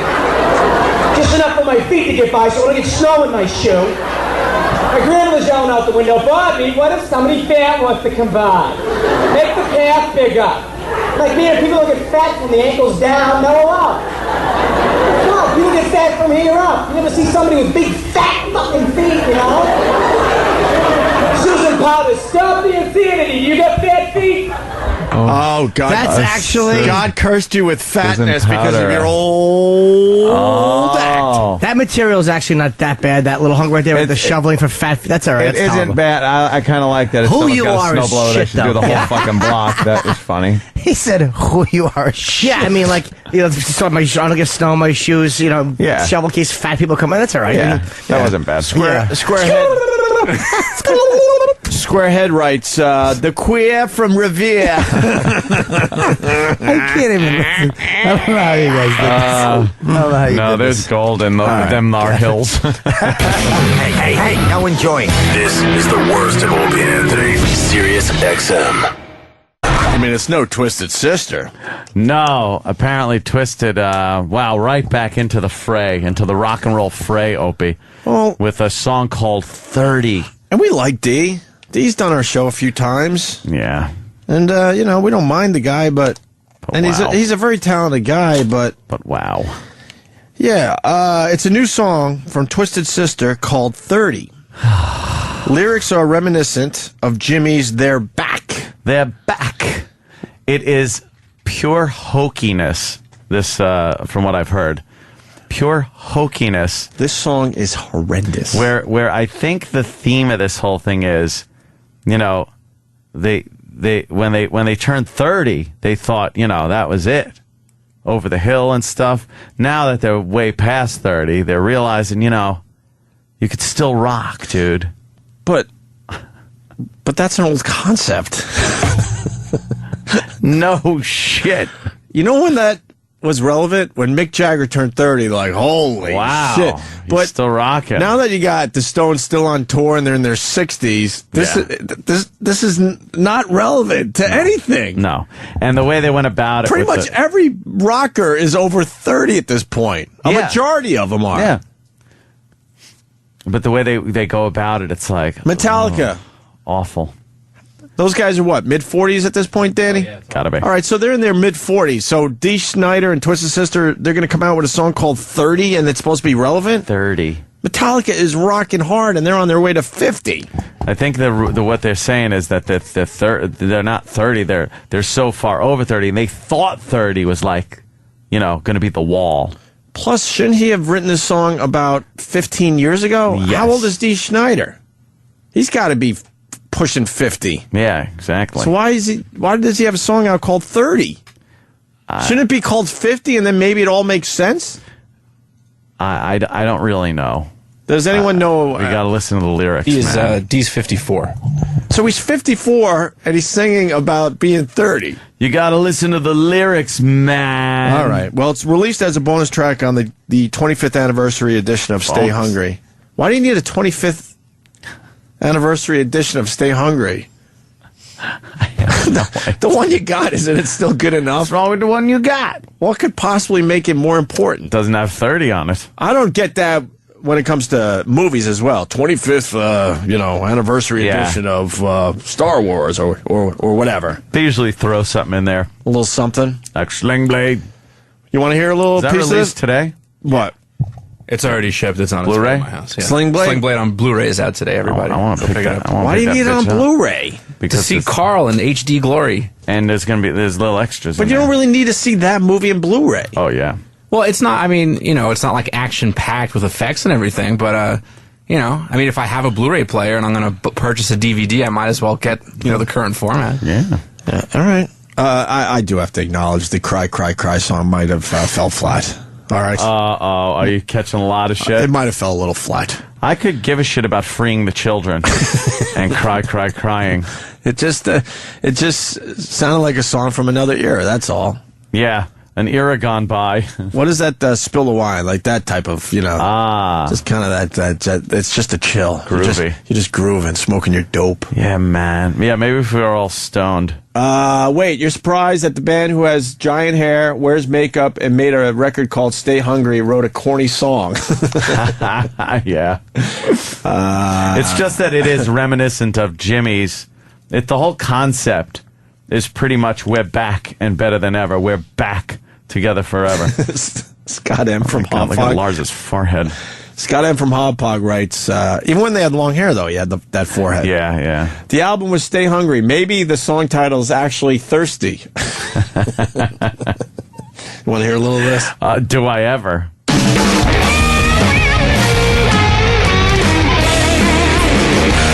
Tell me when it gets bad. It got bad right there. That's like dated guitar, right? Yeah.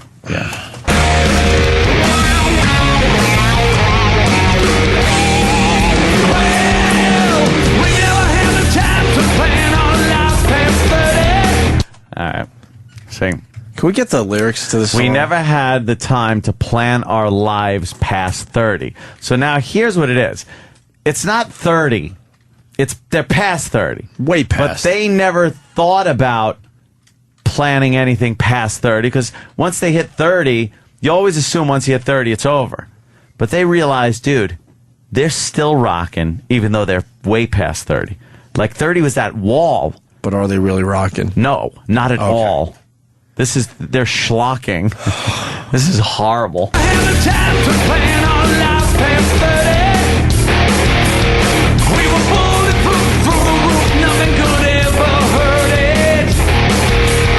Heard it. Wow. 30 heard it. You sure this isn't a Morning Zoo song parody? I know. There's some shoehorning going on. Shoehorning. They're trying to rhyme 30. 30 with heard it? With Hurdy. 30 heard. I thought he was going to say Hurdy.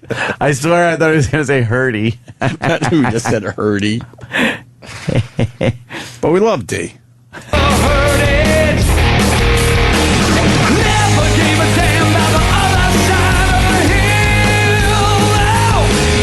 I can't drive 55. Never gave a damn about the other side of the hill, because when you hit 30, they say you're over the hill. Right. So, all right, never gave a damn about the other side of the hill. But 30's the new 20 or whatever the fuck they say. So this is an old concept. He doesn't This is a very old concept. I said, no, it's not about 30, man.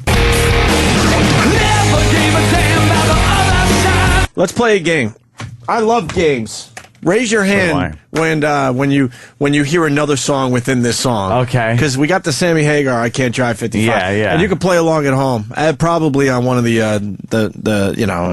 little chat things. Little chat things would be the easiest way, I guess. All right, so far we got I Can't Drive 55 from Sammy Hagar.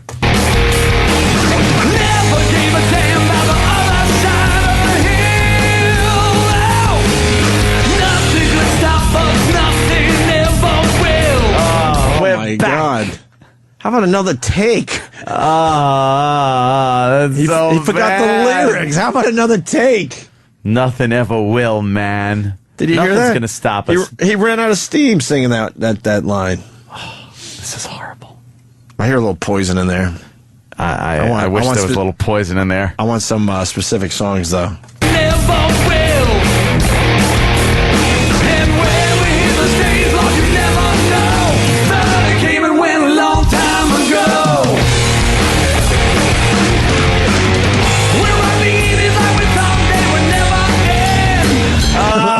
We rocked the 80s like we thought it would never end. Oh, this is we're back and better than ever. This is we're back and better than ever. We're Could you give me a little taste of together we're back forever. Why isn't Jimmy here today? For I know. It's the same song.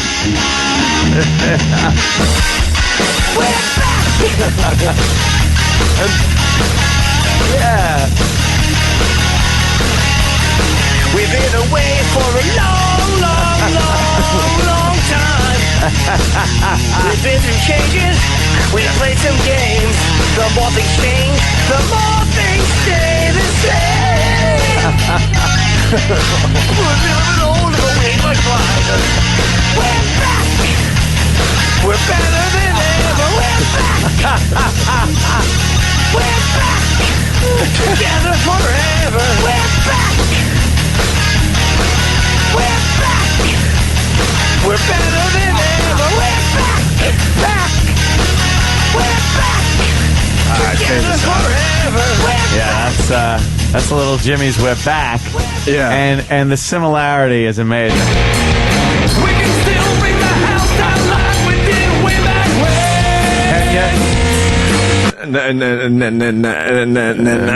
No, you can't. No. Maybe a smaller room. A much smaller room. Yeah. No.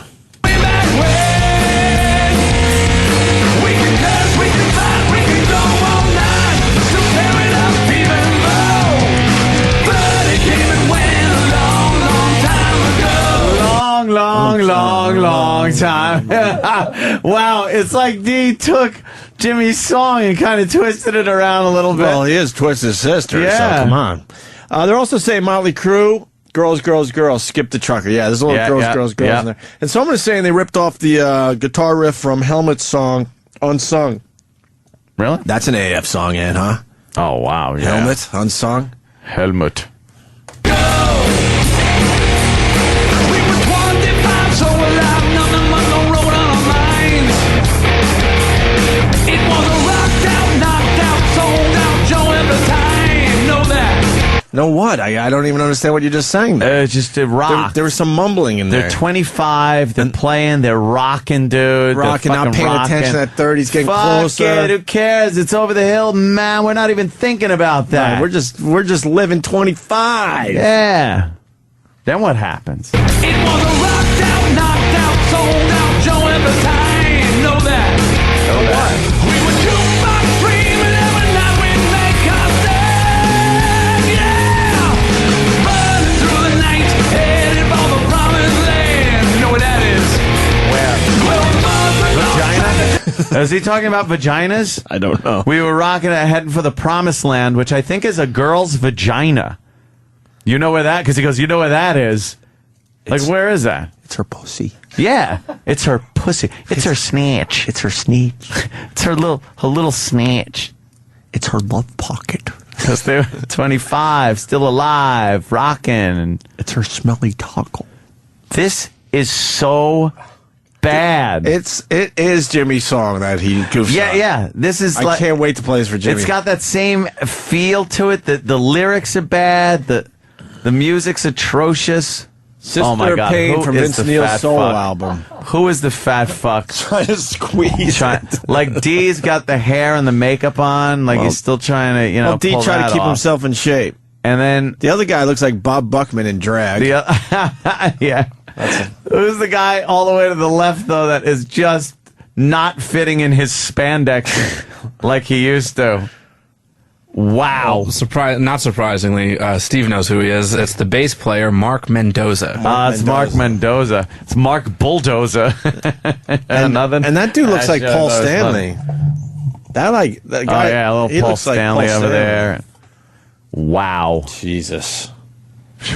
See, D was so recognizable that he could go back into that makeup and people are like, all right, yeah, he's doing the Twisted Sister thing. The rest of the guys look just horrendous. They look like trannies. There's a little more. Well, D looks a lot like a tranny there. It's yeah, but you know the look, though, so you can, you know what I mean? He can pull it off. And there's a lot of age under that makeup. I see the two guys on the right said, fuck you, I'm not wearing the makeup anymore. I'm pushing 50. So they went with the sunglasses. And the mullet. The other two guys had the eyeshadow on. Whew. Back to the song? Oh, please. Headed for the promised land. You know what that is? Yeah. Well, we lost track of time, but we didn't know that it came and went a long time ago. They lost track. Let's go to the phones, Zan. Let's say hi to Josh in Tampa. Josh, what do you have for the show? They're also ripping off Rock and Roll Band by Boston horrendously, like a little story song about the band and what it was like coming up. Okay, yeah, the concept of it. Sure. Right. Another band out of Boston. Rolling to the stage, all that crap. God, this is horrendous. Oh, there you go. Thank you, sir. Chris in D.C., Unskinny Bop by Poison's definitely in this song. Yeah, you hear a little Absolutely. of that. So I guess this was done for what, that country show? Because Doug B. at work says at the end of the show, when D finally performed it in front of a country crowd, he said, we could curse, we could fight, we could fuck all night, and the country crowd was horrified. Why would they play this in front of a country crowd? I think it was some kind of like reality show. Oh. And he wrote this song, I think, for the show, maybe. Oh. I didn't see the show, but that's what I'm getting from the fine folks out there.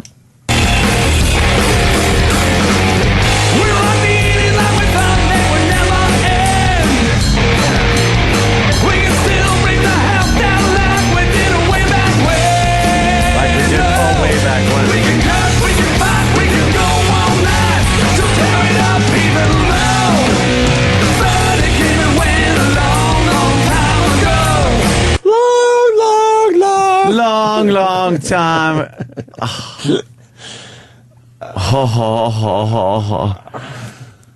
I cannot wait to see Jimmy's embarrassed face. He's going to be sitting there with his head in his hands, just shaking his head like, I can't. Oh, definitely. The douche chillery. Bob in Florida. The thing that comes to my mind, I can't believe how much it sounds like the douchebag song by Sammy Hagar. There's only one way to rock. Only one way to rock. Yeah, there you go. That's in there, too. Yep. I love you guys. Punching out, man. Thank you, man. Thank you, sir. Let me go to Mary. Mary. Hey, what's up, fellas?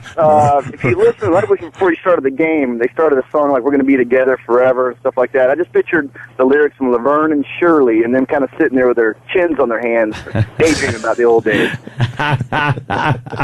Yeah. Punching out. Let me say hi to Rich in Baltimore. Rich. Hey, what's up, guys? Hey, buddy. Hey, when Jimmy went long form on the song, when he started doing, like, we used to go to Panama, we used to jump, and then we dance in the streets, and he's like, oh, wait, that didn't rhyme. It sounds exactly like when he says, you know where that is. Yeah. He threw that shit in. It's the same song. Jimmy is a genius. It's scary. Yeah. He just. All right, guys. Thank you, Rich. Someone says they'd rather hear Doyle Hargrave's band. Happy birthday to Billy Bob Thornton, 54 years young today. Wow. Come on, Randy. You got to play through it.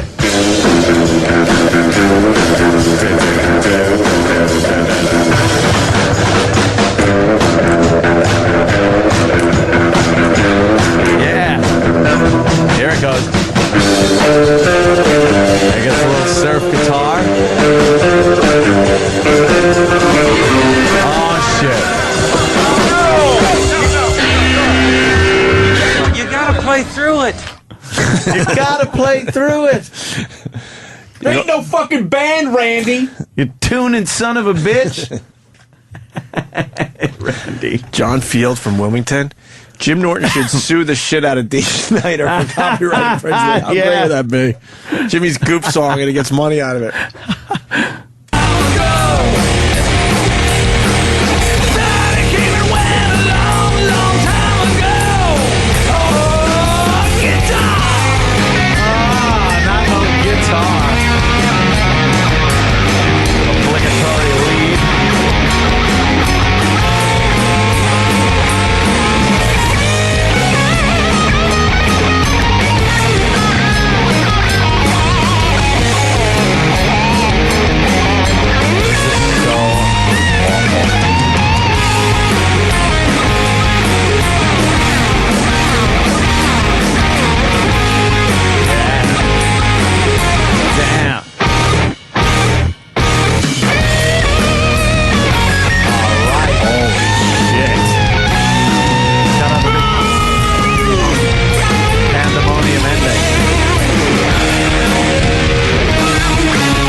No, wait. You missed the big douche chill at the end.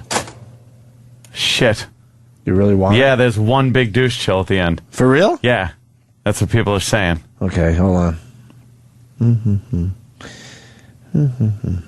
Yeah. Almost there. Hold on a minute. The final fucking douche chill. Really? I thought we were done. Oh, no. Okay. Oh, no. Let me see where we were. Okay, hold on. Sorry about this. 30 came and went a long time ago. Long time ago.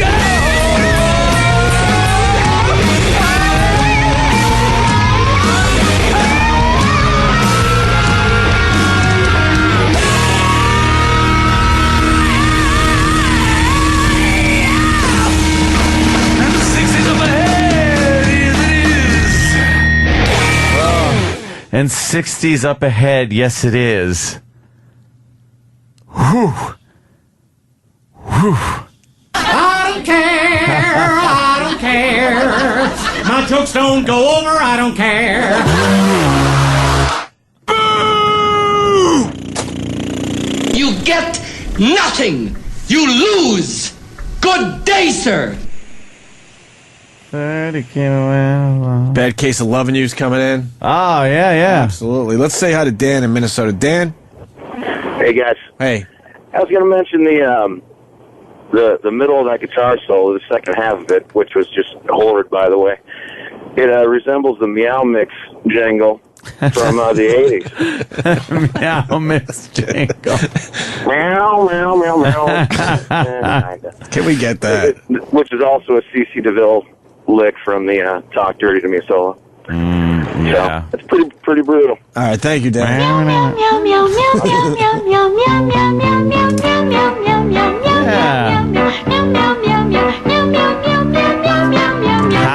annoying was this commercial? New Meow Mix from Purina. The cat food with 3 separate flavors in one package. 3 flavors that cats love best. Tuna, liver, and chicken. Meow Mix tastes so good, cats ask for it by name. Wipe it on your vagina. Angry cat. Angry cat rolls. Angry cat is great.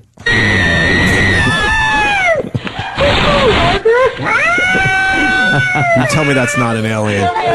Get the fuck out of here. I love angry cats. Scary. I like tuna.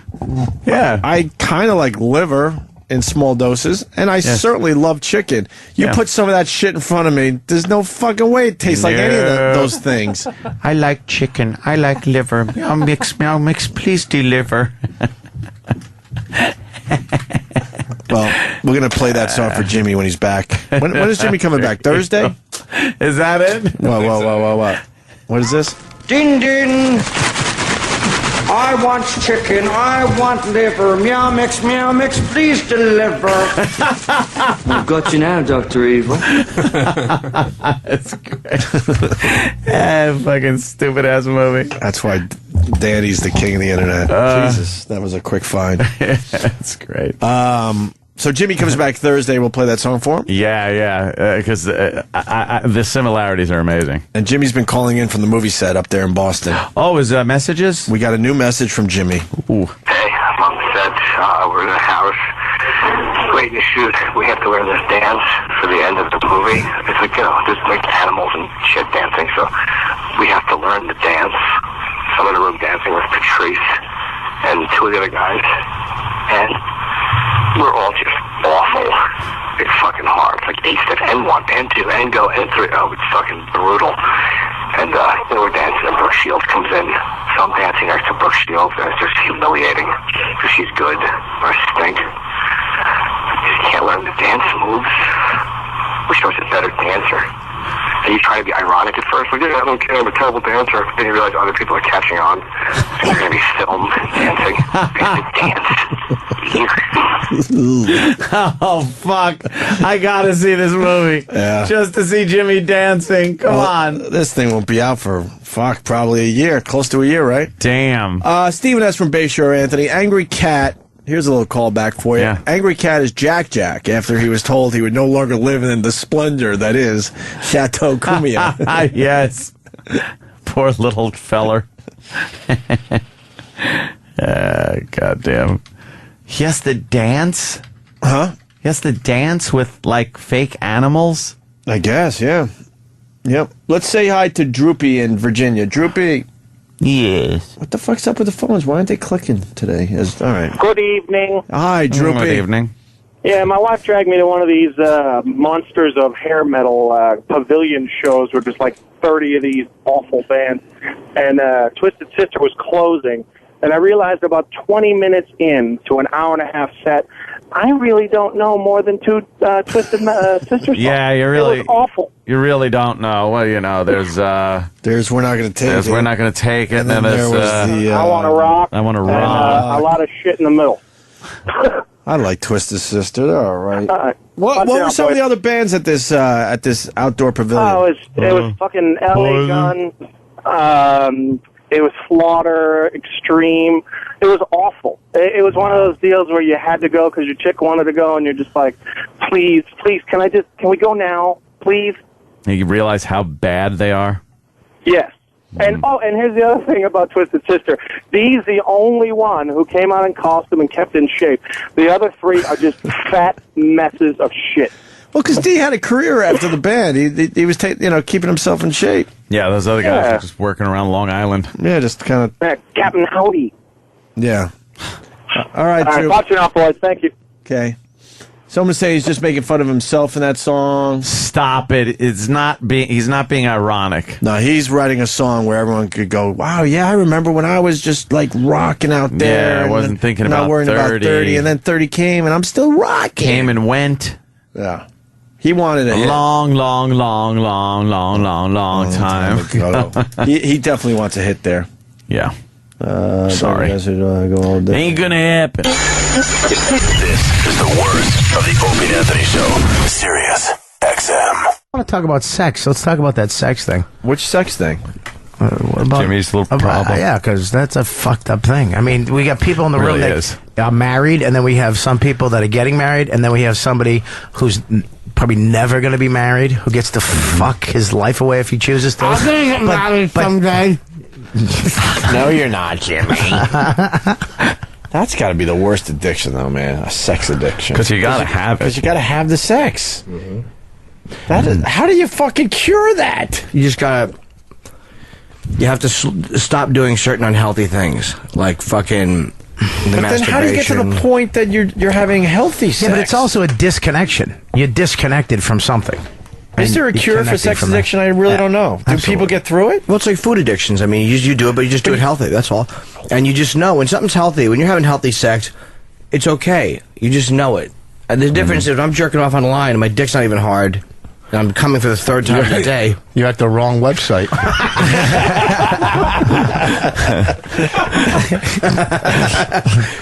It must be the comfortable chairs in here. I know. Us feels a lot more comfortable over here. Yeah, but you know what's weird is that there's guys that meet girls, they like them, and you talk to them, how's your sex life? Oh yeah, we fuck like once a day or at least 4 times a week, and I'm like, you fuck the same. It's like, wow, and you like her? And it turns you on. Like I told my girl, I'm sorry, but you don't. It's like, honey, she gets mad because she wants to come out in lingerie and be sexy, and she wants my dick to get hard. It's like you have to if you want my dick hard and you want to fuck, you have to come over and grab my dick and fuck with it. It doesn't just stand up on fucking end like a fucking new 18-year-old in fucking Cleveland. You know what I mean? It's. You need to come over and it's like an old dog. You rub its belly and fucking jerk it off a little bit, and I'll get hard and we'll be able to fuck. But and these guys who fuck, I know friends of mine who have girlfriends and fuck them, and it's like wow. But all the time, but they're really into fucking their chick. Yeah. And it's like there's something about sex that is fucked up to me. Why aren't you into fucking your chick? It's not that I'm not into fucking my chick. It's that I'm disconnected. Sex is a bad thing. I was taught sex in a fucked up way, so it represents bad to me. So if I'm with somebody that I give a shit about, I don't want to do bad shit to that person. Exactly. I don't want to do bad shit to her. I don't mind doing bad shit to some chick I meet in New Brunswick. That fuck her. I don't give a shit. Like some chick that just wants to suck my cock. Fantastic. My dick just goes wah. I can't even fucking not have a hard on around her. But somebody you give a shit about, it's like fuck. This is bad. This is fucking bad. How the fuck do you get over that? I don't know. You gotta retrain yourself. You have to go back and find out those things that happened that made it bad. But you also stop acting out like if you stop acting out, like my dick has been all over the place lately because I'm not. I mean, occasionally I am jerking off, but not nearly like what I was. I would literally go home after the show. I would try to nap, and I couldn't nap because I would jerk off, and I wouldn't stop jerking off until it was fucking like I would force myself to go to the gym, and then work out, and then go do my spot, and then jerk off again at night. It was awful, dude. Don't you? Awful. I jerk in hotels on the road. I have to jerk off every day.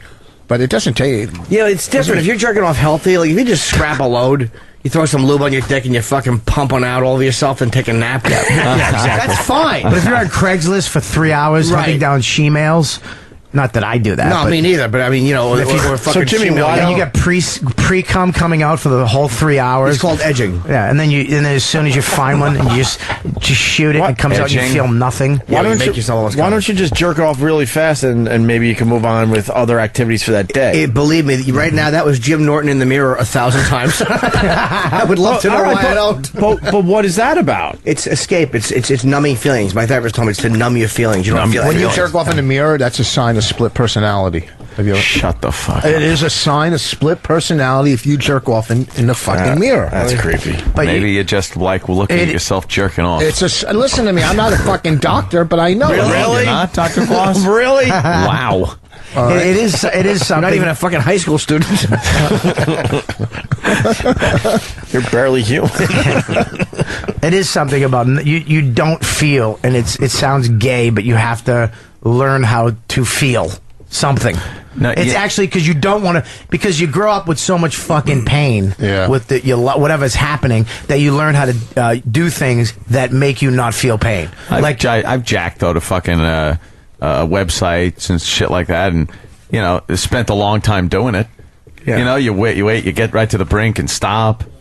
Yeah, but do you pay for because it whores? fucking feels good. Do you pay there's no deep, dark fucking secret there. or Yeah, anything. for some people it is. That's what these guys are That's getting what at. I'm saying. Like, a guy like you is a fucking amazing to me because you're connected in a fucking different way. You can jack off and then go fucking pay your bills and fucking do shit. Yeah, but also, and then he can go drink and buy guns. So you have the same thing, but you fan it out. Okay, I don't drink anymore. I don't do drugs anymore. I did quit smoking. My eating is not bad, so it all fucking comes out to my hand, my nipples, and my dick. All of it. All of that self-hatred, all that big thing just dumps out that way. Dumps out your cock. Yeah, all that need to escape. Comes out your dick hole. If I was eating cake till fucking 3 a.m. or drinking again, like it wouldn't Then be as you'd bad. be Bobby Kelly. Well, you know what? No, honest to God, though. I mean, food is just like sex because you're on the fucking road and you don't want to get a whore. You don't want to fucking go to a massage parlor. You don't want to let some chick with fucking warts come into your fucking room and dry fucking boner. So you're like, fuck it. You get a pizza and it actually same thing. It's just you instant disconnect. gratification. It's that quick fix. It's the same with comedy. It's not feeling. You don't want to feel. It's not that you don't want to feel. You want. Yes, it is. You want to feel. You want to feel quickly, and you want to rush. It's that you don't want to feel anything. What do you think? Lost finger pretzels. Don't bite your finger. Get it? They're real small. He just has mustard on his fingernail. Yeah. Jimmy, what are you doing?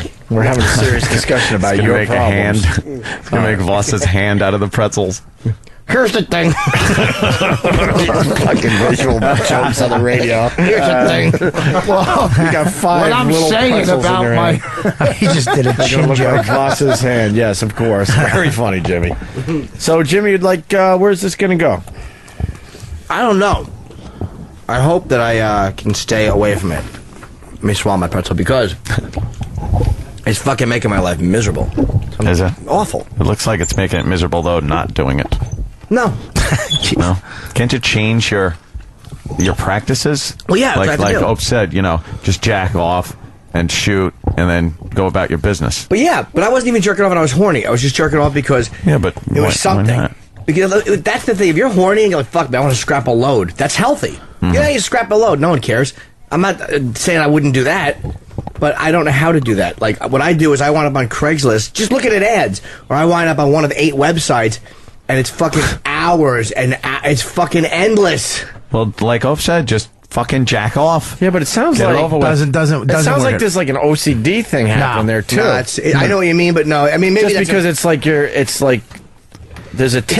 it is about escape. that you I mean, can't Voss get is right past. and Bobby's right. So it is about feeling nothing and numbing yourself. And it is a quick fix in the sense that you're getting a rush. It's that endorphin release. It's like a drug. It's like And let's doing be honest, dope. when a guy comes, it's a major disappointment right after you come. It's like you go from a really cool high to poof. back to Let me tell you something. You're just crashing Then hard. you got to help them with our homework. Jerking it's off. just horrible. Jerking off is like a big hug.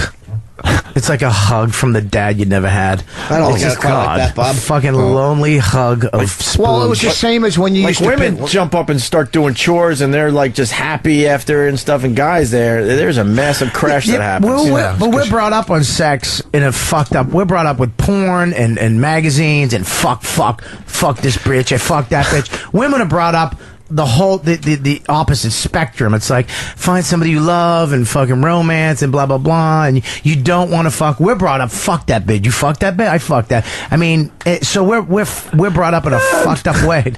And it sucks for us. My wife was you brought never up hear, like a dude. Well, that's because You never there hear- had to be a balance made, or else nothing would get done in this world.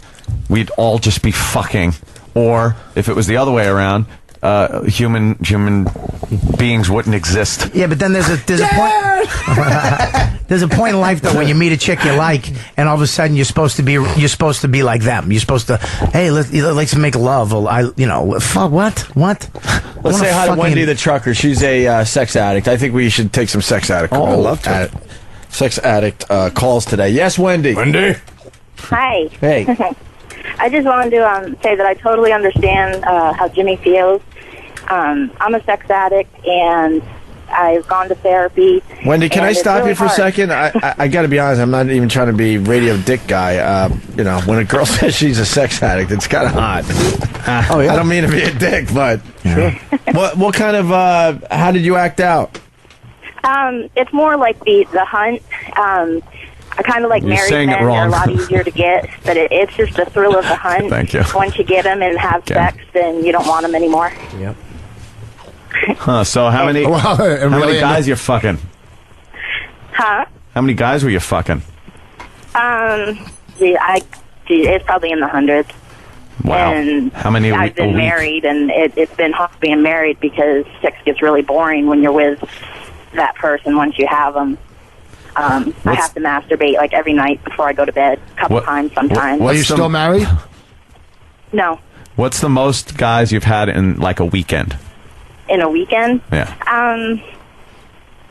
Probably like four or five. 4 guys in one weekend, 4 or 5. It's easy on the road because I have my choice of men. Are you pretty? Are you good looking? Yeah. For the trucking world, yeah. So a lot of black men. Oh yeah, I'll do a black man. Yeah. You ever gangbang? No, just 2 guys. 2 brothers. guys tag teaming. Jesus. Little put you on the rotisserie deal. 2 brothers. Been to the 2 brothers? I've tried the like swinger parties. Those are all right. Yeah. The women get a little jealous there, so you have to go to predominantly male ones. But You sex pick them up parties at are too rest easy. areas? You got to have the thrill. Do you park your Peterbilt in your cunt? Jesus. Anthony's interviews. I wish Dr. Phil did his. Yeah, his it's, so how many guys you fuck? Yeah. I just kind of like the story, you know? Are you scared of catching something? Jesus. I use protection. And I'm picky. I mean, I'm not just sexy going mood to pick enhancer any plus. fat trucker there and have sex with them. Right. Yeah. Well, What you- do like, do you like giving head? Oh, yeah. Yeah, so like you would just be at a truck stop and decide you want to suck some cock? Yeah. Wow. That's pretty cool. Yeah. And I have my little thing. I get to the truck stop. I go in, take my shower, put on nice clothes, do my hair and makeup, and I find the guy.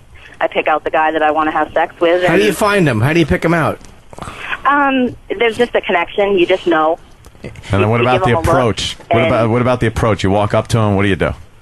I just find something to talk about. I give them a look. I've been told I just have this look that I want to be fucked in my eyes. But yet I'm very kind of... Patrice do a gig a week before you get there. Hey, Wendy, you have a MySpace that we can look at? I do. Do you want to give it out? You'll get. It's Trucker Chick 69. Of course, 69. 69, you know what that means. Where are you as far as trying to take care of this? As far as what? Where are you? Like, are you getting help, or are you just, what are you doing? Still just fucking? I'm in a new relationship. I tried the therapy once. The guy I was with thought him. I was just full of it. And so I gave up on it. And now I'm just trying with self-control. All right, hold on a minute. We got Bob the trucker. Right. Bob, what's up? Yeah, this is Bob the Trucker. I'm just wondering where Wendy's going to be tonight. At a buffet. Well, we might have seen a picture. Wait a minute. Is that All you? she has to do is let me know and I'll meet her there. I'll tell you where she's going to be. Hoping Danny DeVito and Billy Crystal don't throw off a train. Was that her? All right, let's see a picture of Wendy. Is that the only one we got? She's not bad. Is that you taking your own picture with a cell phone in a mirror? No, I don't think there's any of those on there. Oh, wait. How do we find a picture of you then? We're on your MySpace. It's Trucker, TruckerChic, Trucker Chick 69. Trucker Chic. Oh, good. That wasn't you. Thank God that wasn't you. All right, yeah, we just saw a slob of Prisoner of the a Highway. person. You sure that's not you? Prisoner of the Highway? All right, here's, is that you? Wait. It might be some MySpace fraud going on there. Yeah, I know. You got to hold up a newspaper with a date on it. You're only showing your eyes. That's never a good sign when you have that on MySpace. Those are her fuck me eyes. Let me see. This girl, this one much better than the MySpace page we just had on. Which is not saying. Wow. If you find my face and my pictures, there's a couple pictures in there. I have to kind of keep it clean for my kids. You're not bad from the forehead up. Jesus, you got them big I'm tits. just fucking with her. Honestly, she's not that bad. She's not bad. I mean, for a truck stop How blowjob. shallow are we? She called up about her addiction, and we're like, how big are your tits? Not bad. Yeah, she's trying to share with us. I know. We're trying to do something a little different today, and we failed again. What are we doing that's different? Bob's stupid, Voss is stupid, and I can't stop eating on the air. Yeah. Sounds like everything from October 2004. You're a little chubby, but I'd fuck you. Nice. And you got I am. I'm chubby, but like I said, out here in the trucking world, I'm not bad. You definitely got maybe just cut out 2 blowjobs a week and go work out. You definitely got the fuck me eyes, that's for sure. You use those eyes, I think you're getting whatever you want. So. Yeah, that's what I've been told. Why don't you make extra money at the truck stops and just get paid for blowing a couple truckers if you like doing it? Because it can't be that easy. Hey, can I ask you a question? There's got to be some game to it, So Can I make ask them you- hide the money. Bob Kelly wants to ask. I just want to ask you a question. Do you like if you meet a guy, will you just suck his cock? Yeah. Like you don't have to fuck him, you just meet a guy and just suck it. I met this one guy. We were getting our trucks loaded, and it was like instant connection. And we were in my truck, and I was done blowing him within 10 minutes. From meeting to swallowing cum in 10 minutes. Yep. You let a guy fuck you in the mouth, cunt, and ass? Yeah. Wow. And you'll swallow the load? Yeah. That's good protection. So if what are you protecting it from? Sometimes it just happens. Hey, but, Wendy, where did this come from, you think? Probably the typical abuse as a child. Oh boy, what happened? Sex abuse? What happened? From who? The father thing and, wait, and older guy things. And I grew up on the Wait, carnival, slow down, so- Wendy, slow down. You had sex with your father? No, I don't think so. He molested my sister. Oh, boy. And What did he do to I her? was pretty young, so I don't remember if anything happened with us. Were you jealous of that? Molested her. How did you molest her? Yeah. I really don't know. She was older than me. I was trying to save hotter. the marriage baby, so my parents divorced when I was young. Did your and then we dad ended up touch? on the carnival. Did so- your dad? I'm sorry, sweetheart. Did your dad make you touch his weenie? I don't remember. Oh boy. You're blocking it out, you think? Huh? Brian H wants to know if you're in Maine because he'll fuck you right now. Like what In part? Maine? What part of the country are you No, in? I'm in Arkansas.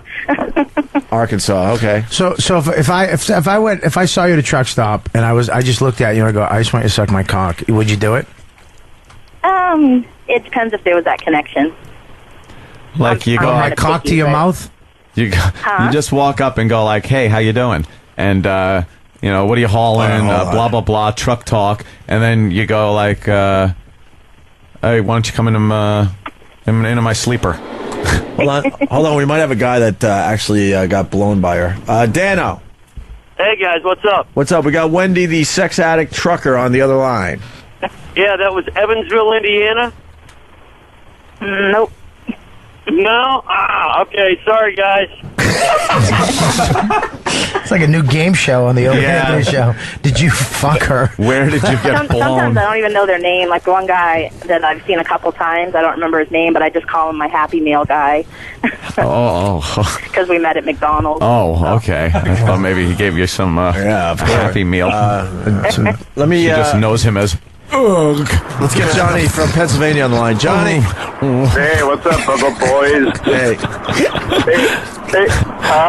Wendy, hey, why don't you rub one out for us out down the road since you're so hot, huh? Yeah, Wendy, would you masturbate for everybody? I can. I'm driving, and I do have a boyfriend who's in the sleeper. So. Oh, is he? Do me a favor. Tabs on you. Unzip his pants and take out his cock while he's sleeping. Yeah, why don't you like pull over and blow him? Why don't you take out his cock? Huh? Take out his cock right now while you're driving. Take out his cock and suck it. I've done that before. You know, I've had to pull over because he'll come up, he'll walk up and have a hard on, and I'll have to give him head. Wow. Is it sexy people who try to talk dirty, but they're always congested? Take out his cock and put it in your mouth. Yeah. And does he know you're a sex addict? Huh? Does he know you're a sex addict? Yeah, he's finding that out. I've told him, and when I don't get it for a while, I get really bitchy. Does he get a big? Does he get a big piece? No. No. What's he got? Like 6 inches? Yeah. 6 inches is pretty big. And you've probably been with guys with huge cocks, right? Yeah. You like a bigger cock? Yeah. Do you like a cock when you take it out of your mouth? You have to make that sound. Do what? Well, it's so big when you take it out. That sound. You have to. That sound. Vacuum seals around her lips. The other thing you said, I did catch. You said you were raised in a carnival. Yeah. Circus. What? What was that all about? When my mom divorced my dad, she decided she wanted to go travel on the carnival, so we did that for. And how old were you? Did people pay a quarter to see you under a tent? Yeah. How old were you? The magnificent sword swallower.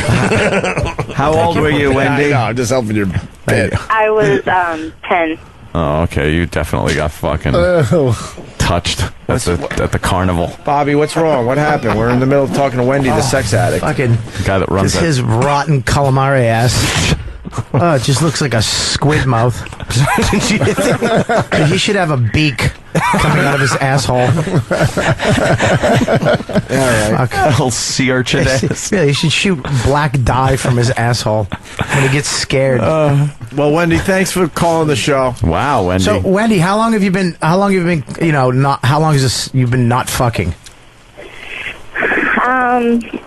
I met this guy in September, so I've been with one guy since September. You haven't fucked anybody since September. Come on. Just him. Is it hard? Yes. His cock hard? It's right now. It's hard. His cock. Do you eat his asshole? Not yet. Why not? He's letting me experiment. Did you ever get a big asshole pube with a root on it, still on it, stuck in your teeth? Fucking, you know what? Leave it. I told him he's got to clean up the asshole a little bit, you know. He's got to clean it up. There. Jesus. A root. That's great. It looks like a scallion. That is disgusting. Have you ever? You have to know, right? Have you ever had an orgasm by sucking somebody else's? By sucking a dick? Like, hold on. Wait, hold on. I stopped. Freudian slip. Please, boss. can I just say something? Can I just say something? Never put me in the same category as stupid. By sucking a dick. That's what I meant. This fucking cocksucker. What was that about? Jesus Christ. Whoops, whoopsie. Bob. Jesus Boss, what was that about? I meant to say, have you? She ever had it? We also know what you did say. Oh my God. Jesus Christ. Whoopsie. What did I say? By sucking somebody else's dick by accident. Wow. Have you ever had an orgasm by giving somebody head? That's too late now. I guess Voss had an incident where he sucked some guy's cock. He wants to know if you can relate to that. By rubbing on the guy's leg like a shih tzu. And he just wants to know if you can relate to that. Were you so horned up like Voss was when he was sucking another man's cock? He just shot his load out of his Daisy Dukes. Yeah. Thank you, Wendy. We're going to let you go. That's it for the worst of Opie and Anthony.